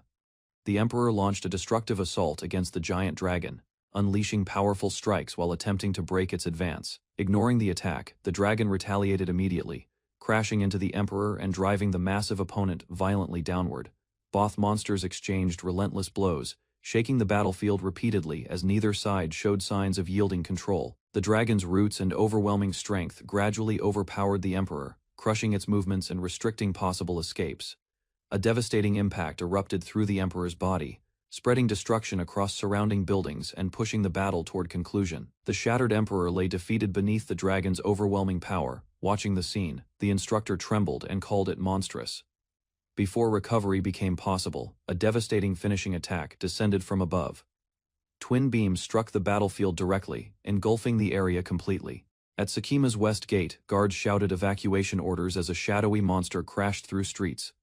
Koharu watched nervously when the creature launched a massive attack toward the gate, realizing stronger enemies were expected elsewhere, not here. Arthur suddenly appeared before Koharu and intercepted the threat, shocking her completely, while Brian stared, confused by events unfolding before them. Koharu questioned Arthur's actions, wondering why he protected her, but he treated defending the gate as simple duty and common sense. As more enemies approached, Arthur ordered Koharu and Brian to run, while fighters remained behind, preparing resistance together against the advancing threat force. Arthur and Brian faced the shattered battlefield as a powerful strike erased the monster, leaving Koharu stunned. Cordelia and Lilith arrived at the gate and confidently took command, offering support while preparing to confront remaining enemies. Arthur quickly instructed Koharu and Brian to rescue trapped citizens inside the church, while defenders maintained positions against approaching foes across the district. Cordelia stepped toward Koharu and urgently requested assistance, drawing her attention from the battle, while others continued guarding evacuation routes. Lilith dismissed the idea immediately, claiming Koharu could not contribute much, causing tension within the group, despite mounting danger. Lilith criticized Koharu harshly, claiming Ryuto trusted her with the gate, while failure and hesitation only worsened the chaotic situation. A powerful Emperor monster appeared at the west gate, forcing Cordelia and Lilith into action despite their disagreement moments earlier. Lilith unleashed magic and promised only 3 minutes of support, while Koharu stood uncertain as battle preparations intensified rapidly. Cordelia apologized for her request and promised protection, yet Koharu lowered her head and quietly refused the responsibility offered. Koharu questioned why Cordelia remained behind, learning she feared combat, disliked being a hero, and wished she could escape. Cordelia recalled Ryuto encouraging her to escape burdensome expectations, promising she could abandon hero duties and seek peace elsewhere. Koharu asked why Cordelia stayed, learning she wished to protect Ryuto and cherished companions, believing strength carried responsibility toward others. Cordelia declared pride in her role, choosing protection over retreat because trusted allies stood beside her against danger. Accepting her decision, Cordelia joined the battle again while asking Koharu to keep her private fears hidden from others. Left alone with those words, Koharu lowered her head silently, struggling with uncertainty, while distant fighting continued across the city. While battle raged around the gate, Koharu rejected Cordelia's reasoning internally, believing the answer she sought remained completely different. Confusion spread through her mind as memories and emotions collided, leaving her questioning whether her earlier conclusions were mistaken. Dark feelings surfaced violently, and Koharu convinced herself that everyone around her constantly judged, dismissed, and looked down on her. Lilith and Cordelia noticed the sudden change immediately, staring with alarm as an unsettling presence emerged from Koharu unexpectedly. Surrounded by monsters, Cordelia sensed something strange beyond the battlefield. Realizing Koharu's emotional outburst had triggered an unknown disturbance, Cordelia sensed the disturbance too late, as a violent force erupted beneath the battlefield, launching destruction upward with overwhelming power. A gigantic dark entity emerged over the city, dwarfing surrounding monsters, while Cordelia watched in shock at its appearance. The enormous creature gathered power and attacked relentlessly, spreading chaos across the battlefield, while defenders struggled to understand the situation. Koharu completely lost control, laughing wildly while attacking monsters herself, and declaring brutal hatred toward the Oni surrounding her. Arthur rushed over and grabbed Koharu firmly, startling Lilith as he realized the gloomy girl had awakened unexpected abilities. Koharu exploded with anger, imagining insults from everyone around her and fiercely arguing against accusations that existed only within her mind. Cordelia questioned her identity, while Koharu insulted Cordelia and Lilith, rejecting their advice and refusing to accept criticism. Declaring future revenge against both women, Koharu rushed away recklessly, while her unstable emotions continued spiraling further out of control. Charging through the battlefield, Koharu attacked Oni aggressively and mocked them, treating the dangerous monsters as simple targets. Despite her rage, Koharu remembered kindness from village residents, creating conflict between gratitude and hatred as she continued fighting. Empowered by raging energy, Koharu floated above the battlefield and unleashed devastating attacks, tearing through countless monsters without hesitation. Observing from afar, Arthur's group realized Koharu displayed abilities linked to Eastern battle priestesses, while her personality changed drastically. They explained that Eastern techniques borrowed spiritual power, allowing unusual effects without exhausting magic reserves through conventional methods. Lilith compared the process to forcing a river with bare hands, warning that Koharu's body might suffer severe consequences. Despite her destructive strength, Arthur recognized the Emperor remained overwhelmingly powerful and feared Koharu could not defeat it alone. Lilith proposed a strategy against the Emperor, insisting victory remained possible if Cordelia cooperated and supported her plan completely. Cordelia immediately accepted the proposal, trusting Lilith's judgment and charging forward without hesitation, despite the overwhelming threat ahead. She struck repeatedly at the Emperor, but her attacks caused limited damage because the monster recovered from wounds extremely quickly. Koharu's attacks disrupted the Emperor's movements, preventing counterattacks, while she angrily claimed ownership over the battle and target. Seeing both girls acting recklessly, Lilith stopped them sharply and demanded cooperation instead of rushing forward independently again. Cordelia struggled against the Emperor's regeneration, realizing her attacks achieved little while repeatedly buying time for Lilith's preparation. Lilith finally unleashed her strongest dragon magic, ordering Cordelia away before releasing an enormous attack directly at the Emperor. The devastating spell struck successfully, exploiting weaknesses unique to Oni, while dragon magic proved especially effective against their defenses. The Emperor suffered heavy damage and roared violently as its protective abilities collapsed beneath Lilith's overwhelming magical assault. Although pleased with the result, Lilith realized the Emperor survived, forcing her to question whether she had reached her limits. Koharu confidently signaled success, believing the Emperor had fallen, while lingering energy drifted across the ruined battlefield, still carrying uncertainty. Observers explained Koharu's attacks became effective only after Lilith destroyed the barrier, allowing direct damage against enemies and finally breaking their protection. Convinced victory was secured, Koharu celebrated loudly as Cordelia and Lilith watched, surprised by her enthusiasm and reckless confidence. Lilith praised Koharu's achievement and acknowledged defeating an Emperor Oni, giving recognition despite earlier conflict between them and their tense exchanges. A mysterious robed figure appeared overhead, evaluating Koharu's accomplishment and drawing everyone's attention without explanation or revealing immediate intentions. The newcomer declared Koharu worthy of joining his family, ending the confrontation with an unsettling invitation that raised new questions. Cordelia spotted a bound Oni resembling Ryuto. Distant figures watched the battlefield, raising uneasy questions about his identity. She compared the stranger with memories from scorched scenes, yet Lilith urged haste, refusing uncertainty. Lilith rejected the resemblance completely, insisting no monster could match Ryuto, while shock spread among companions observing the scene. Koharu raised her hand, identifying the Oni god instantly, then proposed exploiting an opening before the enemy reacted, while others weighed the risk. The Oni dismissed spirit-based attacks, effortlessly making Koharu freeze as he revealed insight, explaining the Emperor Oni's defeat and his overwhelming power. The Oni god suddenly broke into uncontrollable tears, screaming in grief as overwhelming emotions consumed him, and startled everyone watching closely.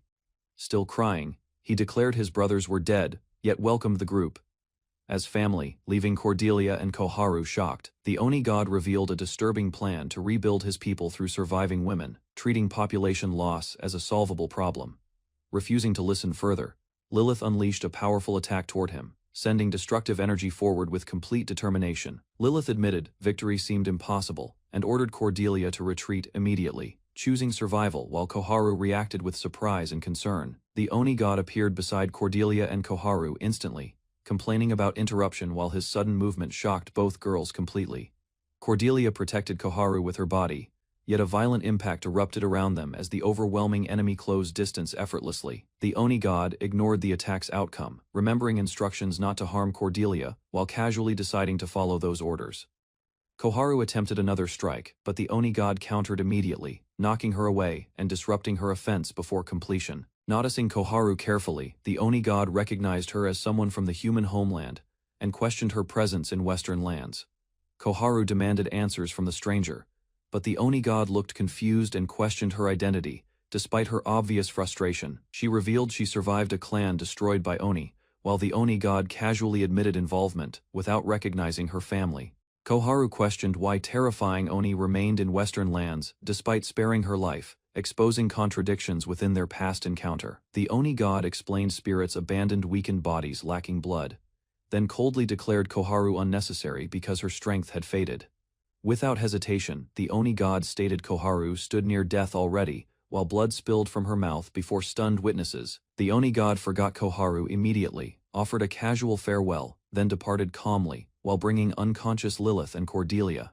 In the past, Ryuto offered assistance carrying a burden, yet Koharu stubbornly refused help and insisted on handling everything herself. Struggling across rough ground, the exhausted Koharu endured intense pain alone, forcing herself forward despite wounds and overwhelming hardship. Ryuto gently questioned whether people close to her truly wanted such sacrifice, prompting Koharu to reconsider her feelings. Reflecting on her answer, Ryuto stated that nobody lives without regrets, sharing a quiet belief shaped by experience. Koharu recalled her painful past, remembering countless failures where weakness prevented her from protecting cherished people, despite sincere determination. Ryuto revealed he earned another chance through relentless effort, urging Koharu not to surrender, while warning stubborn isolation creates mistakes. He encouraged Koharu to trust companions instead of carrying every burden herself, offering guidance drawn from his own experiences. His words stirred forgotten memories, helping Koharu realize support had always surrounded her, even when she believed herself alone. Accepting that realization, Koharu unleashed her burning power and declared the dreamlike world would vanish together with her flames. The Oni god reconsidered Koharu's declaration, correcting himself and showing interest, instead of dismissing her determination completely and immediately. Amazed by her resolve, the Oni god promised recognition if she survived unleashing everything, then challenged her without restraint. Koharu rejected his mockery and launched herself forward fiercely, driving her spear downward with unwavering intent to prove herself. Her attack exploded against the battlefield, yet the Oni god remained unharmed and mocked the result, while provoking further resistance. Accepting the challenge completely, Koharu released her full power and flooded the battlefield with relentless attacks from every direction. Koharu's attacks struck relentlessly from every direction, yet the Oni god endured everything calmly while criticizing her inefficient approach. Ignoring his taunts, she intensified the barrage and swore to pierce his body, pouring determination into every attack launched. Her strength finally collapsed, leaving her kneeling and exhausted, as the Oni god concluded the fierce struggle had ended. The Oni god mocked her disappointing performance, while Koharu searched desperately for Cordelia and Lilith through fading consciousness alone. A sudden voice declared victory belonged to everyone together, startling the Oni god as unexpected developments unfolded behind him. A gigantic spirit manifestation emerged behind the battlefield, revealing the true source of strength that had remained hidden until then. The enormous entity struck the Oni god directly, finally damaging him and creating an opening through a carefully prepared attack. Realizing the ambush succeeded, the Oni god thanked his opponent sincerely, acknowledging the person responsible while feeling strangely relieved. Multiple attacks pierced the Oni god before he could recover, leaving him stunned as the unexpected assault continued relentlessly. Ryuto arrived at the crucial moment, praised Koharu's efforts, and revealed their coordinated ambush had finally turned battle. Ryuto entrusted Lilith and Cordelia to Koharu. He reassured her warmly, and she accepted responsibility for protecting them. The Oni god's body suffered severe damage from repeated attacks, leaving massive wounds across his chest and weakening him. Despite his injuries, the Oni god praised the assault sincerely, recognizing the precision and effectiveness behind their strategy. The Oni god compared himself to a trapped monster, explaining the ceiling effect merely delayed defeat rather than ending him. Ryuto approached calmly and asked whether farewells were finished, while the Oni god laughed and welcomed their company briefly. Ryuto suddenly struck the Oni god mid-conversation, interrupting him again and landing a powerful blow that shattered the brief exchange. Annoyed yet excited, the Oni god rushed forward with a fierce grin, eager to continue fighting Ryuto. despite accumulating injuries. The Oni god crashed through shattered debris, but Ryuto remained calm. He tracked the enemy's movement carefully, preparing another decisive strike ahead. Ryuto lunged forward with overwhelming speed.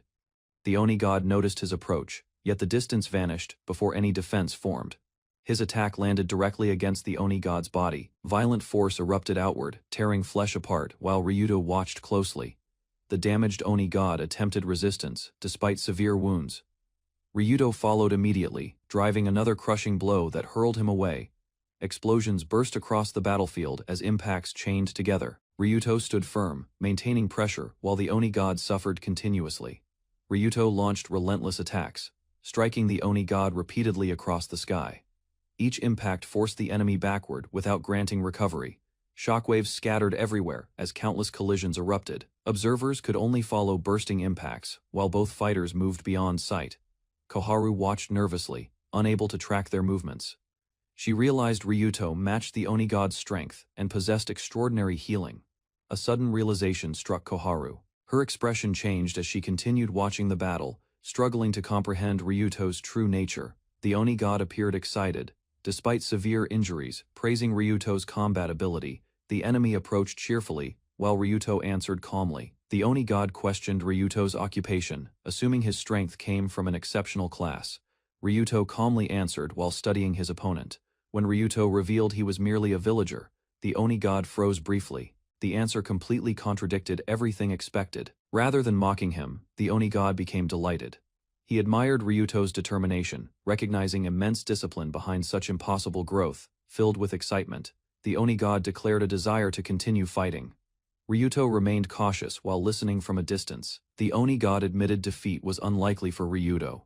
Despite disappointment, he acknowledged the battle's outcome and Ryuto's superiority.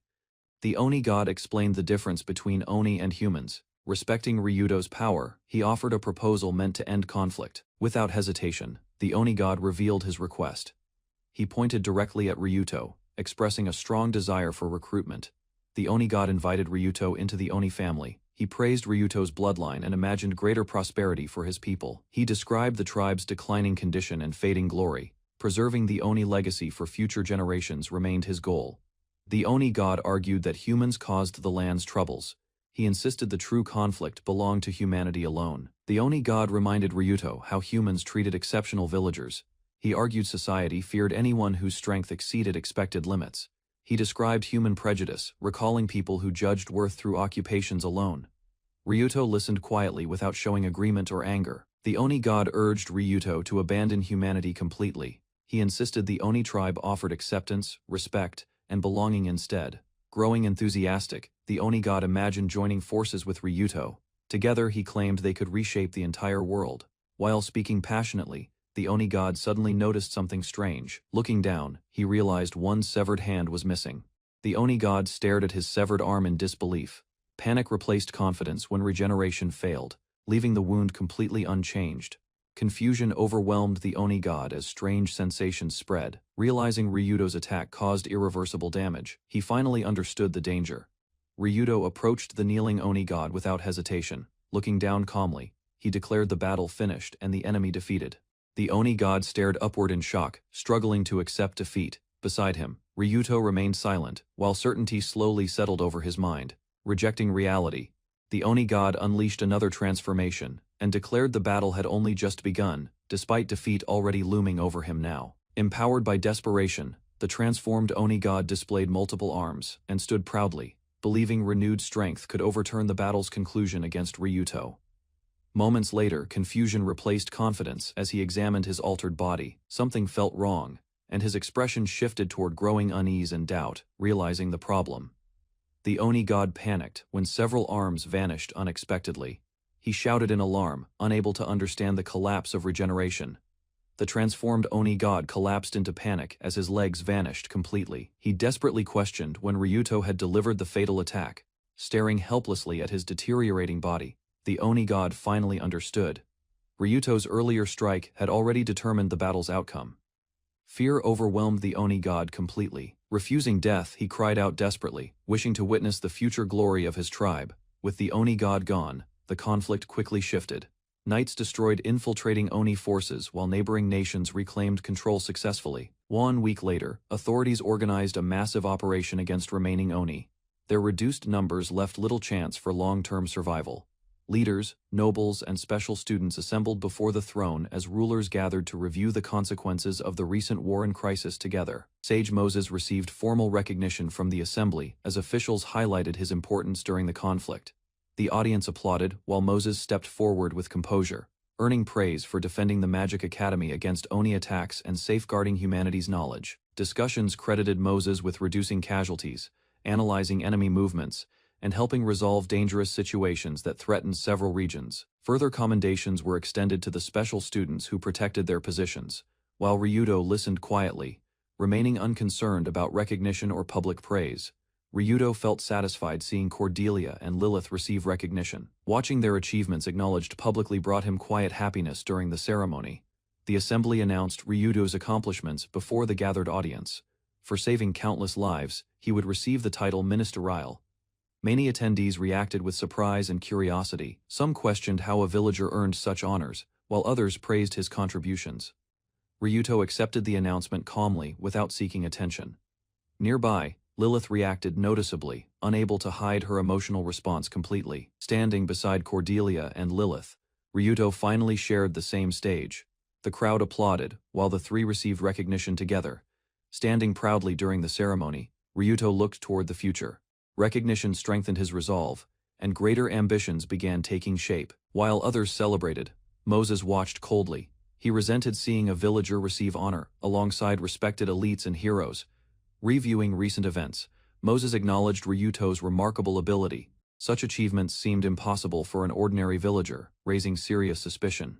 His attention shifted toward Cordelia and the hero. Their unexpected performances, complicated calculations, and threatened plans he had prepared carefully. Recognizing several assumptions had become unreliable, Moses reconsidered his strategy, determined to adapt. He quietly prepared a new approach. While visiting the city with his little sister, Moses accompanied her sightseeing. Excited by the outing, she eagerly asked him around. The siblings explored various shops together. She enjoyed browsing merchandise and making purchases, while Moses quietly followed beside her throughout. As they continued walking through busy streets, his sister suddenly noticed something alarming. Her cheerful mood disappeared within a single moment. A crazed knife-wielding murderer attacked pedestrians indiscriminately. Panic spread through the area as terrified civilians scattered, struggling to escape danger. Moses reacted immediately when the attacker chased his sister. Witnessing the threat, he rushed forward, while bystanders shouted in shock. The killer's blood-stained hand tightened around the knife. Violence filled the scene, marking the horrifying climax of the sudden attack. Moses collapsed in shock and terror. Unable to process what happened, he stared helplessly at the devastating outcome. Overwhelmed by guilt, Moses blamed himself for failing to act. He believed intervention was possible, yet fear had frozen him. Consumed by regret, he apologized repeatedly through tears. The weight of his weakness crushed him as reality settled heavily. Holding the victim's body, Moses remained surrounded by destruction. Grief overwhelmed him while he mourned the life he failed saving. Years passed following the tragedy. Moses gradually rebuilt his life, leaving grief behind while moving forward through steady determination. Preparing carefully for an important occasion, he adjusted his appearance. Documents rested nearby, suggesting a significant change awaited him. Looking into a mirror, he reflected on his journey. Though recovery took time, he finally managed to stand again. While heading home from work, Moses considered his first day. Exhaustion lingered, yet he seemed quietly satisfied with progress.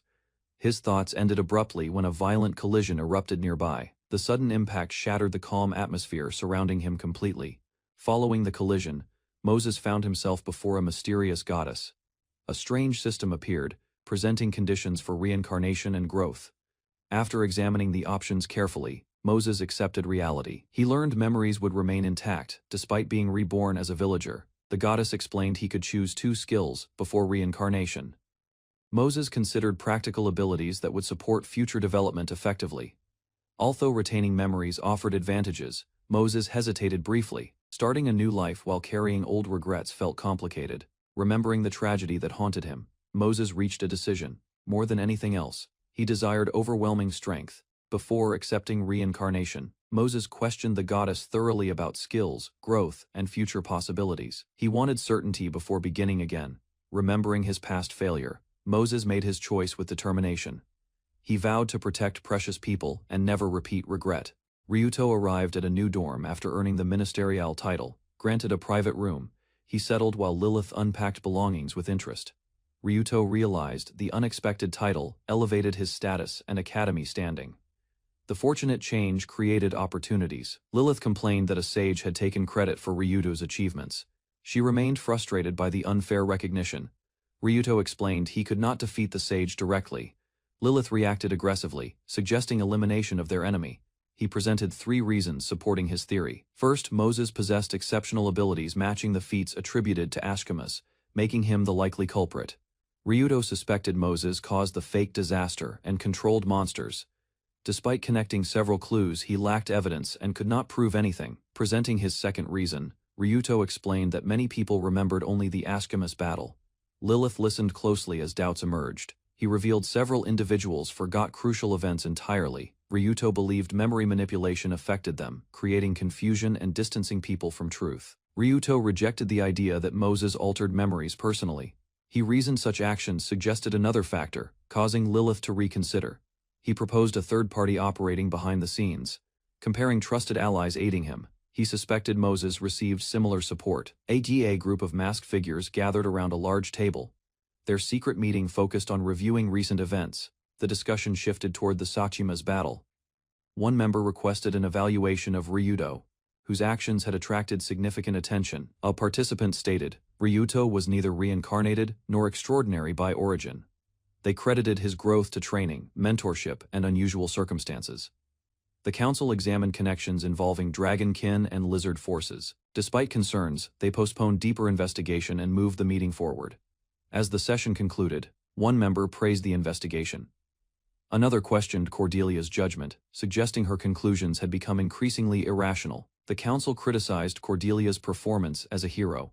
Zero openly supported placing her under Holy Knight supervision, despite objections raised. Zero accepted responsibility for guiding Cordelia personally. Her confident response suggested strong influence within the organization and considerable authority there. Several members questioned Cordelia's future role. Zero dismissed concerns, focusing instead on strengthening her faction against growing evil god believers. The council discussed increasing numbers of reincarnated individuals. They concluded an uncontrolled hero could trigger disaster greater than ordinary monster threats. A masked member called for immediate preparation against monsters. The gathering united behind plans for a large-scale campaign across the world. Leaving the meeting chamber, Zero questioned Moses about Cordelia's strength. The conversation shifted toward sensitive matters involving reincarnated individuals. Moses reminded Zero that contact between reincarnated people violated strict rules. His response revealed caution and concern about hidden activities. Zero casually teased Moses while walking beside him.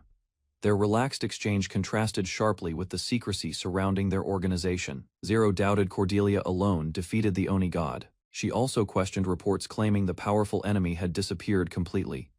Moses reviewed Cordelia's report and reached a conclusion. Since no known reincarnated matched the description, suspicion fell upon Ryuto. Zero explained that status plates revealed suitable roles from birth.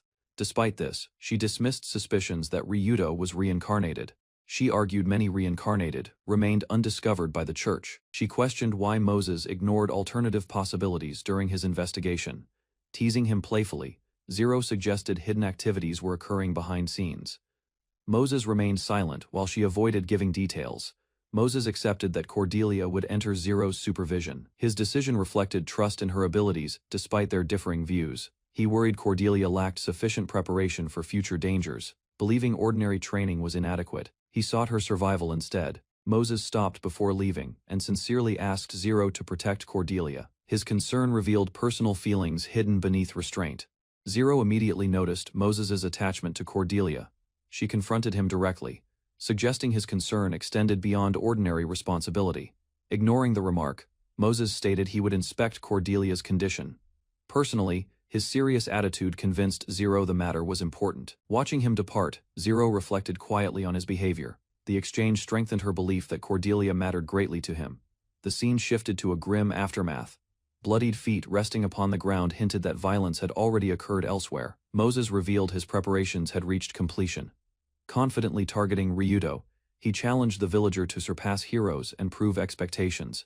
Standing before a grotesque creature, Moses appeared to oversee its existence. The disturbing scene suggested a dangerous scheme advancing steadily. Elsewhere, a messenger delivered important documents. The arrival interrupted routine matters and immediately drew attention from those present. The order announced Cordelia's transfer to the Holy Knights Kanzai Union. Shock spread quickly as officials processed the decision. Senior members condemned the organization's reputation and methods. Despite strong objections, the command originated from higher authorities beyond challenge. Lilith reacted to Cordelia's transfer with amusement.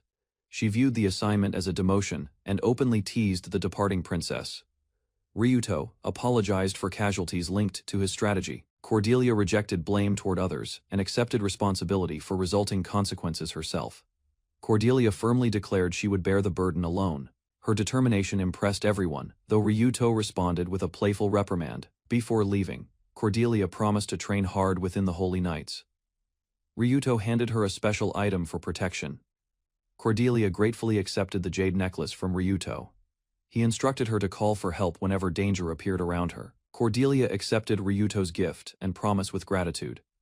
Ryuto firmly assured her he would come whenever she needed help. The group separated across the countryside. Cordelia departed toward her new destination while Ryuto watched her leave from afar. Lilith warned that discovering the pendant's true purpose could anger Cordelia.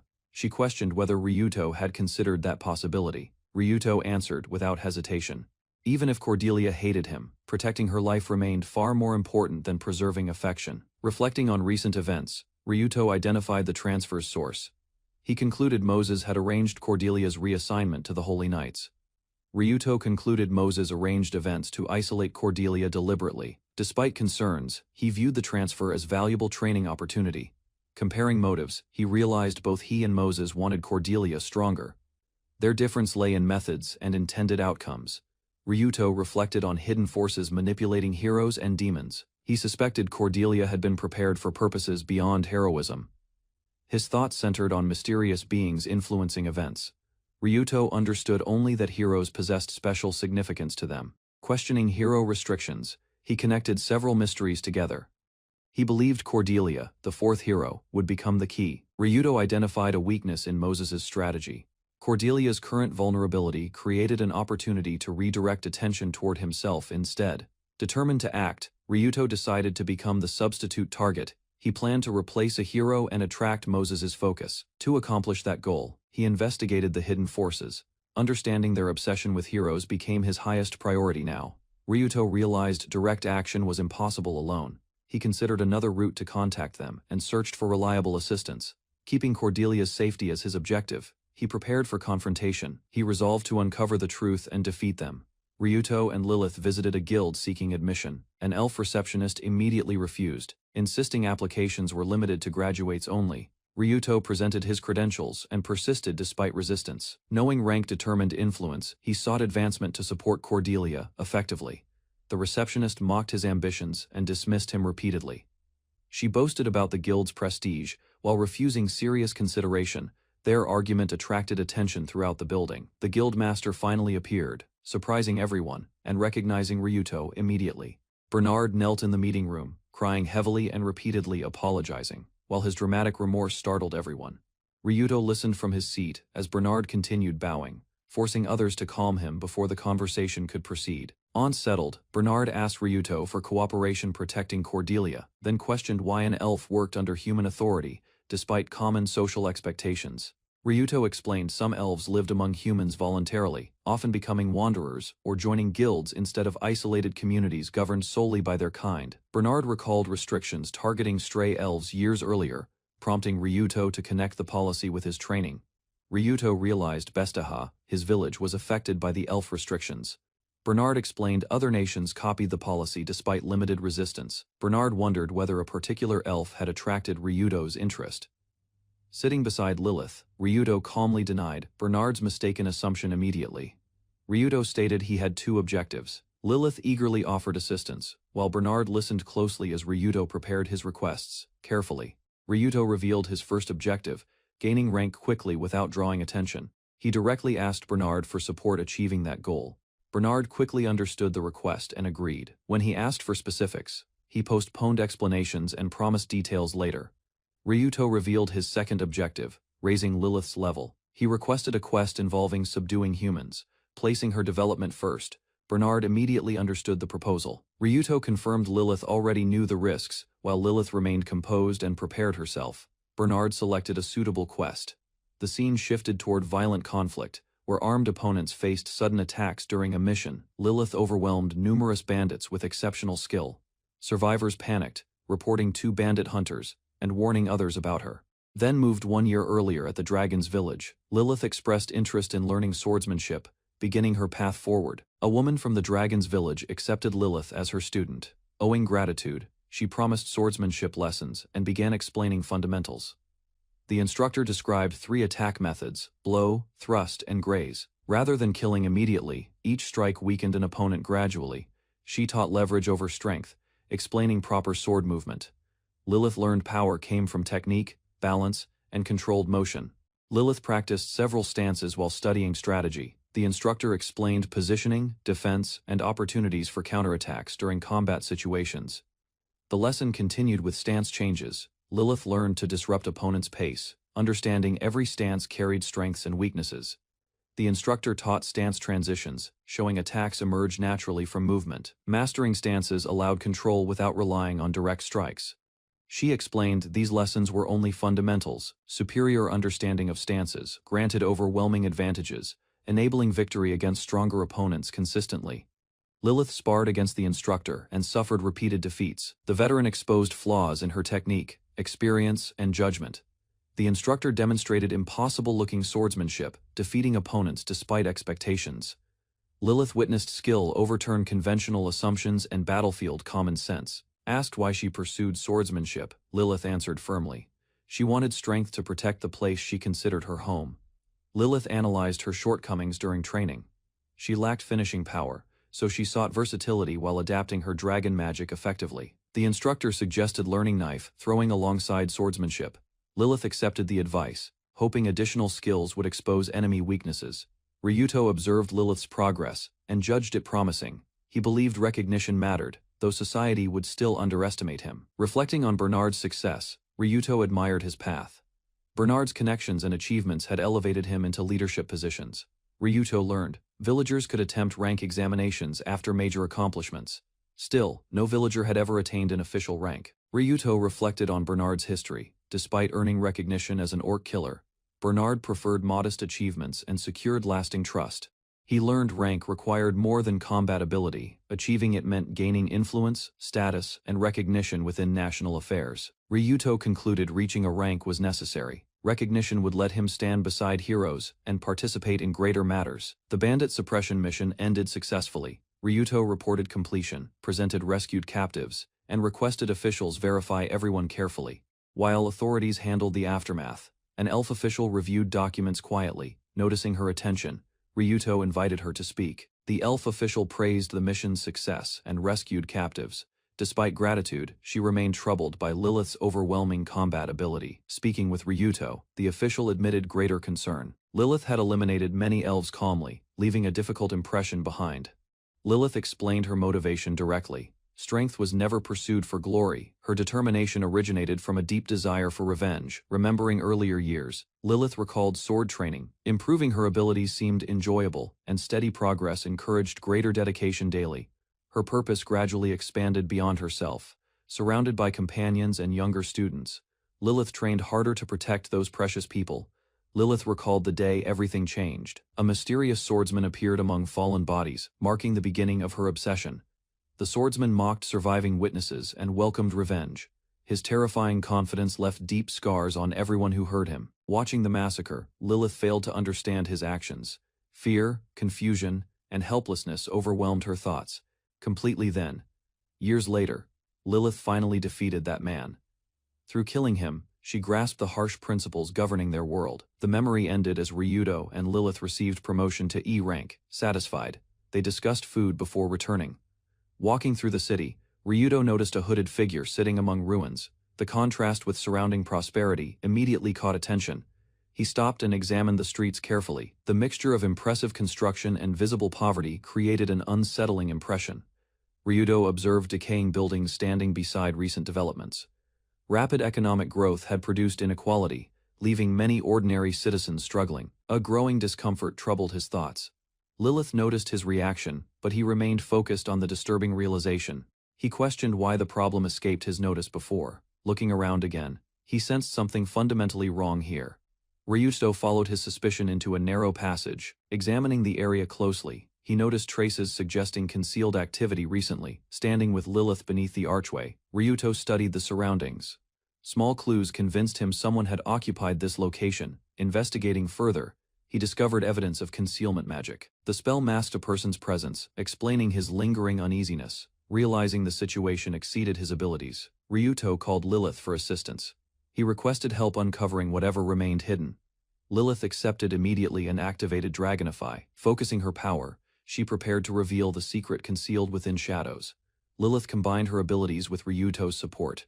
Together they erased concealment magic and stripped away additional magical interference completely. The hidden presence finally emerged. Dark energy scattered across the ground, exposing evidence that someone had concealed themselves deliberately. An unconscious elf woman appeared before them. Her torn clothing and condition suggested she had suffered severe hardship recently. Ryuto approached cautiously and examined the situation. Neither he nor Lilith understood the full truth behind her appearance. While healing the elf, Ryuto remained unaware of greater circumstances. Their encounter had been arranged as part of a scheme. Cordelia finally revealed herself. Watching from a distance, she smiled confidently, indicating the unfolding events matched her intentions. Zero addressed Cordelia directly and thanked her for arriving. Her words suggested prior knowledge and deliberate preparation behind events. Introducing the location as the deserted land, Zero welcomed Cordelia warmly. Her cheerful attitude contrasted with the suspicious circumstances. Elsewhere, several important individuals unknowingly moved toward the same outcome. Their intersecting paths signaled a major convergence of fate. Ryuto and Lilith watched a rescued elf awaken slowly from exhaustion, her eyes opening cautiously. The elf noticed Ryuto beside her bed, and Lilith quietly, realizing strangers had sheltered her and ensured her recovery. Ryuto gently explained their rescue and introduced himself alongside Lilith, helping the confused elf understand where she was and why they offered assistance. He described how Lilith changed her clothes and cleaned her wounds, while healing herbs and magic restored her strength. Gathering herself despite lingering weakness, the elf looked toward her caretakers and finally revealed her name as Liz, easing their uncertainty at last. Lilith suddenly ordered Lilith toward the bath, insisting on proper cleanliness while surprising Ryuto with her forceful attitude. Ryuto recalled finding Liz collapsed earlier, while Lilith initially wanted to ignore the situation, fearing trouble from helping a stranger.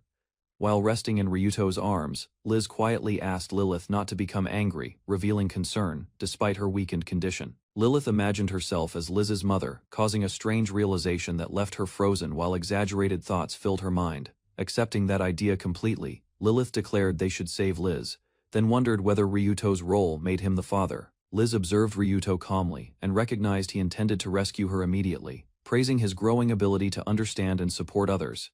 A guild member arrived and reported securing the surroundings, assuring everyone no threats remained while guards maintained watch beyond sight. The man explained elves possessed remarkable healing abilities and described the hidden shelter, a useful emergency facility beneath an ordinary structure. Wanting answers about Liz's circumstances, Ryuto permitted the guild member to begin his report without delay or interruption. The report revealed northern tribes captured elves regardless of origin, then transported them beyond the mountains toward the distant north. The guild member explained northern nations beyond the mountains, describing long conflict between elves and beastmen, ending with defeat and silence. He added that elves followed separate factions and strict traditions, leaving many uninformed about distant territories, despite sharing ancestry. Another rumor claimed northern beastmen enslaved elves, forcing captured victims into servitude, which explained growing concern regarding Liz's situation. During a bath, Liz suddenly transformed into a small dog-like creature, shocking everyone and interrupting the serious discussion completely. Excited by her transformation, Liz reacted energetically, while Ryuto and the guild member recoiled, struggling to understand the unexpected change. A dangerous situation erupted suddenly. Ryuto reassured Lilith and the guild member, ordering them back while preparing to handle matters. Sensing immediate danger, Ryuto calmly instructed everyone to evacuate. A hostile beast advanced nearby, radiating aggression and threatening the room. The transformed creature staggered across the floor. Then magical energy surged unexpectedly. Before anyone reacted, the beast changed again. Ryuto stared in shock, as Liz reverted into a sleeping girl with animal ears, lying motionless after the transformation. Lilith explained the attack targeted the guild member. The strike carried overwhelming magic power, while Liz caused trouble, unintentionally. Ryuto concluded Liz attacked the guild member from fear rather than hostility, suggesting she confused him with another person entirely. Discussion shifted toward Liz's origins. Her mixed traits suggested beastman and elf ancestry, though artificial creation remained another possibility. Ryuto considered the issue carefully.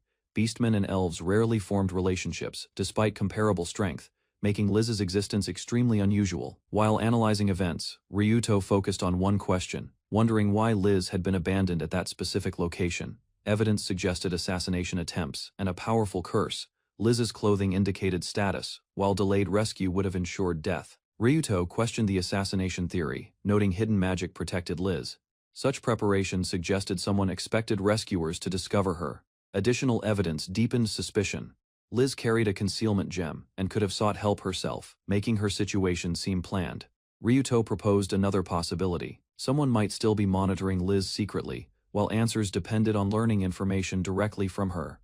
The scene shifted to deserted land, headquarters of the Holy Knights Kanzai Union, where crowds filled busy streets and alleys. Elsewhere, Cordelia walked behind Zero through the city. Around them, residents continued daily activities without noticing anything unusual. Zero guided Cordelia through a rough district, explaining such residents were common there, and warning her sheltered upbringing faced challenges. While leading Cordelia onward, Zero rejected her former name completely, introduced herself differently, and announced an entrance examination awaited.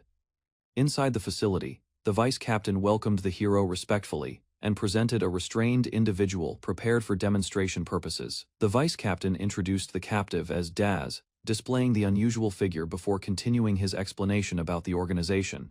He explained Daz rapidly advanced ranks after years of stagnation. Zero expected Cordelia, as a hero, to understand. Zero began Cordelia's examination by releasing Daz. The captive immediately seized a weapon, forcing everyone to react cautiously. Daz escaped confinement and rushed outside. The vice captain declared Cordelia's test: simple, capture or eliminate the fleeing target. Zero warned that hesitation would increase casualties. Understanding the urgency, Cordelia prepared herself despite obvious nervousness and uncertainty. Encouraged by Zero's cheerful attitude, Cordelia launched into pursuit, racing across the city while focusing entirely on her mission. Cordelia reached a devastated area filled with victims. Seeing the destruction firsthand, she realized the situation was far worse. Daz reveled in the chaos around him, boasting that countless victims provided experience points and increased his strength significantly. Cordelia struck decisively with her sword, defeating attackers instantly. Bodies scattered apart while her powerful attack cleared the battlefield. Daz stared in disbelief while falling helplessly. Cordelia's overwhelming strength surpassed expectations, leaving him unable to understand defeat. The crowd erupted with cheers as danger vanished. Cordelia remained calm, watching the aftermath. While confirming the threat ended, citizens celebrated enthusiastically and thanked Cordelia. Grateful survivors praised their hero while others prepared food and drinks together. Cordelia struggled to understand the citizens. Despite heavy losses, they laughed freely and even gambled on her battle's outcome. Summonie offered simple praise for her victory. The encouragement contrasted sharply with Cordelia's confusion regarding the crowd's behavior. Zero congratulated Cordelia and explained the examination. She also noted Cordelia showed little hesitation when killing a dangerous criminal. Zero revealed an important exception. People above level 100 gained significantly greater experience points from defeating other humans. She explained human levels normally stopped around 150. Reaching level 140 greatly slowed future growth. Zero revealed methods to surpass natural limits. One option involved entering the demon realm and pursuing further growth there. She explained another path. High-ranked adventurers often gained experience through killing humans, making advancement easier beyond certain levels. Zero admitted some adventurers followed that path completely. Several eventually became serial killers while pursuing greater power and experience. She explained their organization hunted such criminals. Protecting citizens and eliminating dangerous murderers formed an important responsibility of their duties. After hearing the explanation, Cordelia finally understood the union's purpose and accepted why the organization continued operating. Cordelia rejected Zero's methods completely, arguing her conclusions were wrong. Furious and determined, she challenged Zero's beliefs without hesitation whatsoever. Zero stepped forward before Cordelia and the crowd, wearing a smug grin while presenting herself dramatically, turning serious tension into amusement. Raising her hand confidently, Zero announced a betting game about the duel, encouraging spectators to gamble while treating combat like entertainment. Cordelia stared in disbelief at Zero's proposal, feeling insulted and frustrated, because the situation appeared completely absurd and disrespectful. Zero insisted she was sincere, explaining her actions reflected personal principles, then confidently swung her long hair while defending herself. She declared the wager would be 3 minutes and 5 seconds, leaving Cordelia speechless as pressure mounted before battle began. Cordelia faced Zero across the battlefield, carefully observing her opponent's unusual stance, while preparing herself for an unfamiliar and dangerous duel. Studying Zero closely, Cordelia analyzed the strange sword, grip, robe, and posture, trying to understand the purpose behind them. Zero suddenly attacked with overwhelming speed, launching multiple thrusts, while advancing aggressively, forcing Cordelia to react before understanding everything. Cordelia blocked repeated strikes, yet Zero's relentless movements and changing angles steadily increased pressure, preventing any opportunity to counterattack. Closing the distance instantly, Zero slipped past Cordelia's guard and swung decisively, maintaining complete control while pushing the duel forward. Zero maintained a calm smile while continuing her assault, moving her blade unpredictably and showing complete confidence despite Cordelia's resistance. Cordelia defended repeatedly as strange attacks arrived from unexpected directions, yet Zero suddenly paused, causing confusion during the intense exchange. Without warning, Zero launched another strike, immediately after stopping, forcing Cordelia back and preventing her from establishing any rhythm. Watching carefully, Cordelia realized Zero lacked a fixed sword style, combining different techniques freely instead of following established forms. Recognizing the pattern, Cordelia concluded Zero mixed numerous schools together, creating an adaptable approach that made her movements difficult. Cordelia abandoned observation and advanced directly, tightening her stance before accelerating forward, determined to challenge Zero through disciplined swordsmanship. Launching herself aggressively, Cordelia unleashed precise strikes toward Zero, forcing her opponent to block repeatedly while adjusting under pressure.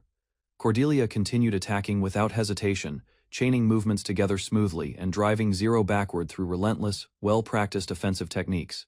While exchanging blows, Cordelia relied on established forms, believing structured techniques remained effective even against opponents using unconventional methods. Trusting countless refinements accumulated through generations, Cordelia maintained continuous attacks efficiently, seeking victory through endurance, precision, discipline, and experience.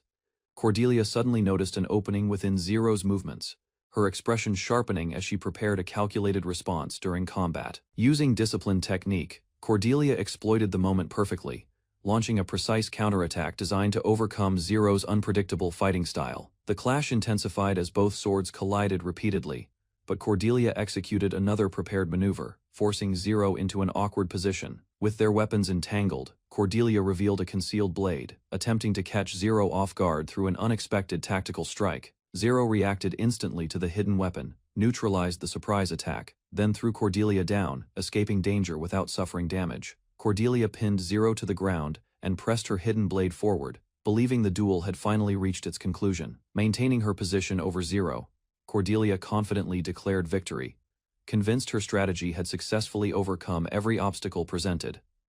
Before celebrations could begin, Zero suddenly escaped through an unexpected move, leaving Cordelia stunned as the situation reversed. Losing her balance completely, Cordelia crashed across the ground while Zero regained freedom, turning the apparent victory into failure. Cordelia grimaced in frustration and struggled to recover, realizing Zero had slipped away again despite being trapped moments earlier. Zero stood over the fallen Cordelia and calmly asked whether the match was finished, leaving her opponent shocked and speechless. Checking the time, Zero confirmed the duel lasted exactly 3 minutes and 5 seconds, matching the wager she announced earlier. With the bet fulfilled, Zero cheerfully accepted victory and joked about buying lunch, treating the intense duel casually. While reflecting on the exchange, Cordelia noticed something unusual about Zero's leg movement, though it seemed unimportant initially. Cordelia reconsidered the escape carefully, doubting it was simple reflexes and suspecting Zero had used another hidden technique. Cordelia demanded an explanation for Zero's escape, still shaken by defeat, while Zero casually revealed that special abilities influenced outcomes as well. Zero explained her talent simply granted the ability to win, presenting the answer confidently while leaving Cordelia increasingly puzzled. Zero then encouraged Cordelia to keep growing, saying a hero could someday surpass her, turning the conversation into motivation. 1 week into hiding, Ryuto and Lilith guided Liz through a crowded food district. She stared excitedly at stalls. Liz sampled grilled skewers while asking permission for every choice. Ryuto encouraged her curiosity, letting simple experiences become treasured moments during their outing. Using a privacy skill and an amulet, they avoided attention. Liz ordered more food confidently, while Ryuto monitored reactions. Lilith discovered children's clothing and eagerly promoted various outfits. Ryuto explained local prejudice against elves and answered patiently, despite her enthusiastic sales pitch. Lilith imagined raising many children wearing those outfits. While Ryuto warned Liz don't go too far. Ryuto noticed a figure watching from behind a wooden partition. The stranger avoided attention, causing him to quietly observe further. Continuing through the market, Liz cheerfully ran ahead while carrying purchases. Ryuto and Lilith followed calmly, though his attention remained divided.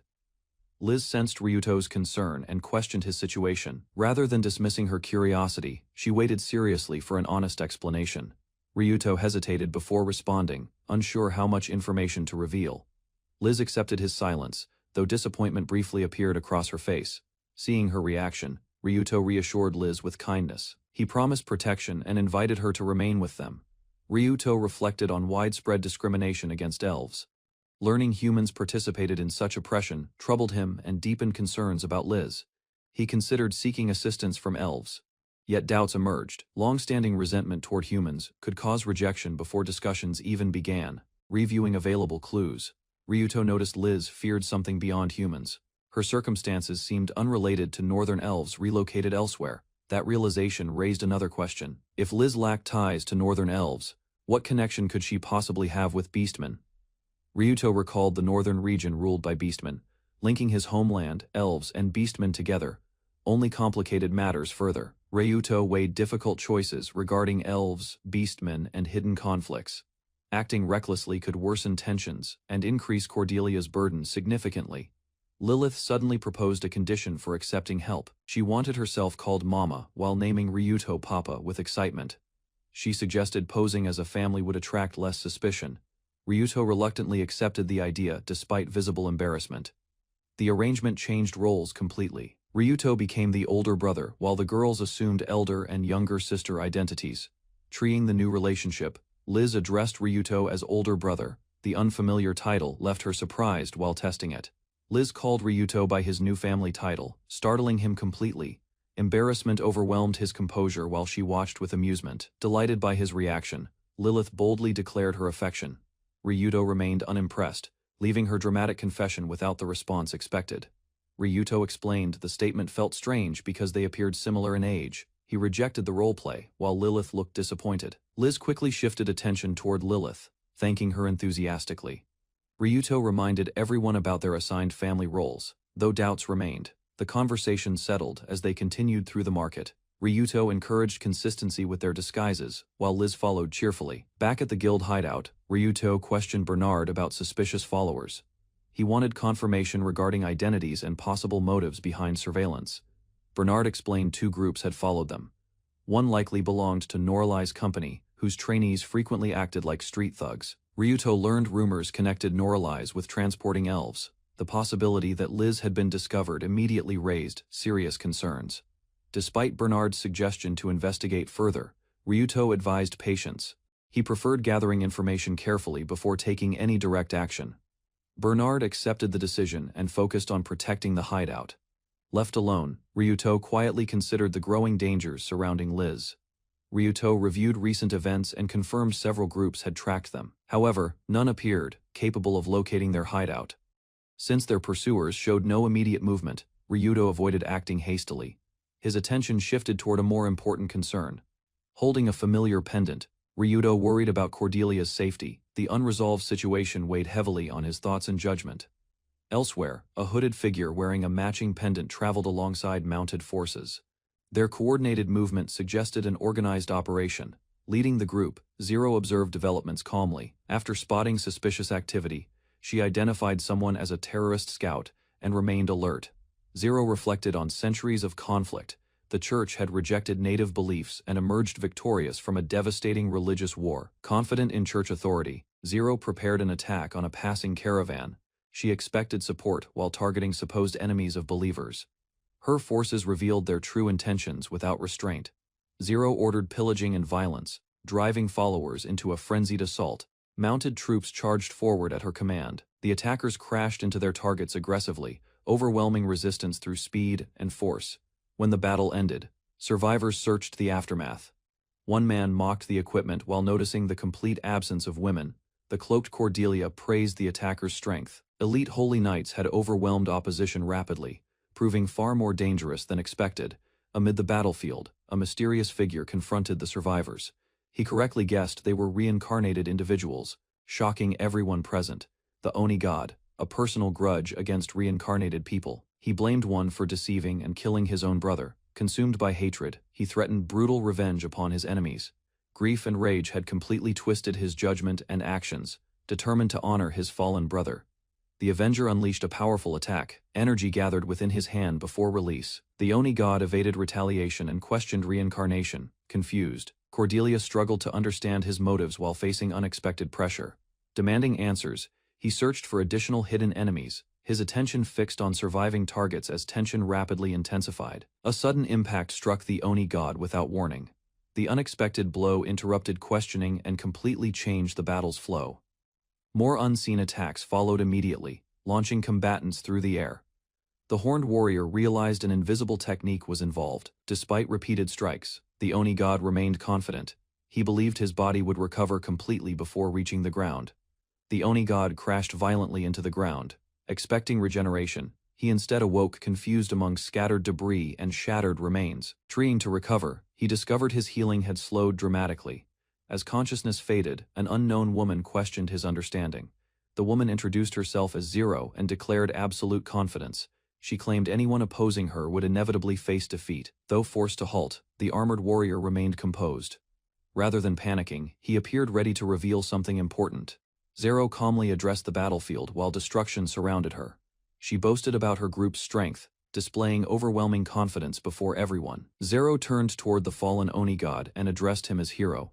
The question lingered unanswered across the devastated battlefield for several moments. The Oni god stared ahead in confusion, unable to grasp events. His shaken expression revealed uncertainty, fear, and doubt about Zero's overwhelming power alone. Ryuto was mentioned as someone who could not defeat Zero either. Hearing that assessment, the Oni god lowered his guard and reconsidered the situation completely.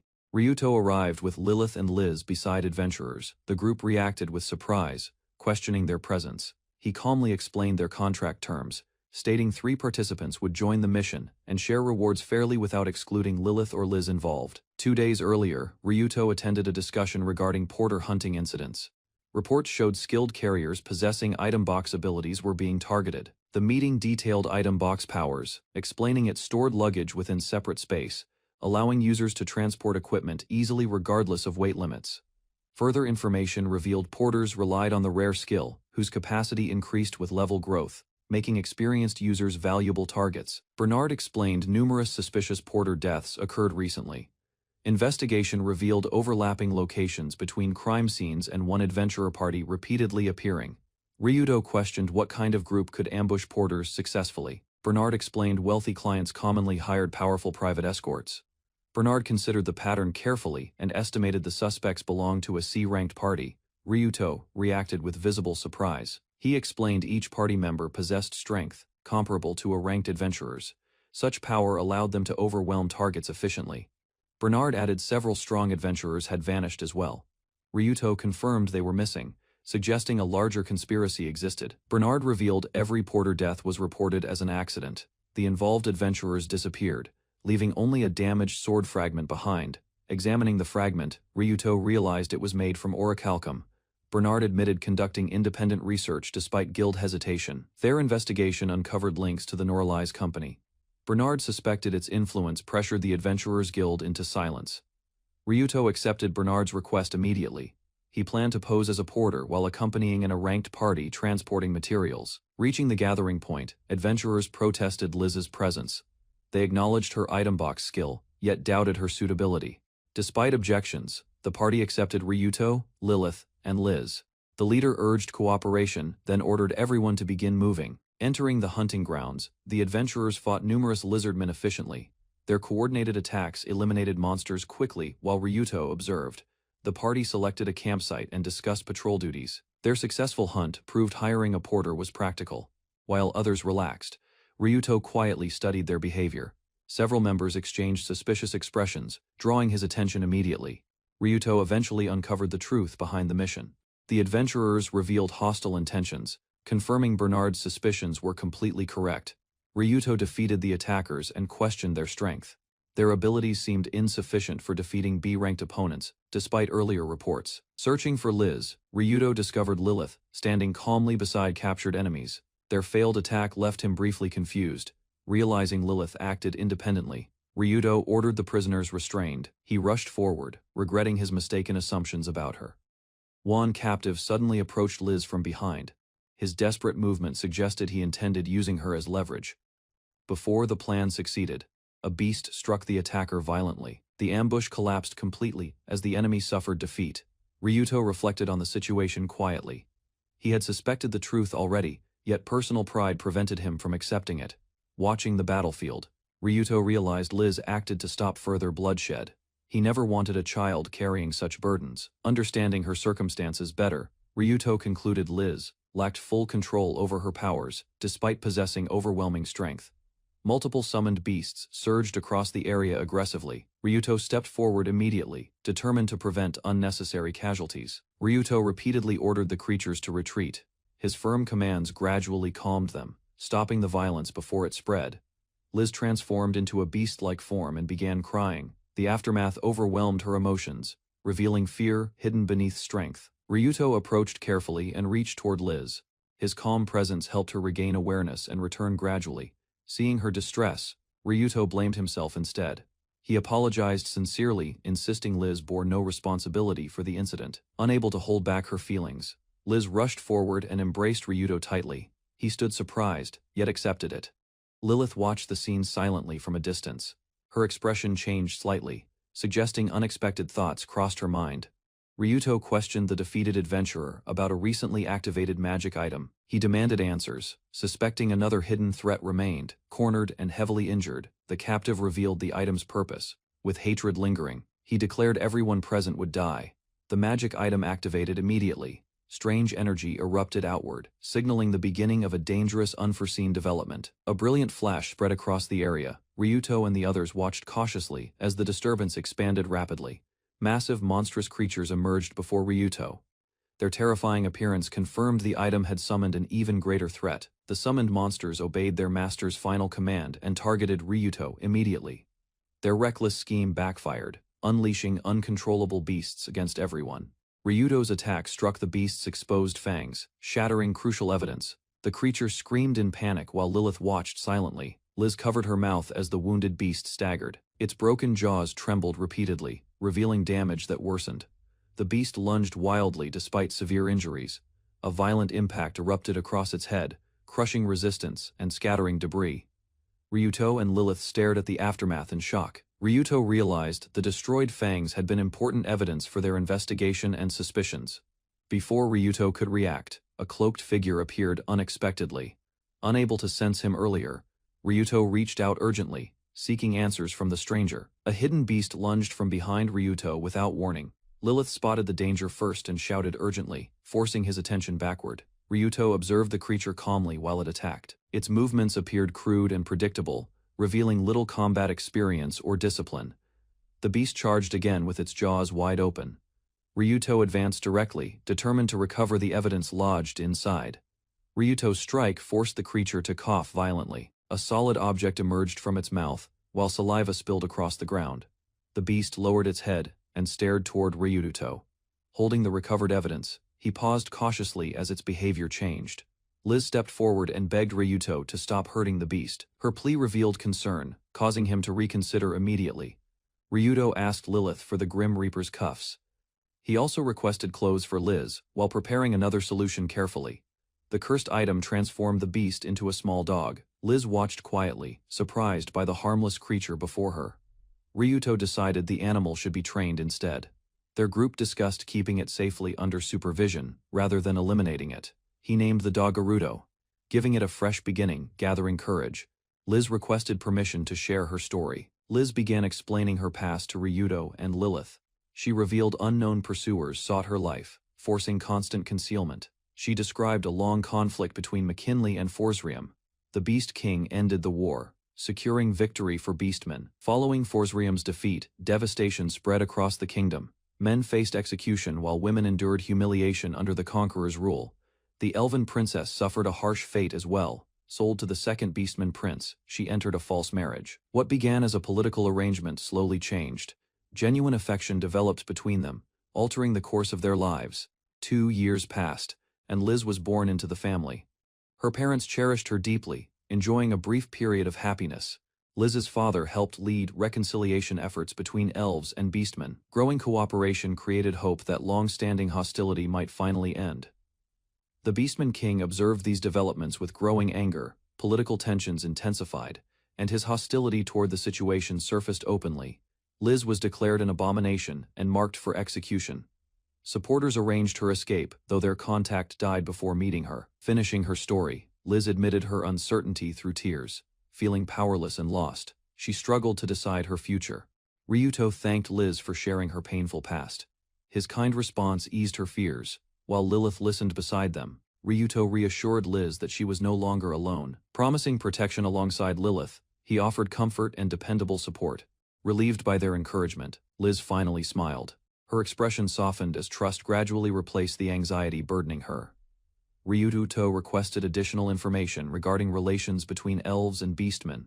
Determined to understand everything, he began investigating the broader situation. New reports revealed discrimination against elves within human territories. Unaware of these circumstances, Liz remained confused about recent developments. Ryuto reflected on Liz's account and noticed several inconsistencies. Her isolated upbringing explained gaps in knowledge about external affairs. Reviewing available information, he formed several questions. The Beastman King's motives, timing, and actions appeared unusually inconsistent and suspicious. Another concern involved a resistance organization operating secretly. Ryuto found it difficult to believe such a group remained hidden.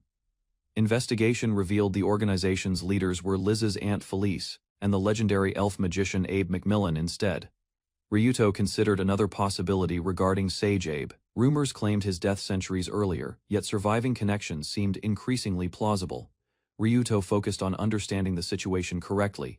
Asking about magical beasts, he sought details that might explain important differences. Liz explained beastmen shared close connections with animals and magical beasts. Humans occupied a recognized position, though not completely equal. According to Liz, beastmen viewed humans more favorably than elves. Humans remained animals to them, yet received better treatment. Ryuto questioned whether humans lived within the Beastman kingdom. Liz hesitated briefly, recalling only limited observations from her past. Liz remembered seeing a few humans from afar. Believing they were guests of royalty, she knew little else. Ryuto reviewed the recovered magical device fragments carefully. The evidence raised questions about how inexperienced adventurers summoned Oruto successfully. He recalled detecting a hidden observer briefly. Their concealment vanished momentarily, suggesting advanced skills beyond ordinary individuals' capabilities. Ryuto concluded someone controlled Oruto remotely before removing restrictions. Such rare magical tools seemed impossible for common adventurers to obtain. Combining the clues, Ryuto suspected Moses. Beast taming and powerful concealment abilities matched the methods used during incidents. Memories from childhood strengthened Ryuto's suspicions further. Moses rarely appeared within the village, despite living there for years. Ryuto remembered Moses spent much of his youth in Bestaha. His travels as a sage began only after gaining recognition. Reviewing every clue carefully, Ryuto rejected premature conclusions. Liz's situation and other incidents required separate consideration for proper analysis. He remained troubled by abilities that concealed multiple enemies. Believing reincarnated individuals were involved, he prepared for direct confrontation. Determined to overcome stronger opponents, Ryuto strengthened his resolve. He recognized that further growth would be necessary ahead. Bernard arrived unexpectedly and requested Ryuto's presence. Someone from the academy wished to meet him without delay. Ryuto arrived at the academy and entered a grand chamber. Cordelia waited alone, creating an uneasy atmosphere there. Opening the conversation, Ryuto apologized for arriving late. Cordelia remained silent briefly before preparing to reveal her feelings. Cordelia finally addressed Ryuto directly and exposed her determination. Declaring they would never meet again, she left him stunned. Cordelia declared she would never meet Ryuto again, and rejected returning home while he quietly accepted her decision, turning away. Cordelia offered a brief farewell and passed beside Ryuto, believing their paths had finally separated completely. Ryuto suddenly called out, causing Cordelia to freeze and stare back in surprise as he questioned her silence and hesitation, seeking an answer. Cordelia reached the door with trembling hands, attempting to leave, yet her uncertainty deepened, while Ryuto watched quietly from behind, awaiting her choice. She shut the door and rushed away, leaving Ryuto standing alone, yet her hurried retreat revealed unresolved feelings. Cordelia hid her tears and recalled events from 4 days earlier, revealing painful memories that continued affecting her thoughts and emotions. During a fierce battle, Zero fought relentlessly against enemy forces, cutting through opponents while flames and destruction spread across battlefield. Zero suddenly noticed an incoming attack and reacted instantly, striking the dangerous projectile before it could reach her position. With determination burning across her face, Cordelia pushed forward through overwhelming pressure, refusing to yield despite the intensity surrounding her. Zero confronted a defeated enemy leader and calmly acknowledged the achievement, confirming she had eliminated a powerful S-rank equivalent opponent. Cordelia angrily demanded an explanation for attacking the village, insisting the assault appeared unrelated to the conflict involving pagans entirely. Zero calmly questioned her concern, suggesting villages naturally became targets during warfare, and treating such destruction as ordinary. Confused by the response, Cordelia listened as Zero argued villagers existed for specific purposes and should not survive. Zero explained 3 meanings behind villagers, describing low status, poor combatability, and experience value as defining traits. Continuing the explanation, she claimed villagers functioned as resources, supporting stronger individuals and serving as bait against monsters. Zero explained villagers influenced monster growth and warrior advancement, claiming their numbers determined strength, experience gains, and battlefield balance. She continued describing villagers as expendable shields, stating their deaths carried little consequence while laws offered them virtually no protection.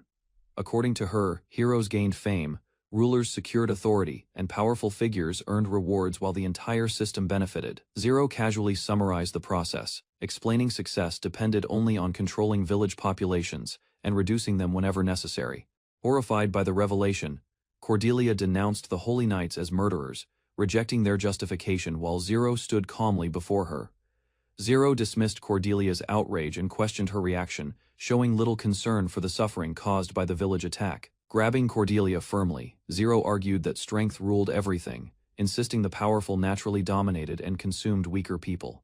Cordelia attacked in anger, but Zero easily handled the assault and mocked her, treating resistance as foolish and pointless. While exchanging blows, Zero claimed someone precious to Cordelia would die, causing her confidence to vanish instantly from fear. Zero revealed plans involving Bestaha's border village and the Magic Academy, shocking Cordelia with another scheme targeting innocent lives. Cordelia dropped her weapon and stared at the devastation around her, realizing the overwhelming gap separating her from Zero's power. Overcome with despair, Cordelia begged Zero to stop, but Zero answered with force and knocked her down without hesitation. Zero granted Cordelia 1 week to settle her affairs, promising consideration only if she returned with a comrade's request. Cordelia struggled to contain her emotions, biting back tears while facing the painful reality forced upon her circumstances. Remembering those events, Ryuto quietly touched his chest and resolved to become much stronger for the challenges ahead.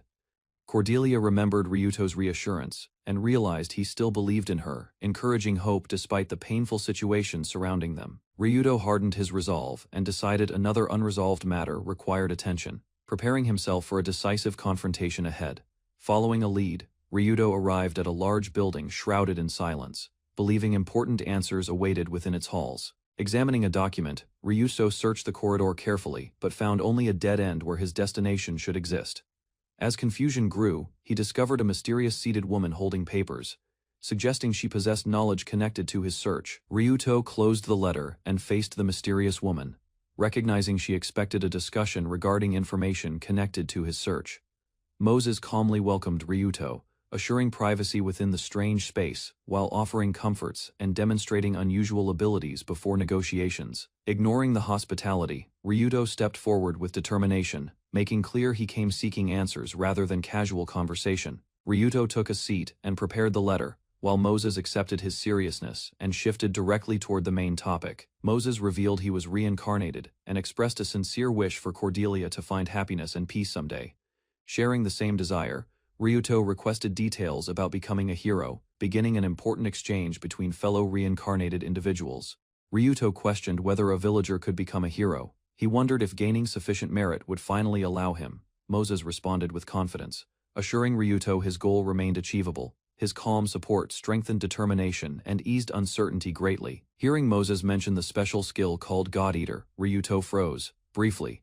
Surprise crossed his face as realization emerged. Moses apologized and revealed careful observations of Ryuto's growth. He noted abilities impossible for villagers, including absorbing curses and wielding extraordinary power alone.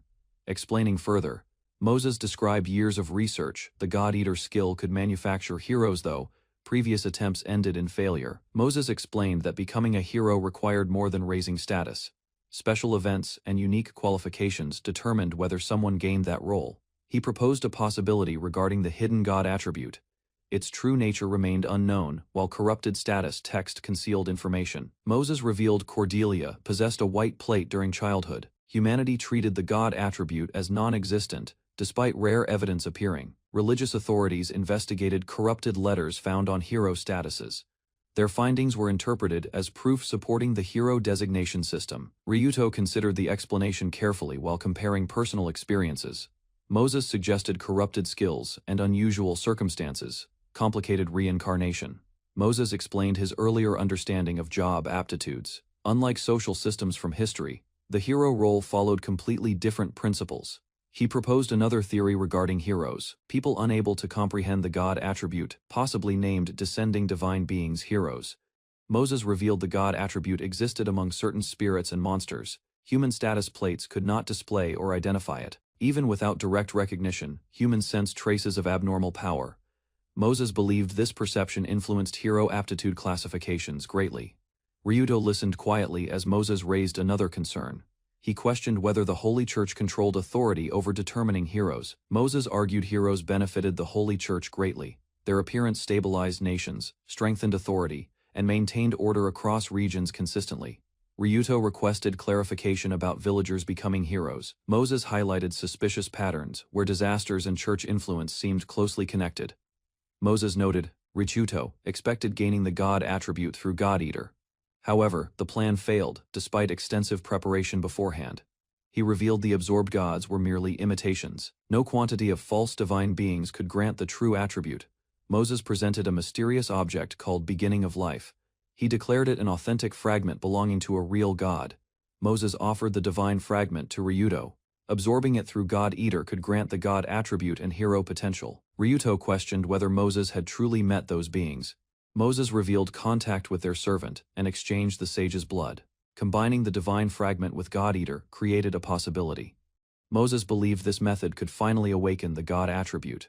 When Ryuto mentioned compensation, Moses dismissed the idea immediately. He treated the arrangement casually and emphasized their friendship instead. Moses made one sincere request before concluding everything. He asked Ryuto to protect Cordelia because his responsibilities remained overwhelming. Moses extended his hand and proposed sealing their agreement. Ryuto accepted calmly, understanding the importance of the promise made. Their hands clasped firmly as Ryuto voiced his reason. He accepted the responsibility primarily for Cordelia's sake and future. The serious atmosphere faded once their deal concluded. Discovering they shared Japanese origins, both reincarnates spoke more comfortably together. Their conversation eventually reached its conclusion. Moses and Ryuto exchanged farewells, acknowledging mutual respect before preparing to separate. Once alone, Moses dropped his composed expression completely. A disturbing grin spread across his face, revealing hidden intentions beneath. Leaving the meeting behind, Ryuto reviewed Moses's words carefully. He suspected deception existed, yet valuable information had still been obtained. Ryuto returned through the forest and found Lilith waiting. She greeted him quietly while he headed back toward home. Lilith noticed the mysterious divine fragment immediately. Concern appeared as she questioned whether Moses intended manipulation through the offered item. Ryuto admitted the possibility could not be dismissed completely. Even so, he remained uncertain and continued considering the opportunity seriously. Believing the potential reward outweighed the risk, Ryuto opened the container. He chose to drink it and pursue greater strength. Ryuto blamed his own weakness for relying on others. He believed Cordelia needed greater strength to protect herself independently someday. Inside the house, Lilith reported everyone was resting safely. Ryuto confirmed defensive measures before preparing to consume the divine fragment, trusting Lilith to watch over him. Ryuto activated God Eater. The dark power spread across his arm immediately afterward. His transformed hand developed monstrous features and sharp claws. Ryuto examined the change carefully while enduring unfamiliar sensations silently. The transformation produced an unpleasant taste through his altered hand. Ryuto reacted with disgust while Lilith watched the strange effect. The divine fragment triggered a violent reaction immediately. Dark growths erupted across Ryuto's body, spreading rapidly beyond his control completely. His transformed arm expanded into a monstrous shape covered with claws. Intense pain surged through him as the mutation advanced.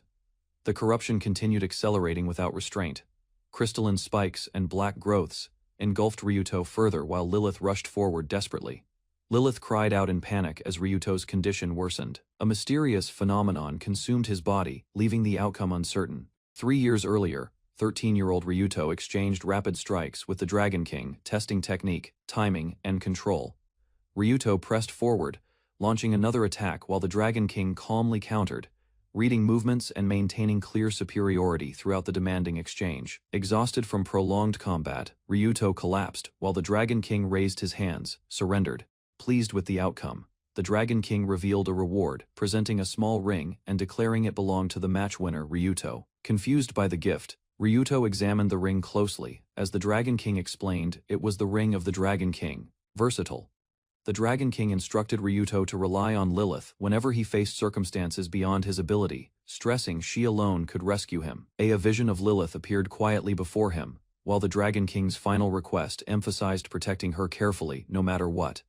Ryuto stared at the ring resting on his finger, absorbing the Dragon King's words while reflecting silently on Lilith's importance. A sudden memory surfaced, showing Lilith calling Ryuto's name with alarm, her expression shaken as danger unfolded before her. Half a year earlier, 15-year-old Ryuto charged through a monstrous realm, desperately pursuing Beelzebub. While surrounded by countless gaping mouths, Ryuto rushed through swirling jaws, swinging his weapon toward Beelzebub while threading dangerous gaps. Zone's massive mouth struck back, forcing Ryuto onto the defensive, while Lilith watched helplessly and called out in alarm. Ignoring pain, Ryuto retaliated fiercely, driving another attack into the creature and shouting angrily as the battle intensified with relentless force and momentum. The exchange grew harsher as Ryuto pushed forward, blasts colliding around him while multiple mouths emerged to intercept his advance. Lilith gasped when an enormous mouth snapped shut, attempting to devour Ryuto completely, leaving his fate uncertain amid the chaotic struggle against Beelzebub. The gigantic mouth closed around Ryuto, twisting inward through endless layers of teeth, seemingly trapping him within Beelzebub's overwhelming attack completely. A violent eruption burst from inside the Beelzebub, as Ryuto unleashed power outward, tearing through the monstrous jaws and shattering resistance. Standing alone amid the destruction, Ryuto raised his transformed arm, displaying newfound strength while the battlefield settled. The corrupted power spread across his body, forming a terrifying hand filled with fangs. While a sinister smile appeared, Ryuto stared in shock as dark creatures emerged around him, their jagged forms and countless eyes suggesting another dangerous threat ahead. Dark entities surrounded Ryuto as corruption intensified, their monstrous shapes closing in, while an enormous eye observed the scene silently. Elsewhere, a pale-haired figure drifted through darkness, noticing a disturbance and turning attention toward Ryuto's desperate condition from afar. The figure reached outward and established a connection, extending assistance across the void while Ryuto remained trapped within danger. The conflict ended with heavy injuries, leaving Ryuto unconscious on shattered ground, while Lilith rested against him protectively. Ryuto slowly awakened, noticing her presence beside him.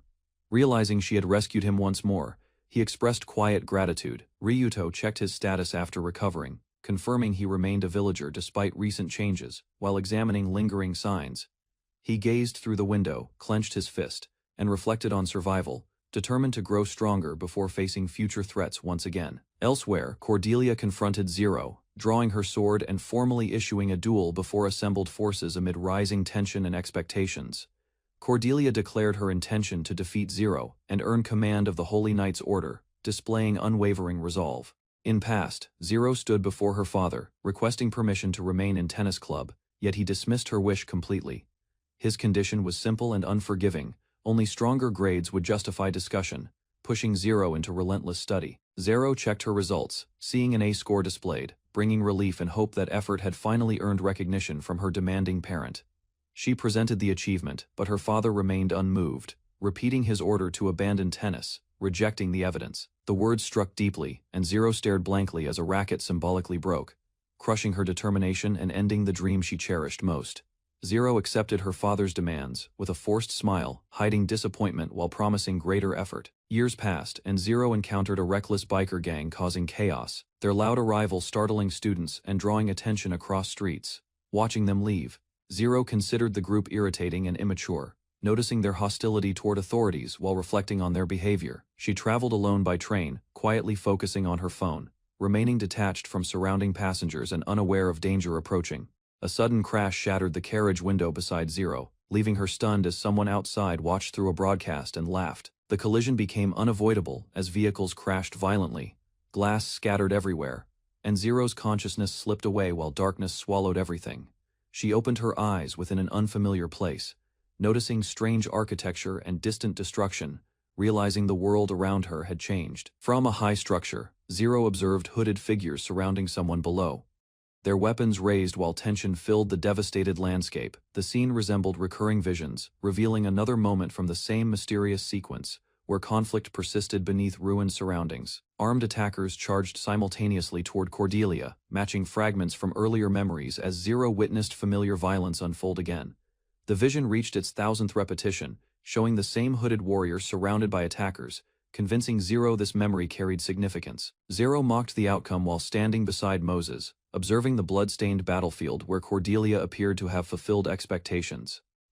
Moses requested an explanation, questioning the situation carefully as Zero claimed she completed her assigned role, yet withheld details. Zero dismissed concerns by calling it an experiment, while Moses directly asked what actions she had taken regarding Zero. Moses calmly reassured her, insisting Cordelia's unique ability surpassed everyone else, making any interference incapable of changing victory. Zero posed a question about whether a villager could become a hero, directing attention towards Zero and the possibility before them. Moses immediately rejected the idea, insisting Ryuto remained only a villager and could never reach the position of hero.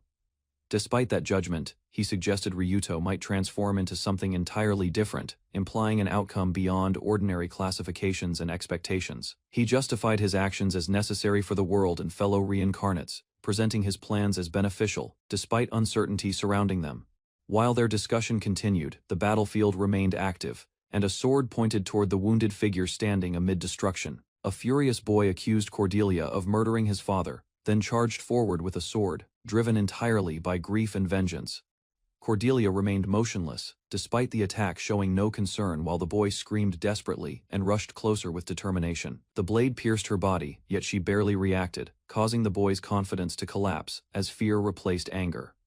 Zero suddenly intervened and executed the attacker instantly, treating his actions as deserving punishment while ending the confrontation immediately. She mocked his fear, explaining Cordelia had already healed similar wounds before, proving the attack never threatened her survival. Cordelia confronted Zero directly, revealing she had observed everything and recognized hidden emotions concealed beneath her ruthless conduct. She accused Zero of avoiding personal responsibility, how subordinates carried out killings while Cordelia remained distant from bloodshed. Zero connected Cordelia's fearful eyes to her past, identifying a resemblance to her mother and exposing a deeply buried weakness. Realization struck Zero as Cordelia questioned whether someone forced her actions, suggesting she hated killing despite her reputation. Cornered by the accusation, Zero nervously laughed and dismissed it as a misunderstanding, avoiding a direct answer completely. Zero answered calmly, suggesting disagreement with their methods should be resolved logically, while armed followers surrounded her without concern. Cordelia stepped forward despite the threat, facing the gathered enemies directly and refusing intimidation from the weapons surrounding her. She boldly challenged her opponent to a duel, declaring she would seize leadership and personally stop the alliance's actions. The proposal amused Zero, who acknowledged Cordelia's sincere intentions even while preparing to reject the confrontation's premise entirely. Zero revealed Cordelia targeted the wrong person, explaining another leader controlled operations, leaving Cordelia shocked and speechless instead. The deputy head stepped forward and accepted Cordelia's challenge, declaring himself her opponent, while immediately meeting her attack head-on. He demonstrated overwhelming strength, revealing power far beyond expectations, and forcing Cordelia backward as the difference became unmistakably clear. Comparing his abilities with the Alliance leaders, Zero proposed a wager confidently, leaving Cordelia uneasy as the confrontation escalated. Cordelia blocked the deputy's advance and accused him of sharing responsibility for atrocities, insisting others retreat. The deputy, claiming the hero misunderstood the situation, then challenged assumptions behind the accusations and ongoing judgment against his group. As weapons clashed, he declared everyone gathered under that command was wicked. While Zero watched the confrontation unfold, he questioned whether enjoying another's suffering was truly strange, exposing darker emotions many people concealed beneath social expectations and restraint for long periods. The discussion turned toward resentment, arguing hidden negativity existed within everyone, while memories of persecution fueled unforgiving hatred actions. The deputy revealed his resentment, condemning privileged people who mocked others for circumstances of birth. Cordelia listened. Cordelia suddenly noticed his movement disappear. Recognizing an invisibility skill, she reacted with alarm as an unseen attack approached rapidly. A strange distortion appeared high above, energy gathered within a circular formation, signaling that a powerful technique was activating overhead. The attack descended like a pillar from the sky. The deputy endured damage, while Cordelia stood ready, observing the result. Zero watched with surprise as Cordelia executed the only practical strategy. She countered unseen abilities without killing her opponent completely. Witnessing Cordelia's strength, observers acknowledged the hero's true ability. Cordelia declared herself vice commander, taking authority over the organization immediately.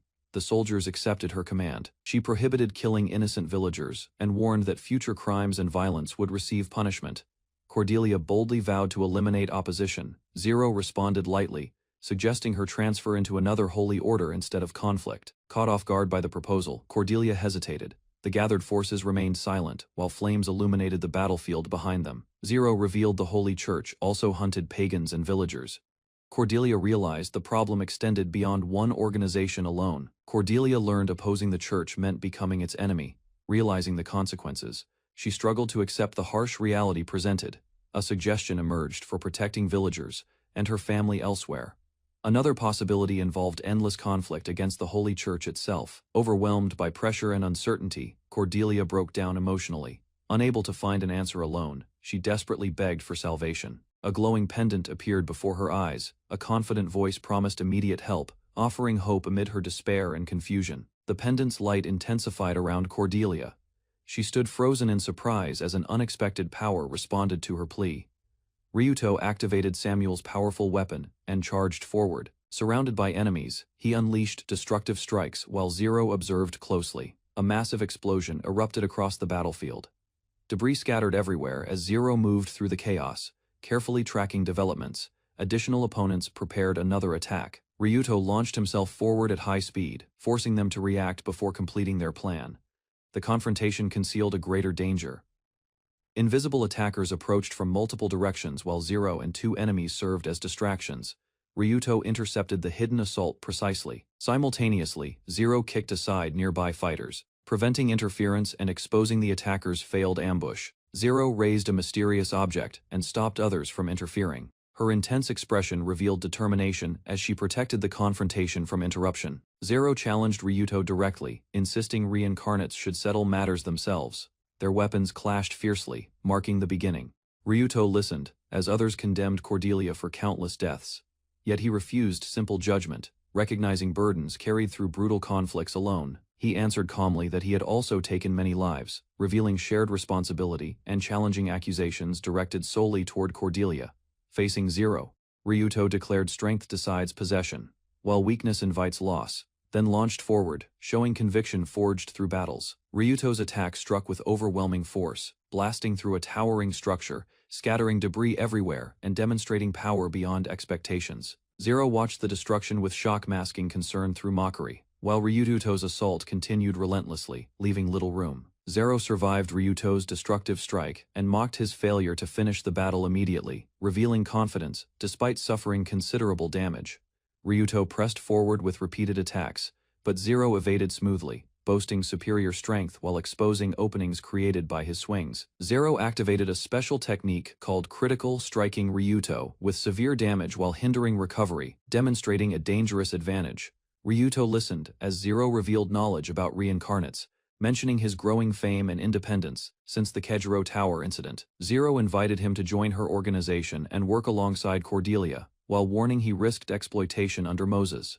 Ryuto answered with an unsettling smile, refusing Zero's proposal because betraying a shared friend conflicted with the loyalty he still valued deeply enough. Zero argued Cordelia was underestimated, insisting their side possessed enough power for protection and remained stronger than fading organizations, facing uncertain futures ahead. Ryuto revealed Cordelia's growth came from careful observation, not simple levels, explaining she studied Zero relentlessly and built countermeasures for every move possible. Cordelia suddenly struck, proving Ryuto's assessment correct, while exposing weaknesses among Zero's followers and shifting momentum toward their side during the fierce clash. Ryuto declared victory was certain, meeting Zero's taunts head-on as confidence replaced hesitation and strengthened his resolve to overcome every obstacle before him. Ryuto and Zero exchanged rapid attacks, their weapons colliding repeatedly as neither side yielded ground, pushing the confrontation into greater intensity. Zero revealed hidden abilities, explaining she could predict outcomes, perceive concealed attacks,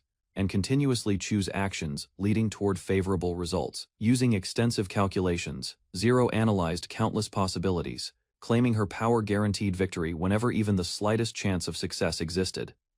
Excitement spread across Zero's face as her predictions reached near certainty, convincing her the battle's conclusion already rested within reach. Zero suddenly stumbled during a crucial moment, shocking Ryuto and Cordelia alike, while disrupting expectations and creating an unexpected opening. A wooden splinter flew unexpectedly across the battlefield, striking Ryuto's hand and interrupting movement at a decisive instant during combat with surprising timing. Zero reminded him critical damage slowed regeneration, expecting accumulated wounds to decide victory, while Ryuto remained unusually composed and ready for another exchange. Zero offered surrender, promising safe passage through the gate and claiming no resentment.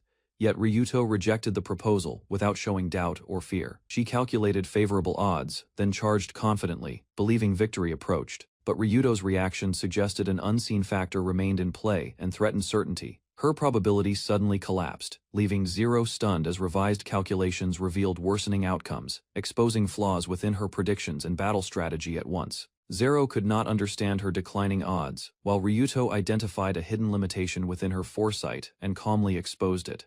Ryuto explained her ability only observed events within a restricted range, leaving outside influences capable of disrupting every prediction she made. Closing the distance, Ryuto challenged Zero's confidence, asking whether she had ever faced another opponent possessing a similarly unusual power. Ryuto attacked relentlessly, declaring her defeat inevitable while targeting recovery opportunities, causing Zero's projected victory rate to continue falling sharply. From shadow, Lilith appeared unexpectedly beyond the battlefield, becoming the external factor that shattered Zero's calculations and confidence. Lilith approached Ryuto's wounded arm and unexpectedly treated the injury herself, leaving Zero stunned while restoring damage affecting his condition. Zero reacted with disbelief at Lilith's strange method, while the small girl continued confidently, ignoring embarrassment and objections completely. Ryuto's arm rapidly transformed, revealing draconic features as Lilith finished her assistance, causing concern among observers watching the battle. The Dragon King explained that Ryuto and Lilith shared dragonfolk blood, allowing temporary full dragonization through their combined heritage and power. Further revelations connected Ryuto's transformation to power obtained from a god, suggesting his dragon form possessed frightening potential beyond expectations. The Dragon King explained Critical could not overcome an evil dragon's immortality, revealing his transformation had already surpassed ordinary limits. Ryuto activated Demonic Gate Principle, unleashing a terrifying form as dark power erupted outward and dramatically altered the battlefield. The Dragon King warned that Cordelia's destined death by an evil dragon remained unchanged, implying Ryuto's transformation carried dangerous consequences. Zero stared in astonishment as Ryuto's monstrous dragon form emerged completely, transforming the confrontation into something far beyond her expectations. Despite witnessing the transformation, Zero questioned whether changing forms alone could truly alter the battle's outcome or guarantee victory. Zero suddenly lost balance and collapsed backward, confused by the unexpected development, while searching for an explanation behind the strange shift. She checked her body in alarm, convinced her missing limbs were illusions. Yet uncertainty spread as Ryuto's transformed presence approached. Ryuto stood within a dark circular gateway, surrounded by ominous energy, preparing another attack while maintaining relentless pressure against Zero. A powerful strike launched forward, bypassing Zero's expectations and defenses, leaving her unable to properly react before impact arrived. The attack tore through Zero completely, devastating her body and sending her flying across the battlefield as the overwhelming blow landed. Zero panicked as every simulation failed, realizing her predictions no longer provided answers against Ryuto's overwhelming transformed strength and pressure. Facing the gigantic dragon form, her calculated victory rate reached 0, leaving her trapped before an opponent beyond expectations. Desperate to survive, Zero activated Holy Robe, a defensive ability intended to shield her from the devastating force approaching. Trusting the barrier completely, Zero planned to block the attack and withdraw immediately, believing escape remained possible despite circumstances. Ryuto dismissed her confidence, revealing the incoming force was not even an attack, undermining the assumptions supporting her defense. Zero realized every outcome ended with her being devoured, understanding her defenses could only delay defeat against Ryuto's monstrous form. The deputy earlier suddenly intervened, striking Zero aside before the fatal attack landed and interrupting the overwhelming confrontation completely. Protecting the Holy Maiden became his priority, and he quickly carried Zero away while creating distance from Ryuto's advancing threat.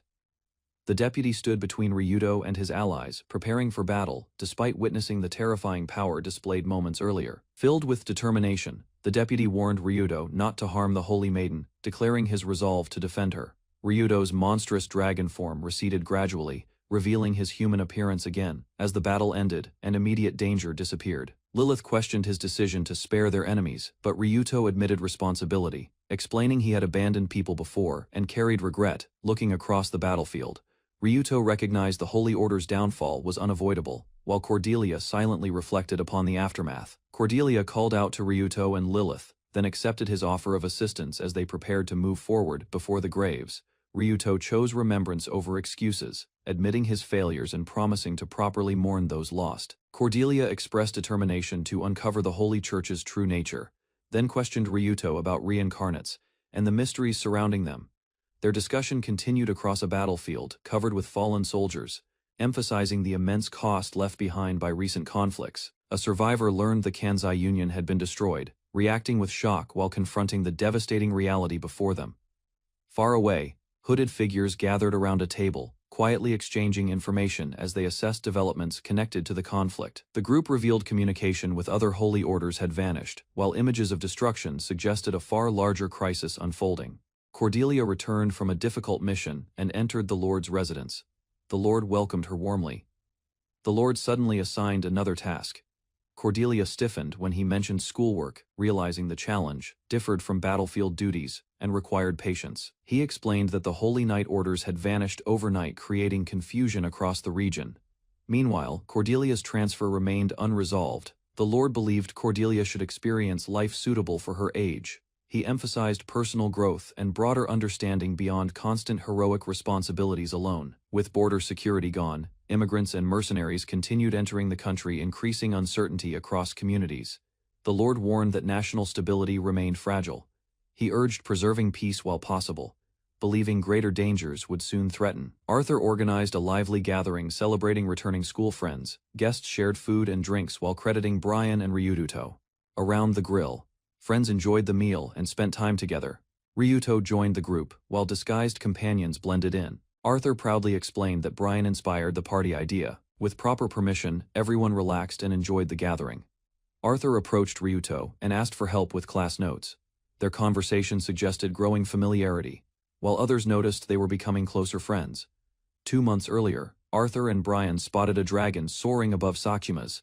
Its sudden appearance alarmed them. Arthur realized the dragon was heading toward the western gate. He immediately prepared himself while Brian watched anxiously. Arthur decided to scout the situation and search for stranded civilians. Brian warned him retreat remained possible, yet Arthur stayed determined.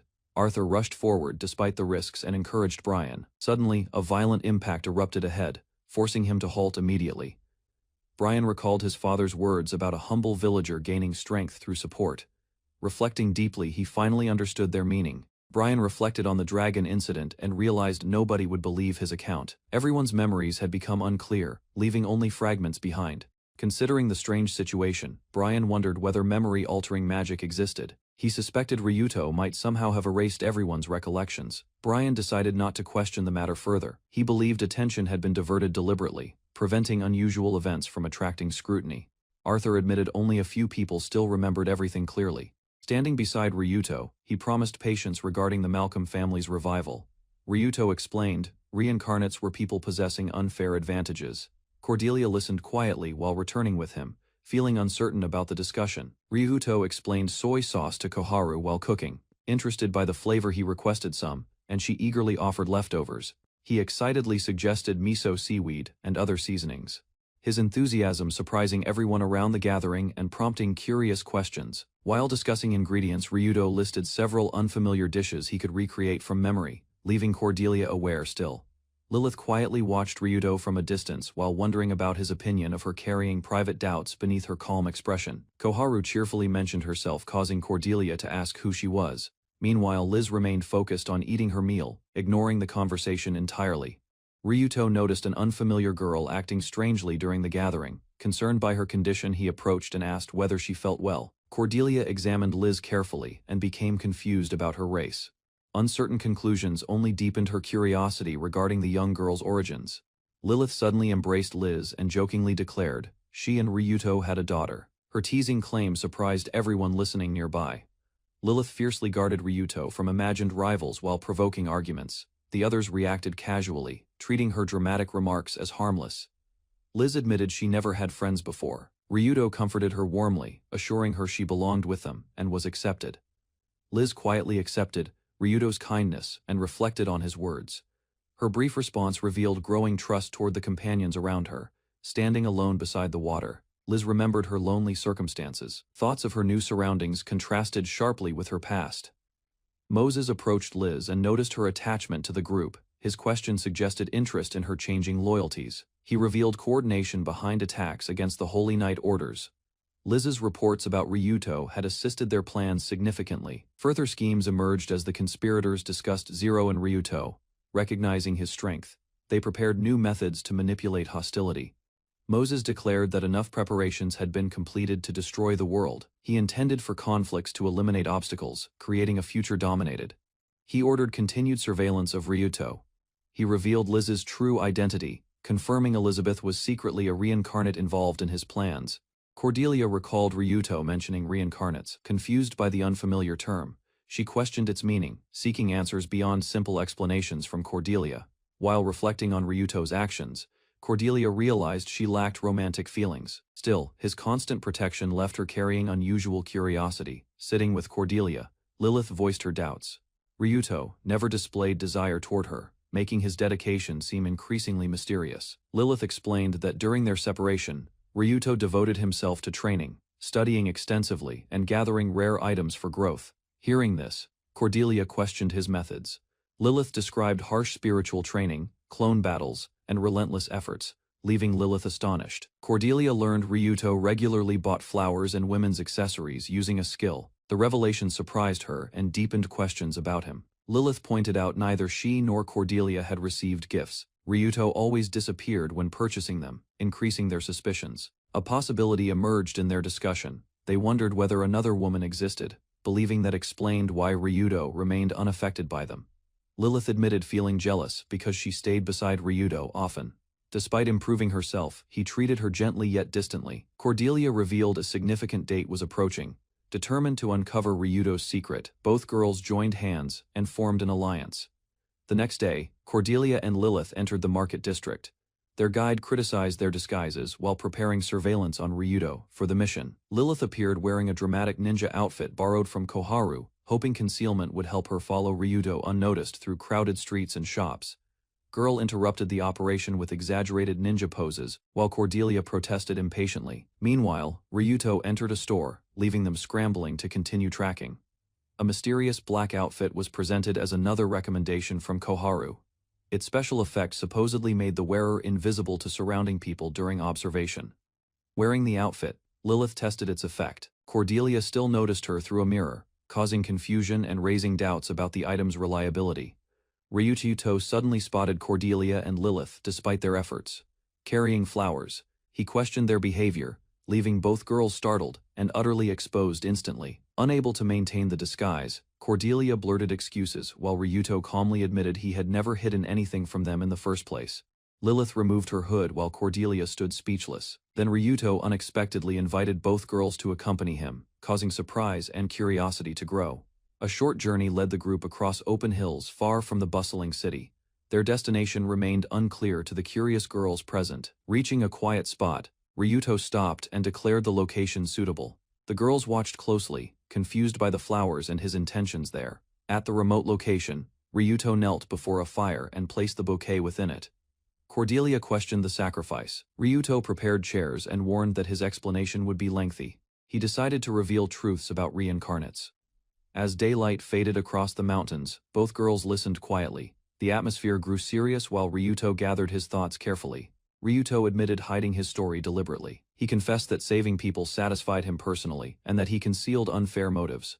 Cordelia openly revealed her feelings for Ryuto.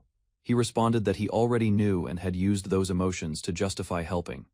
Cordelia demanded an explanation for Ryuto's actions. He answered bluntly, revealing that her resemblance to his younger sister influenced him. The confession stunned Cordelia. Lilith reacted immediately, gripping her chair tightly while tension spread across the hilltop gathering there. Struggling to contain her emotions, Cordelia asked whether she merely served as a replacement for his lost sister all along. Ryuto offered no comfort. He confirmed her painful conclusion directly, leaving Cordelia devastated by the answer she received instead.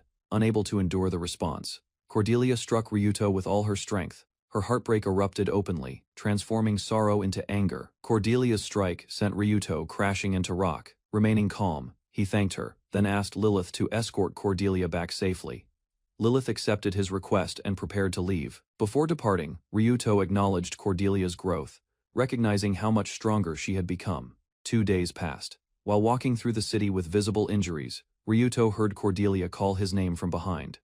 Without warning, Cordelia punched Ryuto again. She apologized immediately, explaining the blow was repayment for striking him previously. Cordelia declared them even and confidently lectured him. She warned that strength meant little whenever someone carelessly lowered their guard. Cordelia smiled proudly after catching Ryuto off guard. Lilith watched from nearby, criticizing their behavior while the tension finally eased. Cordelia hurried forward with renewed determination. Her mood had improved greatly, and she seemed ready to move beyond recent heartbreak. Several days earlier, Moses stood within a dark chamber surrounded by floating crystals. He reviewed information concerning significant events quietly. He examined reports describing Ryuto's overwhelming abilities. Despite alarming conclusions from others, he rejected claims that Ryuto was uncontrollable. Continuing his assessment, Moses discussed recent operations and broader objectives. He remained focused on weakening ancient powers threatening the world. An unseen figure questioned Moses about failed objectives and suspected reincarnate interference. Concerns grew regarding plans surrounding the world's future. Moses received criticism for his actions. Despite mounting doubts from others, he remained calm while accepting responsibility for explanations. The discussion shifted toward forbidden experiments and monsters. Moses defended his decisions, then revealed a project called Reverse Reincarnate. Moses proudly reported major progress.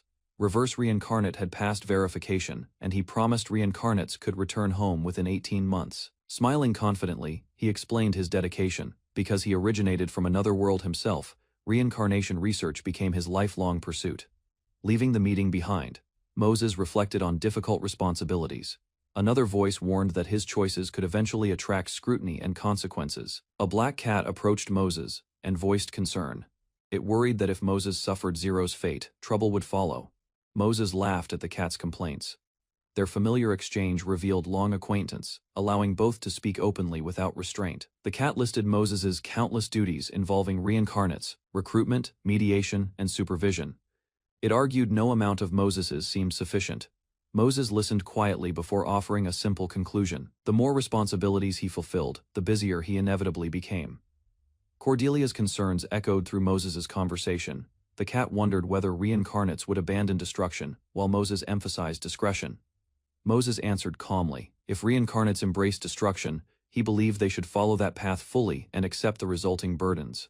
The cat promised friendship regardless of events. Moses appreciated the loyalty, and their discussion ended on a quieter note, filled with mutual trust-respect. At Altna Magic Academy, Ryuto attended lectures about magic and sorcery distinctions. He analyzed clues regarding Moses, while considering intentions carefully. Ryuto recalled the battle against Zero. During the conflict, an unusual item box appeared unexpectedly, prompting questions about its value. The deputy explained the item carried significant worth. He repeated a commander's assessment, emphasizing its importance to Ryuto's arrow.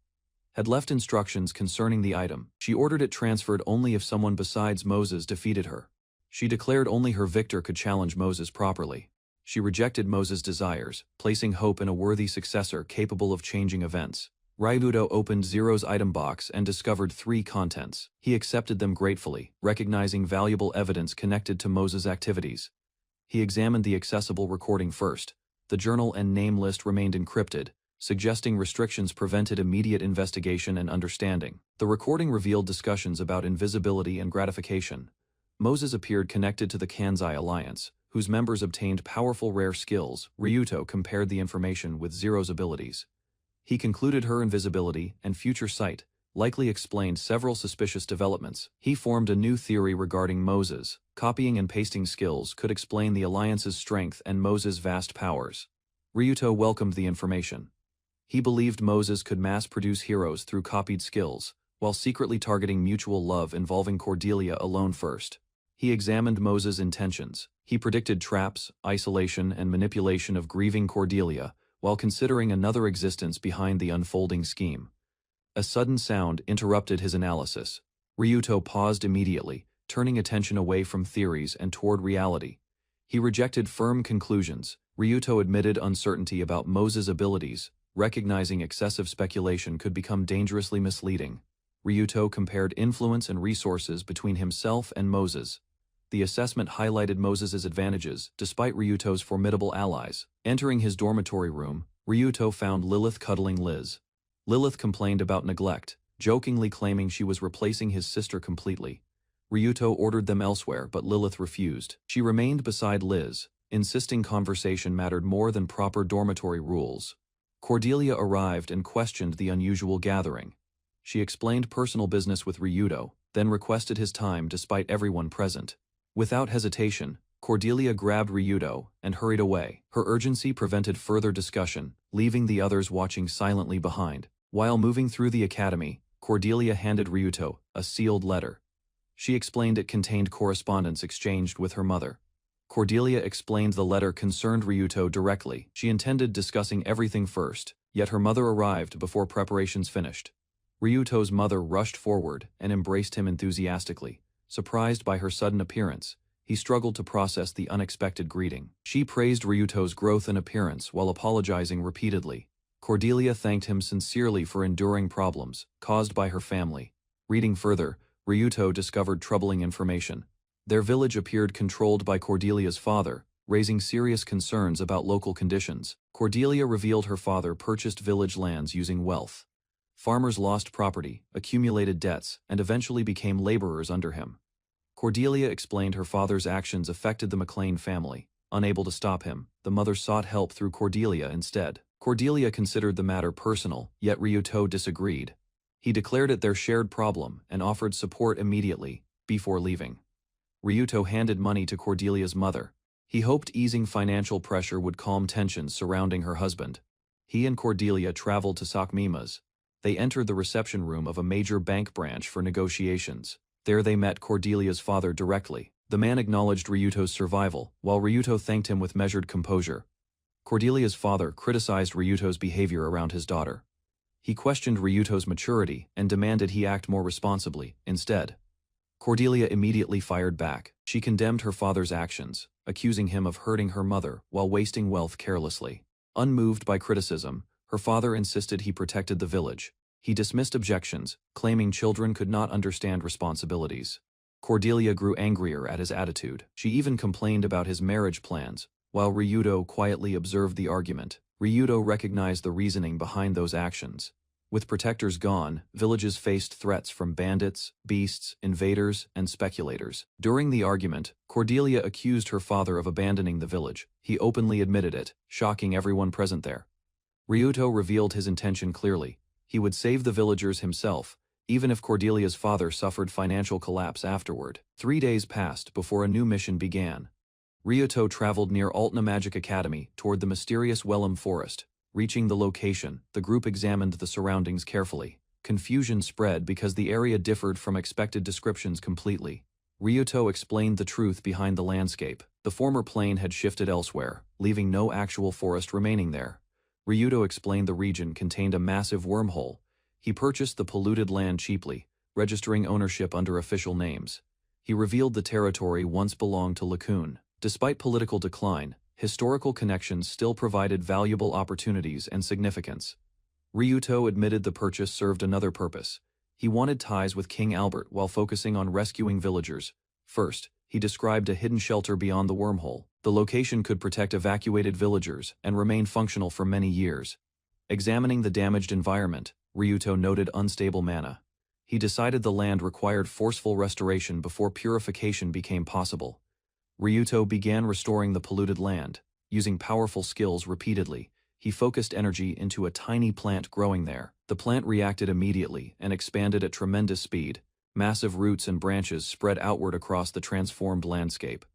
Cordelia and Lilith watched the enormous growth. The structure resembled a legendary world tree, leaving them astonished and uncertain. Ryuto explained it was an imitation rather than genuine.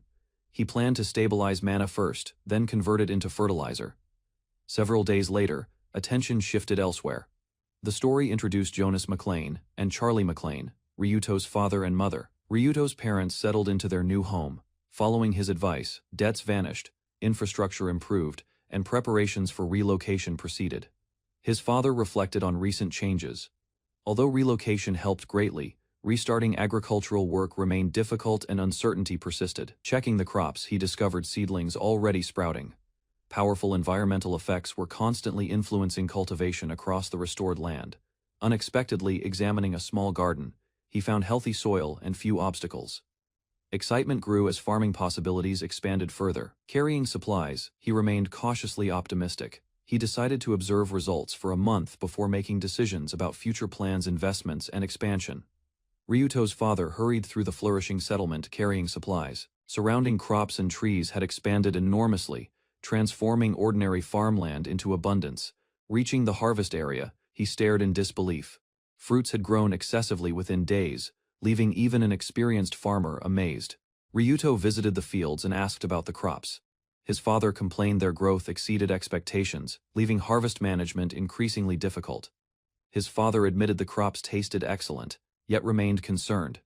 Ryuto explained his methods were harmless and caused no danger. Ryuto discussed the golem workers helping with labor. Liz and Oruto adapted gradually, though his father found them unsettling. A golem approached silently during their conversation. Ryuto insisted familiarity would come eventually, while his father felt uneasy watching. His father shifted topics toward ongoing projects. Ryuto explained Charlie prepared spices carefully, while other developments continued steadily. Ryuto explained the root crop required processing before use. He continued selective breeding experiments while encouraging cultivation, despite its unpleasant taste. His father accepted the explanation. Ryuto considered expanding production, believing the crop stored well and could eventually reach broader markets. While planning future business, Ryuto reflected on attracting other villagers. Maintaining large-scale illusions remained difficult, limiting progress considerably. Using guild connections, he secured trade routes and gathered information. Bernard's reports revealed authorities investigating the Holy Knight Order's disappearance. Further discussion suggested Zero likely survived recent events. Questions remained unanswered, while attention focused on her whereabouts and safety. Ryuto analyzed Moses carefully and questioned his motives. He reviewed past combat experiences, preparing countermeasures against hidden abilities and threats. He sat alone, organizing his thoughts. He concluded defeating Moses required better preparation, determined to anticipate every possible move. His planning ended abruptly when officials summoned him. Ryuto received notice ordering his appearance before an important tribunal. Ryuto entered a towering chamber where several figures observed him. Their elevated positions emphasized authority while he remained composed. Masked representatives formally addressed Ryuto before the assembly, acting under student council authority. They began questioning him regarding matters. The tribunal listed Ryuto's alleged violations, including absences and dormitory issues. Unimpressed, he questioned why such accusations mattered. Ryuto challenged the proceedings calmly, arguing many students behaved similarly. The official insisted loyalty and study obligations justified scrutiny. A noblewoman interrupted with insults, mocking Ryuto's origins and appearance. Her remarks revealed hostility rather than genuine concern. She pushed for trial by combat and quickly gained support. Ryuto recognized her influence behind the orchestrated hearing. The woman was identified as Victoria Venison, a powerful noble. She enjoyed exposing weaknesses and publicly condemning chosen targets. Ryuto considered Victoria's actions carefully. He realized approaching the influential Venison family might explain the tribunal's sudden attention. A recollection revealed Ryuto receiving the court summons. He instructed companions to avoid confronting the student council regardless. Lilith questioned his decision to participate. Ryuto acknowledged force remained available, but preferred resolving matters through established procedures. Ryuto explained his broader objective involved changing society's mindset. He believed lasting progress required order, rather than coercion. He outlined connections between several nations and organizations. He hoped cooperation, including possible support from Victoria, would resolve conflicts. Ryuto reviewed interconnected rival factions and organizations. He designed a strategy exploiting existing conflicts, making opponents pressure each other.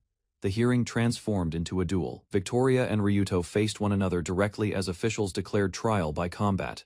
Victoria charged confidently toward her opponent. Ryuto remained calm, revealing information linking her family interests to broader investigations. Ryuto exposed Victoria's unusual obsession with challenging defiant men. Her reputation grew from repeatedly pursuing dangerous confrontations through duels. He described an incident from Victoria's childhood. Her arrogance met resistance unexpectedly, creating memories that strongly shaped her behavior. Victoria relentlessly pursued one particular boy. Her obsession intensified until affection replaced rivalry, convincing her he finally surrendered. The story turned horrifying. Victoria killed the boy she pursued, displaying satisfaction afterward, and treating the tragedy disturbingly lightly. Following that incident, Victoria repeated similar violence against weaker targets. Society largely ignored her actions because victims lacked influence. Her reputation expanded through repeated killings during legal duels. Students nicknamed her the Dueling Lady of Justice afterward. Ryuto ended the explanation through action. Before Victoria could respond properly, he struck decisively and launched her away. Ryuto cut Victoria's hair during the duel. He declared open hostility toward the Venison family, leaving her shocked and trembling. Instead of anger, Victoria reacted strangely. She became excited by the humiliation and swore she would never forgive him. Ryuto realized his plan succeeded unexpectedly. Getting closer to Victoria became possible, though the outcome felt awkward and embarrassing. Ryuto presented homemade mayonnaise for a tasting test. Cordelia, Lilith, Bernard, and Koharu sampled the unusual sauce. Ryuto asked for opinions. The group noted strong seasoning, strange appearance, and unpleasant texture, while Koharu remained bluntly critical. Further comments revealed conflicting impressions. Lilith found sour aromas with light taste, while Bernard considered the mayonnaise remarkably plain, reflecting on poor sales. Ryuto concluded local preferences differed greatly. Several practical factors explained why the product failed, despite his mother's efforts previously. Ryuto considered separate egg mixtures and lemon flavoring, while companions compared personal preferences and debated differences in tastes. The group imagined better uses for mayonnaise. Grilled meat seemed promising, prompting interest from guild cooks, though stronger flavor remained necessary. Ryuto suggested adding pepper for extra impact.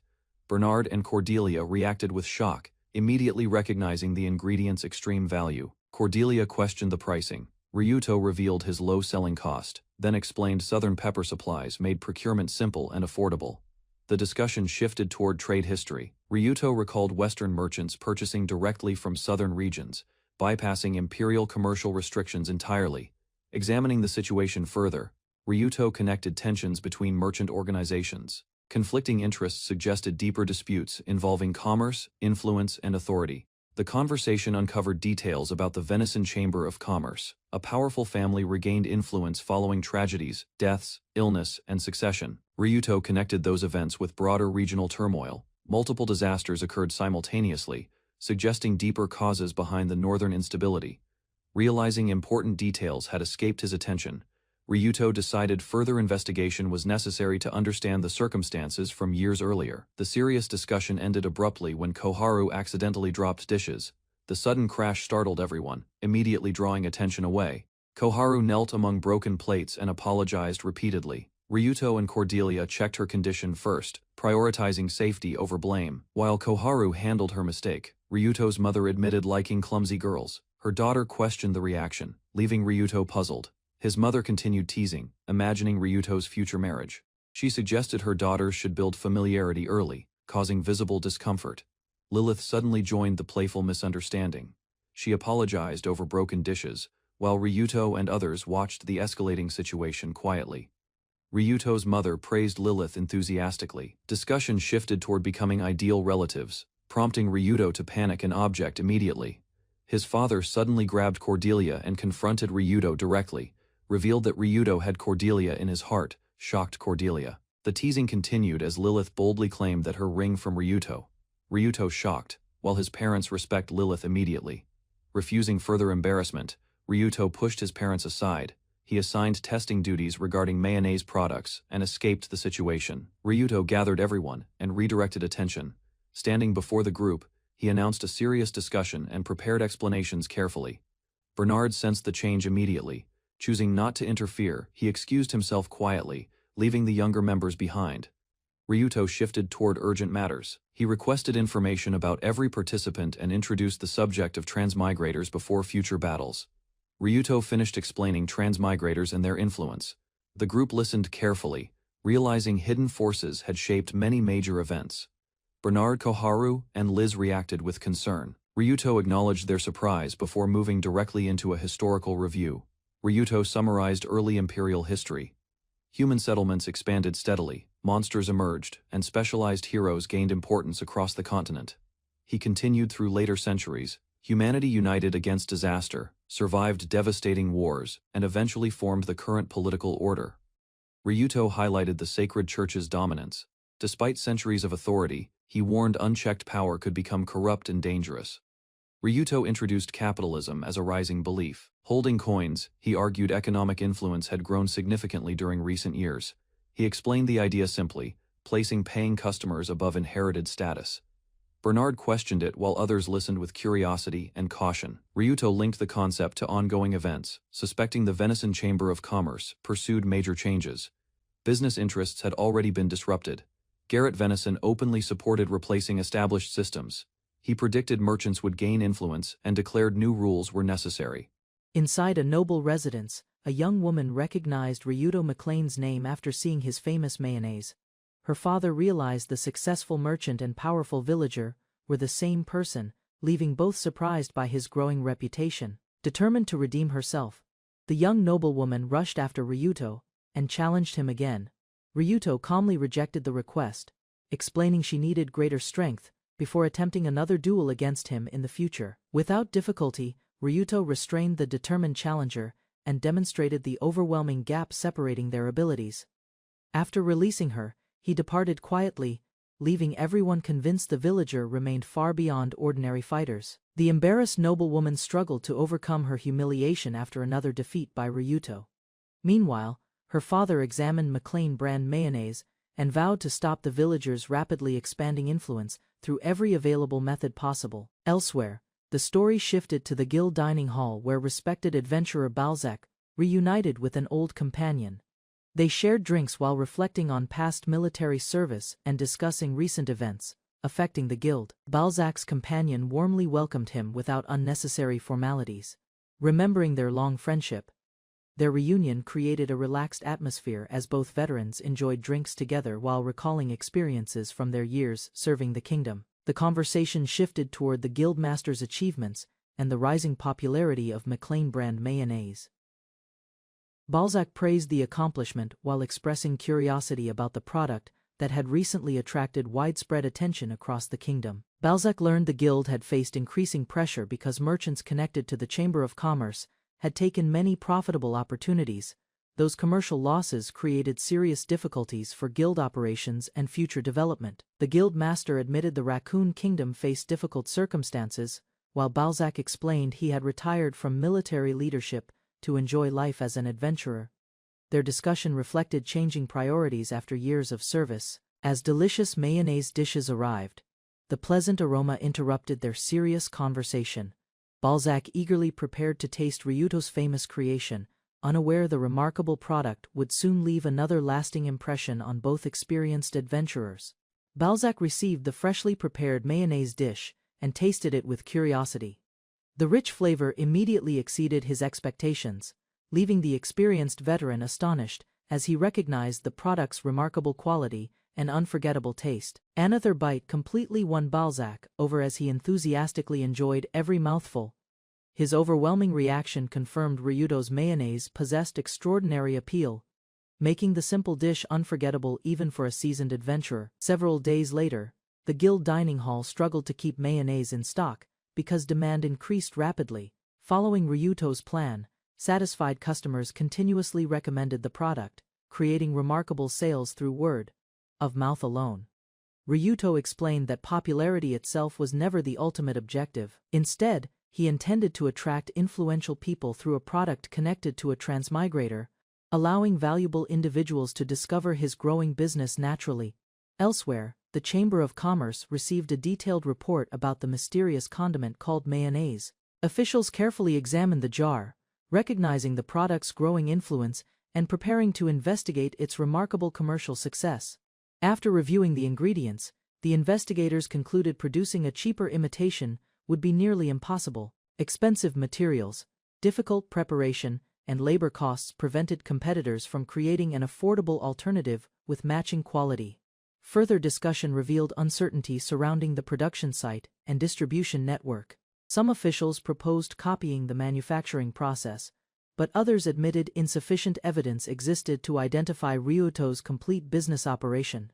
The chairman became furious after learning mayonnaise had already circulated through the guild dining hall for many days. He criticized his subordinates for failing to report the rapidly growing product before its popularity expanded.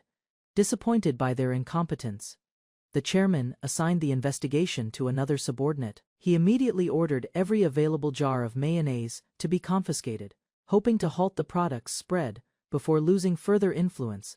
Accepting the assignment without hesitation, the subordinate promised to handle the operation personally. Determined to satisfy the chairman, he prepared to seize every available mayonnaise product while tracking down Ryuto's expanding commercial network. Inside a confidential meeting, investigators concluded the mayonnaise incident resembled methods commonly used by transmigrators. They suspected someone from another world was earning influence through familiar products while carefully hiding behind ordinary appearances. The discussion expanded as officials considered whether rogue transmigrators connected to demons or heretics were responsible. They also questioned the mysterious disappearance of several holy knights and the church's supervision over transmigrators. Soon, a mysterious robed representative appeared before the gathering without hesitation. Calmly surveying everyone present, the visitor declared nobody could escape the investigation bureau. Immediately drawing every official's complete attention, the chairman confronted the visitor by mentioning Ryuto McLean, reminding everyone he had previously been declared an ordinary villager instead of a transmigrator. He demanded a convincing explanation for that contradictory assessment. Without showing concern, the mysterious representative blamed everything on the dragon race. According to the explanation, powerful dragons secretly manipulated events, while using Ryuto's villager identity as convenient cover for their scheme. The representative continued claiming the Dragon King orchestrated the entire operation. The fabricated explanation suggested dragons intended to create conflict between transmigrators and other races, diverting suspicion away from the real situation. Afterward, the representative revealed another startling announcement. Within 2 years, a reverse transmigration experiment would supposedly remove transmigrators from the world, making their presence disappear almost completely in the near future. The robed observers accepted the proposal and discussed preparations for those remaining afterward. They promised to provide a list of transmigrators choosing to stay, allowing future decisions regarding their treatment and supervision. Attention returned to Ryuto McLean as the representative displayed his publicly recorded status. His starting skills appeared completely ordinary, providing no evidence suggesting he possessed abilities unique to transmigrators. Finally, another official reminded everyone that the church carefully verified every villager's status to identify transmigrators, since no villager had ever been confirmed as one. Ryuto's identity remained officially accepted despite growing suspicion. The mysterious representative presented additional academy intelligence concerning a sorcerer suspected of cooperating with the dragon race. He encouraged every official to examine the evidence carefully while reinforcing confidence in the sacred church's ongoing investigation. Continuing the briefing, the representative claimed another transmigrator from the demon race secretly manipulated the suspect. He assured the gathering that loyal transmigrators understood their responsibilities and would never protect dangerous individuals threatening stability. Several days later, an anxious merchant hurried into the academy dormitory searching for Ryuto McLean. He urgently delivered troubling news, but Ryuto remained calm after hearing the unexpected report without showing any concern. Ryuto immediately recognized the punishment fee document because the Venetian Chamber of Commerce had already delivered the same notice. Instead of worrying, he concluded the response proved the second stage of his strategy had succeeded. Reviewing the situation, Ryuto explained his mayonnaise business intentionally attracted attention. He wanted influential people to associate the product with transmigrators, creating tension between powerful natives and those from another world. While expanding recognition, Ryuto analyzed the world's competing political forces, explaining that neither side supported democracy. He predicted both factions would eliminate anyone disrupting their existing balance, making his plan produce the expected political reaction rather than feeling threatened. Ryuto admired how quickly his opponents responded. Their cooperation with both religious and commercial authorities revealed fear and paranoia, proving they considered his growing influence a genuine threat. Ryuto concluded his enemies would eventually turn against one another through growing distrust. By exploiting suspicion surrounding transmigrators, he expected rival organizations to weaken themselves without requiring him to confront them directly. Preparing for the next step, Ryuto decided to pay the Chamber of Commerce's requested authorization fee. He also asked his uncle to witness the transaction, ensuring reliable evidence would remain for future developments. With every preparation complete, Ryuto confidently announced the beginning of the third stage of his strategy. His new objective focused on dividing the internal structure of the Venetian Chamber of Commerce from within. After paying the expensive stall authorization fee, Ryuto and his companion visited a cafe managed by Venison. Although the payment seemed unreasonable, Ryuto insisted their true objective was observing the establishment rather than settling debts. Before long, a customer loudly protested after learning his small debt had increased unfairly. Watching the confrontation unfold, Ryuto quietly realized the abusive collection methods marked the beginning of the opportunity he expected. The debt collector falsely claimed the customer now owed 10 gold coins instead of 2. He mocked the struggling merchant's failed business and demanded immediate payment without offering any reasonable explanation for the increase. When the merchant failed to comply, the collectors threatened to seize his daughter as collateral. One thug restrained the desperate father, while another prepared to drag the terrified family away by force. The debt collector continued humiliating the merchant by suggesting he should sell himself and his wife as well. Their cruel proposal exposed the ruthless practices used to pressure helpless families into complete submission. Ryuto suddenly intervened by placing 10 gold coins onto the table. He offered to purchase the merchant's store, instructing him to use the money to repay the inflated debt and protect his family. Refusing to back down, the debt collector invented additional charges, including emotional damages and repair costs. He attempted to raise the payment again, while pretending every accusation served as legitimate evidence. Without hesitation, Ryuto stacked even more coins before the collectors and calmly questioned whether they had any further complaints. His composed response completely undermined their attempt to intimidate the frightened merchant. The overwhelming display of money shocked everyone inside the cafe. While the merchant struggled to understand the situation, the debt collectors hesitated as Ryuto prepared to challenge their dishonest practices directly. Ryuto silenced everyone and declared he had come to negotiate properly. Confident that events were unfolding according to his strategy, he prepared to expose Venison's corrupt methods before every witness present. The frightened merchant accepted Ryuto's generous offer and immediately completed the store transfer. Despite the debt collector's objections, the legal paperwork finalized the sale, placing ownership safely under Ryuto's control. The debt collector refused to believe an ordinary villager possessed such wealth. However, the accompanying guildmaster confirmed every coin was legitimate guild-issued currency, leaving the collector unable to challenge Ryuto's payment. Ryuto revealed he conducted business under official authorization from the Raccoon Kingdom. The collector mocked the kingdom as weak, unknowingly exposing Venison's arrogant ambitions before everyone watching the confrontation. Growing overconfident, the collector openly declared Venison would eventually absorb the Raccoon Kingdom. Ryuto calmly thanked him for revealing those intentions, leaving the collector unaware he had fallen directly into the trap.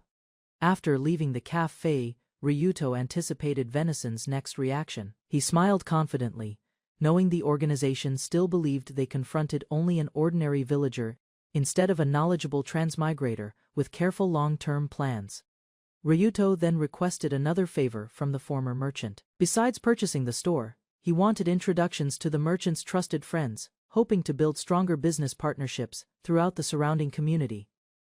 Soon afterward, rumors spread about an affordable sugar product endorsed by Arnold. Curious customers learned the inexpensive item offered acceptable quality, encouraging widespread interest as demand rapidly increased across local markets. The new product was introduced as McLean brand beet sugar. The familiar branding immediately linked another successful commodity to Ryuto, further expanding his growing commercial influence throughout the kingdom.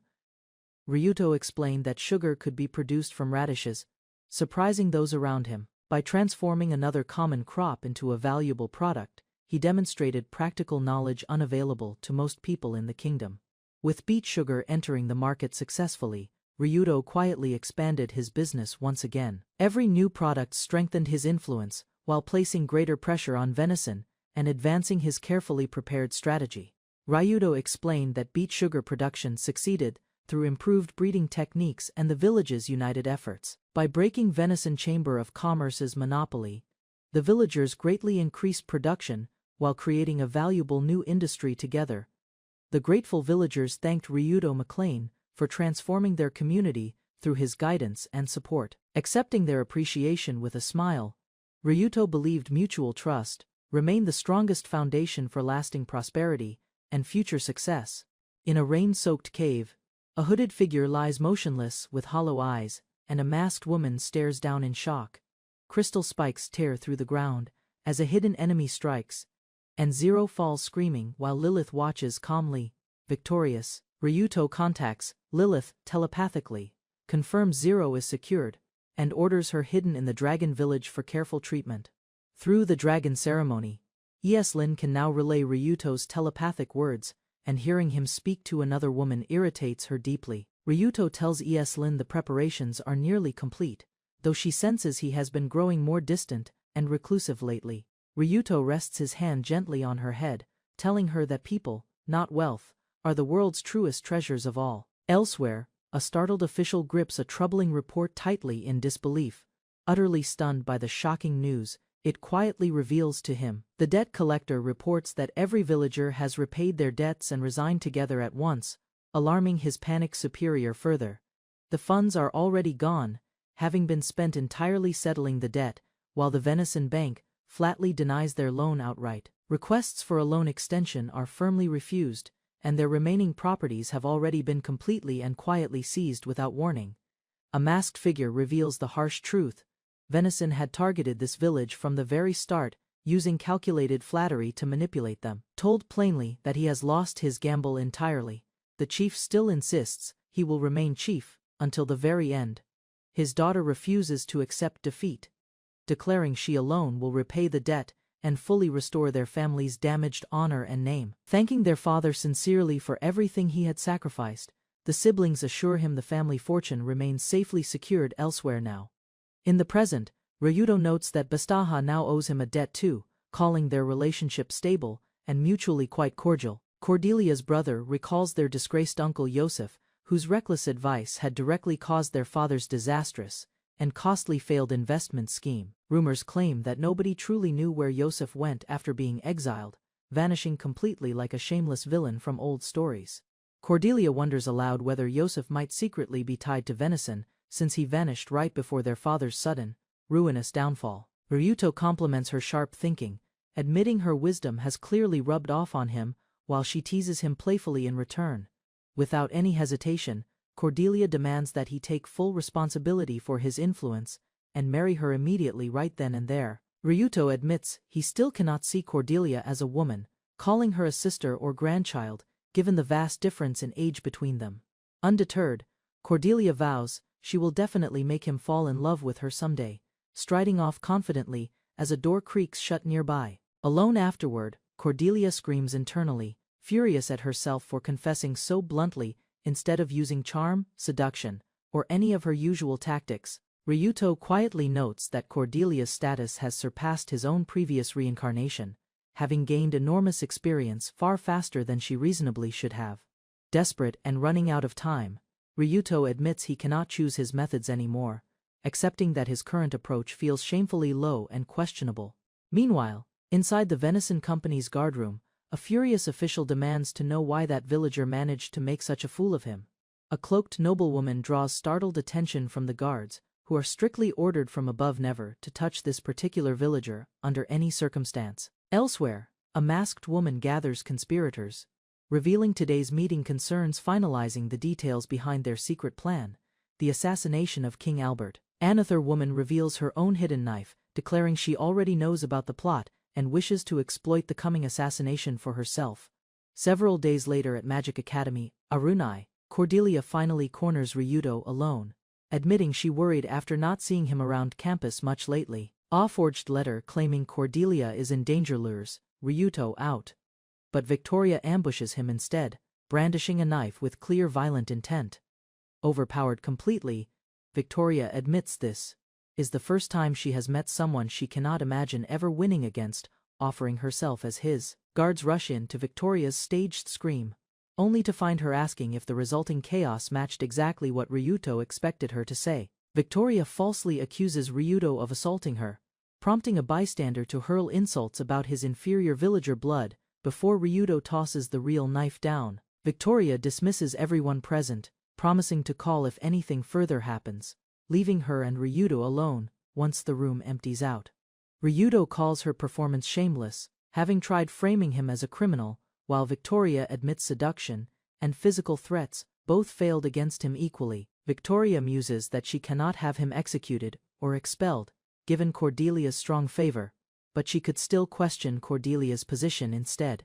Victoria wonders how long Cordelia's patience might last, if pushed further, smiling as Ryuto demands furiously that she simply state what she truly wants. Victoria finally reveals her real request, a favor, admitting a maid she considers like a sister has just been abducted by bandits named Maria. Victoria offers to forget this entire incident if Ryuto joins Venison's rescue team and saves Maria unharmed, since relying solely on the guild feels too risky. Victoria smiles knowingly, accusing Ryuto of deliberately catering to her rumored preferences purely as a calculated method to approach the Venison Company itself. 3 days later, a nervous young woman gathers with the group, admitting awkwardly that they are little more than a hastily improvised rescue team.